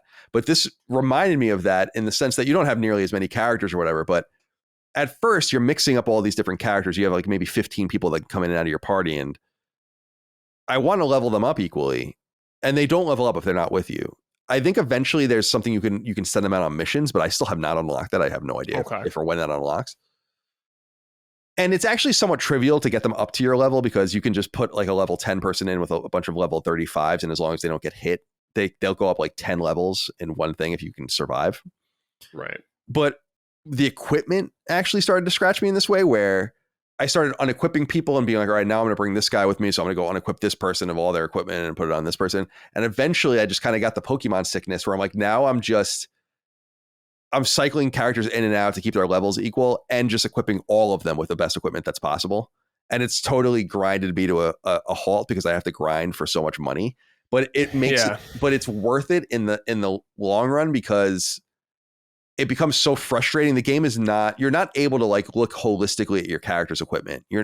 It's like, who's in your party and who can you manage? But it's like, you can't see everything wider and just deal with characters that are not in your party. And that would make things so much easier from an interface level. And that really injures a game like this, because games with large parties like Final Fantasy VI suffer from the same problem, actually, of not leveling when you're not in the party, of just having equipment on you that you can't use and all of the rest. But it's a Super Nintendo game. Right. That was released in 1994. We're 30 years ahead of that now on a PlayStation 5. And there are just certain UI things, especially with party management, that games like this simply must have that they just don't. And so that annoys me a little bit and grinds me to a stop. And it's a game that's only playable for me in bits and starts because of that. And as the party buffs out and gets bigger, I almost want to play it less. I think I'll see it through, but it's not the game's fault, because that's the game's fundamental. The aspect is like, oh, look at all the characters. But eventually it becomes like Pokemon, and it becomes too overwhelming for me. Well, talk to me. How's like the combat? Combat's turn-based, and it actually has a really nice auto battle system that I really appreciate. And it reminds me a little bit of Tales in that you can go into individual characters and augment them very specifically about what you want them to do. Like, don't use items and use magic only in these situations and do this in this situation. Like, you can do that kind of thing in the game, which is cool. So I tend to use auto battle mostly unless I'm fighting like difficult enemies in a new area or I'm fighting a boss. And then each character has their fundamental attacks front and back row. So your back row will be your magic users or like a mage. I'm sorry, not a mage, an archer, someone that uses distant weapons or whatever, darts and shit like that. And then in the front, your brawlers and your swordsmen and all that kind of stuff. And each has like their own standard attack. And then you have an MP and an SP system basically, where the MP is used to cast spells, and not everyone can use MP, but that's kind of like a permanent loss. When you use your MP, you have to use items to get it back or heal or whatever. And then there's this other SP system that a bunch of skills are attached to that levels up once per turn. So it allows you to use them over and over again. You have to so if you want to use like a really powerful one, you might wait 4 turns and then unleash the special attack, whatever it is. There's a somewhat deep rune system in the game that imbues characters with certain skills, almost like espers, I guess, but you don't permanently keep the skills. You only keep them when the rune's attached, and you upgrade rune slots the higher your level your character gets. But I find it difficult to play with the system too deeply because runes are so expensive that I'm basically only using runes that I find. So that's a little bit frustrating. I feel like that there's a lot of systems in the game. There's a cooking system. Again, your hub town system where you have like a farm and a pasture and mines and lumber yards and all this crazy shit. And you're gathering these items to build out further your base. I don't feel like the game needs to be this deep in all these different ways, although I know that's what people enjoy about these kinds of games. Right. Not necessarily Suikoden, but just like like Ni no Kuni 2 was like this. And the town builder. Yeah. Right. Yeah. And then the Suikoden kind of element of like the battles, like the battlefield battles, I feel like in this game are kind of lost. Like I don't understand. I don't remember exactly the way that the battlefield battles went in Suikoden, if they were like hands on or whatever, when like you have all these factions fighting each other. But in this game, I feel like it falls flat for me. Because it's just kind of going through the motions. Like, just show it to me. I don't need to participate in this very rudimentary strategy game. Just show me what happens and let's get the story moving. But I'm here for the turn-based combat in a JRPG party system, not this other stuff. So, yeah, that's it. How's the story? Has the narrative been interesting? The story it's complex. It's very much like Suikoden about like interbattling kingdoms and all of the rest, but the story's fine because of the proximity of the characters to you. Again, having so many characters in your party, but some of them are playable. Some of them you can even there are certain class of characters that are basically like augment characters where you bring them with you. They don't fight, but they allow you to do certain things. So like you can bring one of these guys with you and you'll earn twice as much money. You can bring one of these guys with you and you can like alternate your parties at save points and stuff like that. So there's a lot of depth of the characters, but I find it's like a true ensemble and somewhat difficult to keep up with beyond. And it's not even difficult to keep up with. I'm just not very interested in it beyond the overarching like inter-empire conflict. There was a cool moment that I just dealt with last night where you're in the middle of one of these battlefield battles and then parts of the enemy forces withdraw because they learn of some intrigue that calls into question the entire reason you're fighting and all the rest. It's very factional, and for those that are into it, it'll be pretty deep. But I'm not crazy about the story. I think the gameplay and the character finding and the management of all your party's members and stuff is probably the most fulfilling part of it. So it's good. I think people that like Suikoden are really going to like it because it is unabashedly Suikoden in every way. Cool. Yeah, I haven't played Suikoden So I don't really want to play this because I feel like I won't appreciate as much. So I'm just going to wait for the collection to play the real deal. Because I know people love those games. All right, this is from Javen Mather. Hey there, gents. Eiyuden Chronicles is one example of various sequels or spiritual successors seeing life thanks to crowdfunding. Is this one of the only ways we'll truly see follow-ups to beloved games that deserve successors, but aren't big enough in the zeitgeist any longer for mainstream studios to bother creating them? Mostly, yeah, I would assume so. And I think it's an effective way to do it. Like, it makes everyone happy. Big corporations that own this IP don't want to make little bits of money. Eiyuden Chronicles is probably not going to be a game that's very interesting to Konami. You can make a little bit of cash. Maybe what would be more interesting to them is a big budget Suikoden game that revived the entire, I think, that they can make serious money on. But in the trenches with smaller companies and people with not lower aspirations, but that don't have corporate holders and or shareholders and corporate masters to serve, a game like 100 Heroes is totally doable. And so you go and you find the little bit of money that you need and you make it happen. And like they did, they found a publisher with 505 as well. Kind of spread some of the pressure out. And people are I've become much softer on Kickstarter to the point where I kickstarted my first game ever, the Wild Arms successor. Oh yeah, what is that called again? I can't remember. It's the other one's Penny Blood. Penny Blood's the Shadow Hearts one, right? Exactly. And I think I did them both because they were together. I think it's both. Armed Fantasia. That's it. I knew it was something with a P or F. And I'm a huge Wild Arms fan, so that's something I'm very glad to do. I used to be a lot more critical of it because I felt like if your idea is so good, go find corporate money for it. Like and I saw games coming out of Kickstarter where I was like, damn, dude, this is what you needed. It's crazy that no one, like, Shovel Knight's a great example. Like, I would have funded Shovel Knight if I knew how big it would have been and like how little money they needed, you know?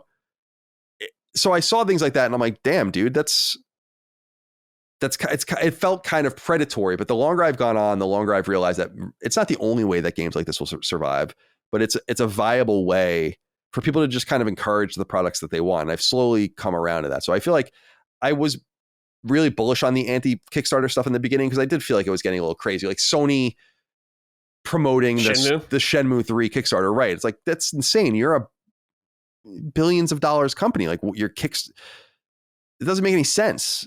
But when it's not taken advantage of, I think it's pretty pure. Okay. All right. This is from Neo JD. How are you fighting the difficulty in 100 Heroes? I was liking it at first, but some battles later on felt annoying and tedious. If it's easy for you, do you have any tips? I don't really find it difficult, but it's more about the obscurity of how to get characters and the backtracking. There's an instant travel system that's through like one of your mage characters. That's really cumbersome and annoying in that, like, you have to go to a menu and then you have like a little bit of a dialogue with her and all this kind of stuff. The game just, if there's anything annoying about the game, it's just that maybe it doesn't move as quickly and some management issues, but I don't find the game unbalanced in any way. I find it quite playable. It reminds me a little bit of Dragon Quest in the sense that you'll know if you're going too far or in a place you aren't supposed to be because the characters will be, wiped out pretty quickly. It's not literal like in a Dragon Quest where you're going over a bridge or something and now the enemies are just all harder across the bridge, which I love that kind of shit, that kind of coding. But I find it fairly well balanced. The game does provide you very little guidance, but it will give you these sections of world map to search where there might be 6 options and you'll kind of figure it out from there. So the difficulty is more in like the conception of what you're supposed to do next and putting the story together than I think the gameplay, which I think is pretty straightforward. I don't think there's anything that's really remarkable about the gameplay. It's certainly, it's not middling. It's good. Yeah. Okay. All right, let's end the show with some closing questions and comments from the audience. Remember, if you want to send a question to this show or any of our other shows, patreon.com/laststandmedia. All right, this is from Ryan Lynch. Hi, guys. Might be something I would have written to Sacred about, but I've loved having Brad and LSM fold, so doing it here instead. With Outlaws, it is yet another example of a game given some deluxe/ultimate version with a higher price tag and a few days of early access to play. But yet again, a broken, lessened experience for those who ponied up. And yet, we have seen over the past couple of years that this premium price incentive is working and getting people to buy in. But why? Sure, we get the occasional college football smooth launch with that early access, but far more often it seems we see server issues, bugs, and more. Why oh why would anyone pay for the experience to be in essence the last phase of QA? Is FOMO really that bad? Yes, Ryan, it is. People want to play things immediately. Not everyone is in the know about a lot of this kind of stuff either. More casual audiences. Like a lot of people that are buying the early access of college football, they don't really care. They just want to play college football right away. They're just excited that it's back. They're probably not even thinking about tons of bugs maybe or anything like that. A large audience of that kind. And why are we seeing it? You're exactly right. It's because it does work. This is going to continue to happen, as we were saying earlier, no matter what. This is going to happen more and more frequent. What games it happens to or how often it'll happen, I don't know. Like, I'm curious when Sony starts doing it more. Like, Concord had early access, for example. But, like, when is a big AAA publisher going to have access? Or, I'm sorry, big AAA game, single-player game going to have that? We don't know. What do you think about this, Colin, though? It's what we said earlier, is that it's easy to be critical of it, of early access, for instance, until you get got. And there's just, I am strong enough to stay away from it for everything that's been presented to me so far. I've never paid for early access for any game yet. Didn't Helldivers have early access too? I'm pretty sure it did. Maybe. And I've not encountered anything, like we said earlier, that would really make me do that yet. But there are games that are going to come where I'm just going to want it early, whether, like I said, to avoid spoilers or just play things as soon as possible, or because I'm authentically excited about something. Those games are going to be few and far between, not the games that I'm excited about, but the games that I can't wait 3 or 5 days to play. It's like, we've waited 5 years and it's like that big of a deal to wait. And it's not a money issue either. I can afford it. It's that, like, I just don't want to waste my money. It's the same thing I feel about having, 17 subscriptions for all of these streaming services. Can afford it, but what is the purpose of that? I don't watch any of them, so I'm just going to cancel them. And so I just need to be patient, but I don't like, so he's asking kind of two different things in the sense, because the one thing is like early access to play, higher price tag, but the other side of it is, a game that's broken. What's weird to me is how much of a difference 5 days makes or 3 days makes, and even making a game functional, and shows how close to the border a lot of these games are launched and how they're never really done. And that's a shame, because it wasn't that long ago that game. We have to remember, it wasn't until the Xbox 360 and the PS3 that you can even patch games in the console space. Games literally had to work. Like, they just had to work. There was no option to do anything about it. And I've brought it up in the past, like the whole Metroid Other M thing, when people had to send their saves to Nintendo on SD cards to get the game fixed, which was amazing. It's an amazing story, And we are so far beyond that now that there's a lack of care that's put into these games. And I just want to see a game launched that works. Like, I really feel like Grand Theft Auto is going to be one of those games that just works, because I think they're just like, what? We've taken all of this time. We've taken so much time. Like, what's a little bit more time? We're going to make all the money back and more. We have no problems. Let's get the game to really sing immediately. And sometimes you don't know, because the greatest QA reference is the community. No matter how many times and how many people you have playing at consoles and PCs around the world and QAing your games in all these labs, you're still not going to learn what's truly fucked and broken about the game until it does launch. That's where betas come from, and all of the rest too as well. It sucks that people pay into that, and the FOMO is bad, but I am able to usually resist it. I don't mind buying games at full price. That's one thing. And I often buy a game when it comes out and then don't play it until I feel like it's fixed. But that in and of itself is kind of sending the wrong message. But it's not that I refuse to be an early access person and kind of QA tested on. It's that I don't have that FOMO 9 out of 10 times. But I also don't want to be judgmental to the person that does have it, because I will have it. Yep. I'm telling you, it's going to happen. There are so many possible games that are going to come out that if they offered early access, I'm definitely going to do it. So no judgments for me. Yeah, I like early access. One who does a good example, in my opinion, of early access, if you have to do it, is Final Fantasy 14, where you just pre-order the expansion, you'd get early access. You don't have to pay more. So yeah, that's nice. I'm more into that and that's totally cool, rewarding people who pre-order your game, but it just makes money, man. Like Starfield, I remember Starfield sold a ton. Forza Horizon 5, when they did it, sold a ton.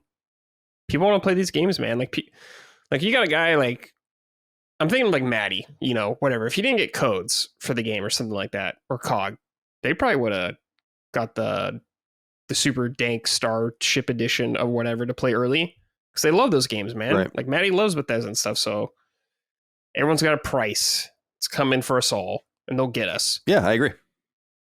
You brought up like bugs and stuff, I guess, like that. You know who's still pretty good about that is Nintendo first party. Yeah, definitely. They're still really good about that stuff. There's like, I remember when Tears of the Kingdom came out, there's like a couple patches, but nothing like crazy substantial. So they're still pretty good about it. We'll see how things evolve though. Yeah, I've always given Nintendo a lot of credit for just releasing finished products. And I always found it weird when I first bought my Switch, when I got the Switch when it launched, and there was patching games. And I was just like, oh, this is so unusual, because I didn't play Wii U, and we didn't really, there were no patches on Wii. So I was like, it's so funny that Nintendo games need patches now too. We are in a brave new world. Yeah. Okay, this is from the Uncharted Wolf. What's up, Summoners? Brad, I'd like to make an apology. For years, I've made fun of Kingdom Hearts, but after actually recently playing the games, I realized they're awesome.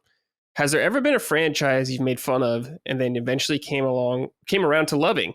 Thanks for all you do. Well, Uncharted Wolf, you finally saw the light. You finally learned. Good job. Colin, anything that you made fun of, but then you ended up loving? Made fun of, I don't know. I mean, I was really didn't give a fuck about Call of Duty for, Call of Duty launched in 2003. I didn't play Call of Duty until Modern Warfare. So that's 2008, I want to say, 7. And I was very dismissive of that franchise and just shooters generally until, and I played shooters and I liked them up to that point, but I didn't take them very seriously. I was much more of an action role-playing game person, sports gamer, and all that kind of stuff. And there was a time when I really loved Call of Duty, kind of earlier on in its life, probably between 07, 08, and 13, 14 or something like that. And would play it pretty much every year. And I read something so funny the other day. This comment stuck with me. It was just it was like a random throwaway comments. I was reading through the comments someone wrote about something on Call of Duty. And this guy wrote, "Never let Infinity Ward near Call of Duty ever again." Oh, and I was like, in my mind, I'm like, imagine reading that statement 15 years ago. Yeah. When everyone hated Treyarch. And I was like, damn, times really do change, man. But this franchise still just trucks along. I'm so far behind on it at this point that I'm not even bothering anymore. But yeah, so that's what comes to mind most. I'm pretty open-minded with games. So I'm not like really dismissive of things just out of hand. They have to, there's a lot of trash out there. There's no doubt about it. But yeah, I feel like, and you could just see it in the games I play. I feel like and some people make fun of me for saying this, which I don't really understand, but I'm like not only eclectic, but I feel like deeply eclectic with the games that I play. So there's no predictability about what I may or may not dismiss. Yeah, I can't think of anything like that I made fun of that I eventually ended up loving. Like I made fun of Borderlands the most, but I don't give a shit about Borderlands still. So not that. I guess though, I didn't think I would like Yakuza as much as I ended up liking it, I guess. My friend, my cuber, has been playing the series since PS2, the original ones. And he always told me they were really cool. And I was like, yeah, they look fine, but like whatever. And I never played them until eventually there's so many of them. I was like, I don't even know where to start. I don't want to bring out a PS2 or whatever to play this thing. Eventually when they did Zero, I was like, okay, now's the time. This is the opportunity for me to actually start getting into the franchise. And I did. And I really like the series a lot, man. Like I've played all of them except Infinite Wealth so far. And I think they're great. So I guess that's one of them for me. I'd really love that's a series that would really benefit from a year of no games. No game releases for me. Oh yeah. Yeah. Those games, dude, those games can be deep as fuck if you do everything. Like some of them I just mainlined them, I was just like, well, I got 3 to play through right now. I'll just mainline this one. All right, this is from Easel. Colin and Brad, welcome to a duet summon sign. My question is simple. When Trails of the Sky the First comes out next year, assuming it's not a Switch exclusive, do you plan on playing it right away? How does it feel to start a series with so many entries? Have a good one, lads.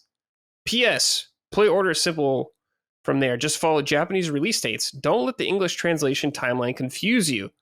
Falcom isn't the one making it difficult. It's our markets. Easel. I'm gonna play this, Colin. What about you? I don't know. I played Trails of Cold Steel 1. That's the only game I've played so far, and I liked it. I liked it a lot. I beat it. I've spent a lot of time with it, 70 hours maybe. It is poor man's Persona, but I dig it.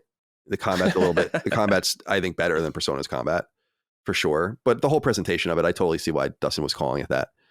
But I do feel overwhelmed with it. I don't really. There's just so many games. We were making fun of East. Yeah. It's like that's fucking quaint compared to where we are at this point with Trails. So I just, and the Legend of Heroes. So I just don't know. I saw that this was happening. It hasn't been announced for PS5 yet, but I'm sure it will be. I don't know if it will be like a time Switch exclusive. I think that would be really smart if Nintendo locked that down, but I don't know if they do that kind of thing for those kinds of games. So maybe, but I really, it is one of those half dozen, not even like 3 or 4 franchises that I think of. And Yakuza is another one where I'm like, damn, dude, like if I could just sit with this and not have to worry about falling behind and the other things that are happening and being well-rounded and all the things that are necessary for my job, I think I'd actually really enjoy this, but I just haven't been able to do that. And the longer it goes, the further it gets away from me. So yeah, like I said, when I played, I bought Trails of Cold Steel 1. Actually, I had a code for it, I think. Back when it first came out, because I was still kind of funny. And then I played it briefly on Vita and never played it again. And then I got the PS5 version, or the PS4 version, maybe it was. And played it. And then I immediately bought Trails of Cold Steel 2, but I just never booted it up because I needed a break after that. And then that break turned into 2.5 years, I guess, because I think that was the last time I played. Yeah, I think with me with the series, I never wanted to start with like Cold Steel or anything like that. I was like, I would just want to start with the actual first one that came out, which was Trails in the Sky. And I would have just played it on PC because I think it was only on PC and PSP here. But now that you're remaking the game, I'm like, okay, this is the Yakuza 0 moment for me. So I will hop in. I don't mind long running series. I actually think it's really cool. And I respect developers who do that because it is so off-putting and restrictive, I would say, to get people into your games unless you remake them. So I definitely want to try them out because everyone won't shut the fuck up about this series to me. So I will finally play it. So leave me alone. All right. This last question is from KB. KB Toys? Man, KB Toys, dude. Did you ever have a good KB Toys about you? Yeah, dude. I mean, the thing about KB was it was a little more expensive than going to like Toys R Us or Walmart or something. But as a G.I. Joe collector and then later a Star Wars collector in my youth, that was always the place to go where they would have, it would be most likely that you would find rare items there because they were more expensive. So you would always go there last. But I remember I got my Princess Leia figure there, and Leia was like really rare for some reason because she looked like a fucking monkey. Have you ever seen the 1995 Princess Leia? I gotta find this for you. 1995 Princess Leia action figure. Yeah. So yeah. Anyway, that was what reminded me of. Wait, send me the link. I don't see it. Yeah, sorry. I'm just I'm trying to find like the highest quality one. Oh, yeah, man. it's so bad. It's so funny. Yeah, here you go. Here's an eBay listing. All right, let me see this shit. Holy shit. Jesus. Looks like a Concord character. Yeah, Holy it's fuck. horrible.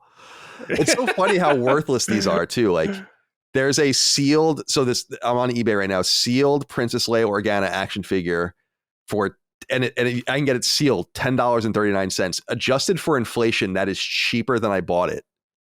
That's crazy. Because I think I paid $5.99 or something for it, or $6.99 at KB Toys. It's so fucking crazy. Damn. These things are worthless because they made so many of them. Yeah, I have a rare in-box Boba Fett. He had like a they printed something wrong on his like glove or something like that. I still have that, but those are worth nothing. Absolutely nothing. They're Yeah, trash. my I have every Star Wars action figure from 95 to 2000 ish or so, and all the play sets and like the vehicles and stuff, and it's apparently worth substantially less than I paid for it at the time. Yeah. So. At least when I bought those, I played with them. I actually used them at least. So I had fun as a kid with them. I did too, to a degree, because I was 95. I was in like 5th, 6th grade. I was also playing with toys way later than I should have been. So there's also that. Yeah, that's all right. Oh man, there's a lot of nostalgia looking at these on the card though. Like I was so excited about these, man. I loved these fucking action figures so much. I think when Phantom Menace came out, that was kind of where I tapered off collecting. Me too. I think I had a couple of them. I think I had Anakin, like Kid Anakin and Jar Jar, and I think Darth Maul. But that was before the movie came out. Right. I went to the midnight launch for the action figures at Toys R Us. So sick. Like it was like a couple weeks before the movies came out, so it was early May.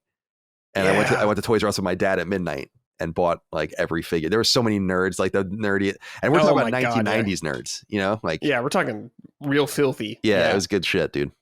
Oh, man, it's just so nostalgic though. Looking at this, the lead up to Phantom Menace was so exciting. Holy shit, dude!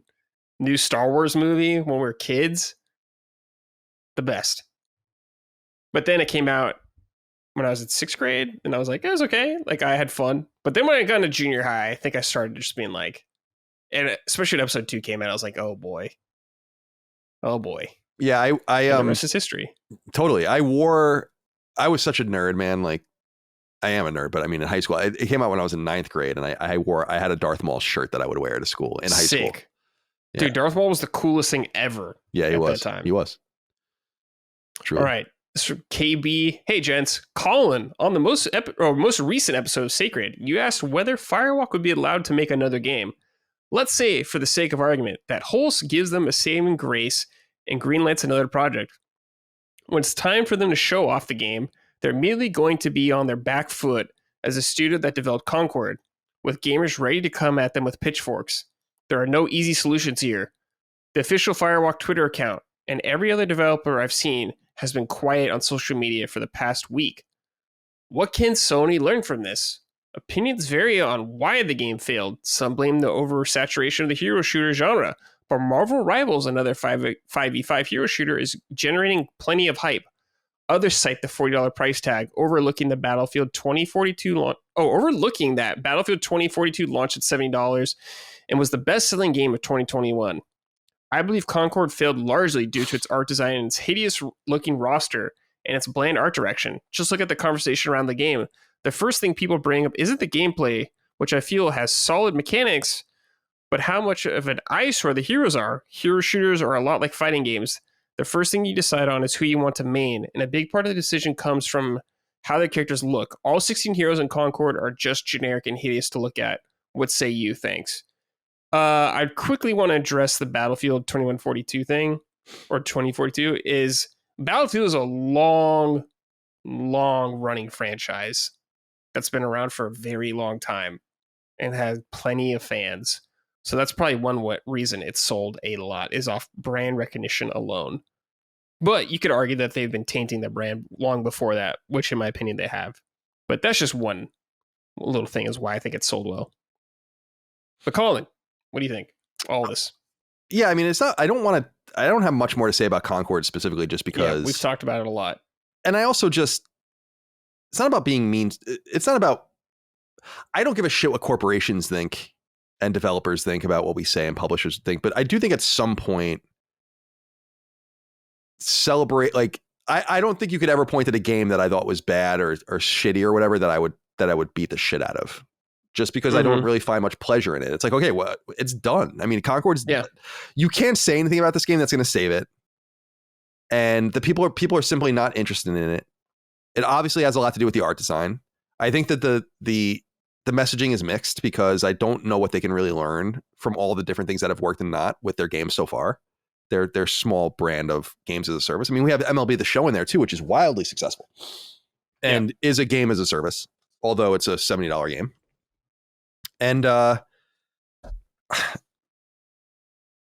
it is a good point that Firewalk is going to have this stink on them. Yes, and that it matters more than it used to because this sort of thing is so much more public.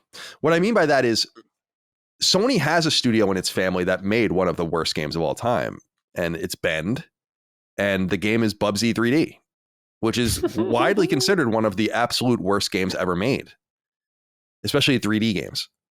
And they lived, and they made Siphon Filter, and they survived and they thrived.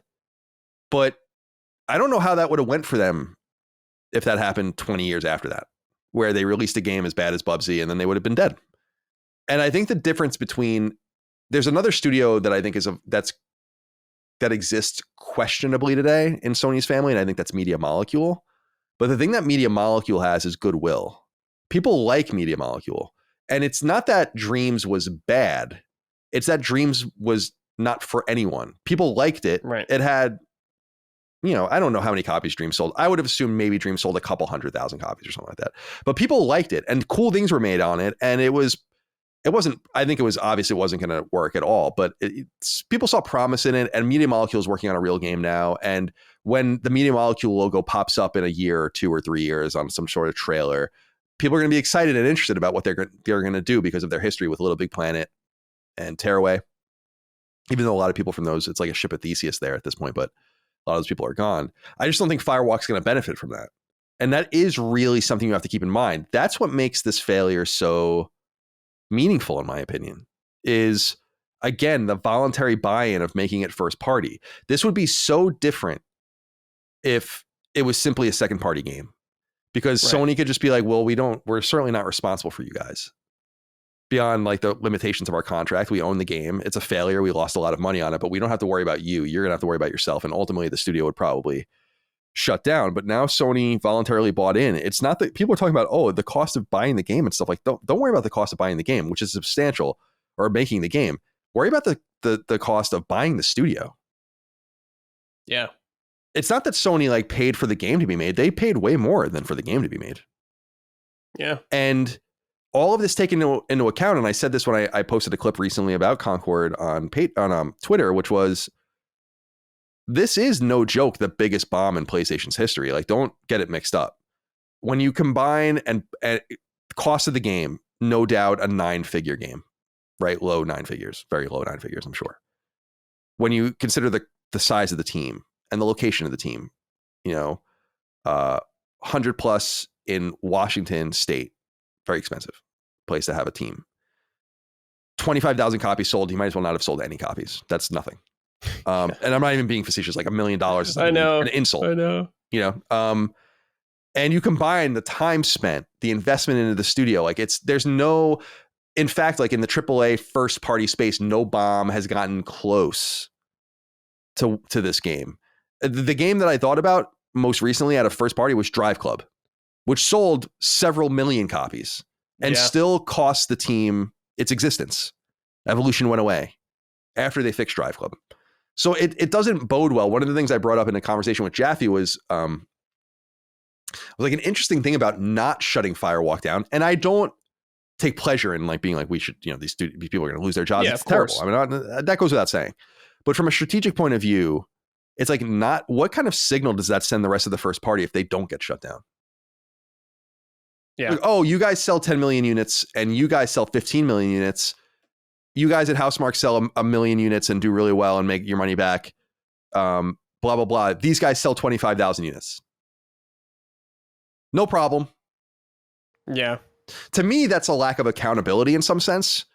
And it sucks because the people that are accountable are ultimately the decision makers that greenlit the art, that greenlit the game, that passed it at every milestone, that bought into the studio. This game was in development for years before Sony was ever involved. This is something that Sony got involved in, and it's unusual for Sony to get involved with something like that. I hope this really reiterates and reaffirms the message I've been sending for a long time, that Sony works best in an organic way. People like to make fun of that. Look at how this was deeply inorganic. And so I don't know, man. You have to consider, it's a very interesting thing to ask, KB. Like, you have to consider, how does Firewalk just look now. BioWare barely survived to get past Mass Effect, Andromeda, and Anthem. And Anthem's success, by the way, is probably exponentially higher than. Oh, yeah. Way higher. So there are interesting questions to be asked there, but Sony's going to eat shit on this game. And it sucks. You're going to see it in the future earnings. They're going to have to write the stuff. They're going to take losses on this. Dude. Yeah, they're going to take big losses. And they really don't.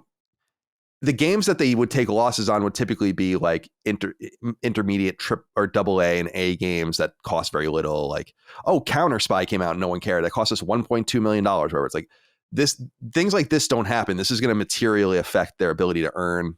And I did look when you were reading it because KB says Firewalk is gone quiet. They have no chatter for the last week as of the time of recording, either on Firewalk's account or on the Concord account. Because they know the numbers better than anyone. It's over. And they probably have to figure out what to do. I think the most aggressive thing they can do is also the thing that would be most contradictory towards the quality of the game, which is to refund everyone and then make it free. You know? Yeah. At that point, it's like, what do you really have to lose? You made $1.5 million in gross revenue, an insult, basically. And you could just refund that. It doesn't matter. And that might give your game a chance to stick around, but there's a sunk cost in it because that's going to create more cost on the back end that you might not be recuperating in any way if no one's spending money on the game. This is a bad situation. I really am interested. Sony's not been in a situation like this because and people don't know what they're talking about too. When people are like talking, well, look at PlayStation All-Stars and Destruction All-Stars and all these things. I'm like, guys, those are second party games. This is exactly the point I'm making. And by the way, PlayStation All-Stars sold 1 million copies. Concord would shit itself if it sold 1 million copies. Yeah. You know? So no, they're not the same. Not even close. Yeah. Not even remotely. This was an expensive game to make, you know? It's not a cheap game. Yeah, people are making up the $200 million cost. I don't think it cost that much, and I don't know where anyone's getting that number from. I think that's just like, I can't find the source of that number, but I bet you it would be over $100 million. Yeah, wasn't like The Last of Us Part 2? How much was that? 200 million something? Yeah, 220. And this is not The Last of Us Part 2. This is not The Last of Us Part 2. No, not even close. The level of polish and stuff, I mean, it's nowhere near The Last of Us Part 2. But I'm sure it did cost over $100 million to make. Yeah, that sounds right. Yeah, I don't know. Like you said, going forward, they're going to have an uphill battle no matter what. If they survive, whatever their next game is, they're going to have stank on them. Like right away. But I mean, that can turn around quickly if what they show people like. That can change really quick, that perception almost overnight. But there's always going to be some caution from people until the game comes out, their next game, and it's good. But to get something out, a new game, if they survive for a while, is going to take a while. Yeah, I agree. We're talking 4 more years. I think you got to, I don't know the nature of the buyout, the vesting of people, what you're going to owe people. What's the nature of, do people have to be there 5 years if you cut them out? We know what people at Bungie were laid off and lost their vesting. So like, it's possible it sucks, but it's possible that could be, that a lot of this can be undone in some way. And maybe you just do what they've done to Bungie already, which is to start taking pieces from it. And there's a lot of talent there, no doubt. And where could they go? Some of them, you're in Washington, and some of them go to Sucker Punch. Can we convince some of them to move to Oregon or go somewhere to California? Could we even reorganize some of the core? This is what happened with Deviation, where Deviation had a deal, a second party deal. Sony withdrew their money and took the IP, took a bunch of the people, and made a new studio. You know, so now that game never even came out. And we don't know what that is. And that's high level quality people like Jason Blundell and stuff like that. But can you do something like that? Because there are people that have worked on real shit on this team, and it's not the gameplay that matters. Like, well, I mean, of course it matters. It's not the gameplay that's the problem. It's everything else. It's not. Yeah, you're correct. All right, Colin, that is it. We are done, my friend. Very well. Thank you for joining me on this episode. You're welcome. It was a lot of fun. I had a great time chatting with you. little intimate session. Yeah, sesh. Yeah, we're getting. Sorry, go ahead, please. I was gonna say we're getting ready to hit the road, or you guys are. Mm-hmm. It's an hour. The venue's an hour and a half from me, so I'm very delighted. Oh, that's nice. Yeah, when we did the Richmond live show, that was cool because I didn't have to go anywhere. But yeah, we're coming, leaving early Thursday morning, and we're coming back on Saturday. So it's gonna be a quick trip, but cool. But yeah, I'm looking forward to being out there. I think we're having dinner Thursday night, Friday. So yeah, looking forward to seeing everyone, being out there, and yeah, I'll see you soon. Thanks for having me. Appreciate it. Yeah, of course. Thank you for joining me. I appreciate it. It's kind of a hectic week for a lot of people, so I'm very thankful you were able to make it. Thank you, everybody, for listening and hanging out with us. We appreciate it. Colin, before we leave, anything final thoughts or anything you want to get out, or should we just get out of here? No, I think it's time to go. I was good to be here. I love talking about games with you. Keep up the good work on the show. I see everyone's really enjoying it, so keep that up, and yeah, I'll see you in the coming days. Great. All right, everybody. Thank you so much. We will see you next episode. Take care. Goodbye. Summon Sign is a product of Last Stand Media and Colin's Last Stand LLC and is proudly recorded in the USA. The show is written and hosted by me, Brad Ellis. The show is produced by Dustin Furman. All of Last Stand's theme music is by Ramon Narvaez. Summon Sign, along with the rest of Last Stand's media shows, are fan-funded on Patreon at patreon.com/laststandmedia. The following names are at the producer level on Patreon, our highest tier, and we are grateful for your kind contribution and generosity to our independent endeavor. Thank you.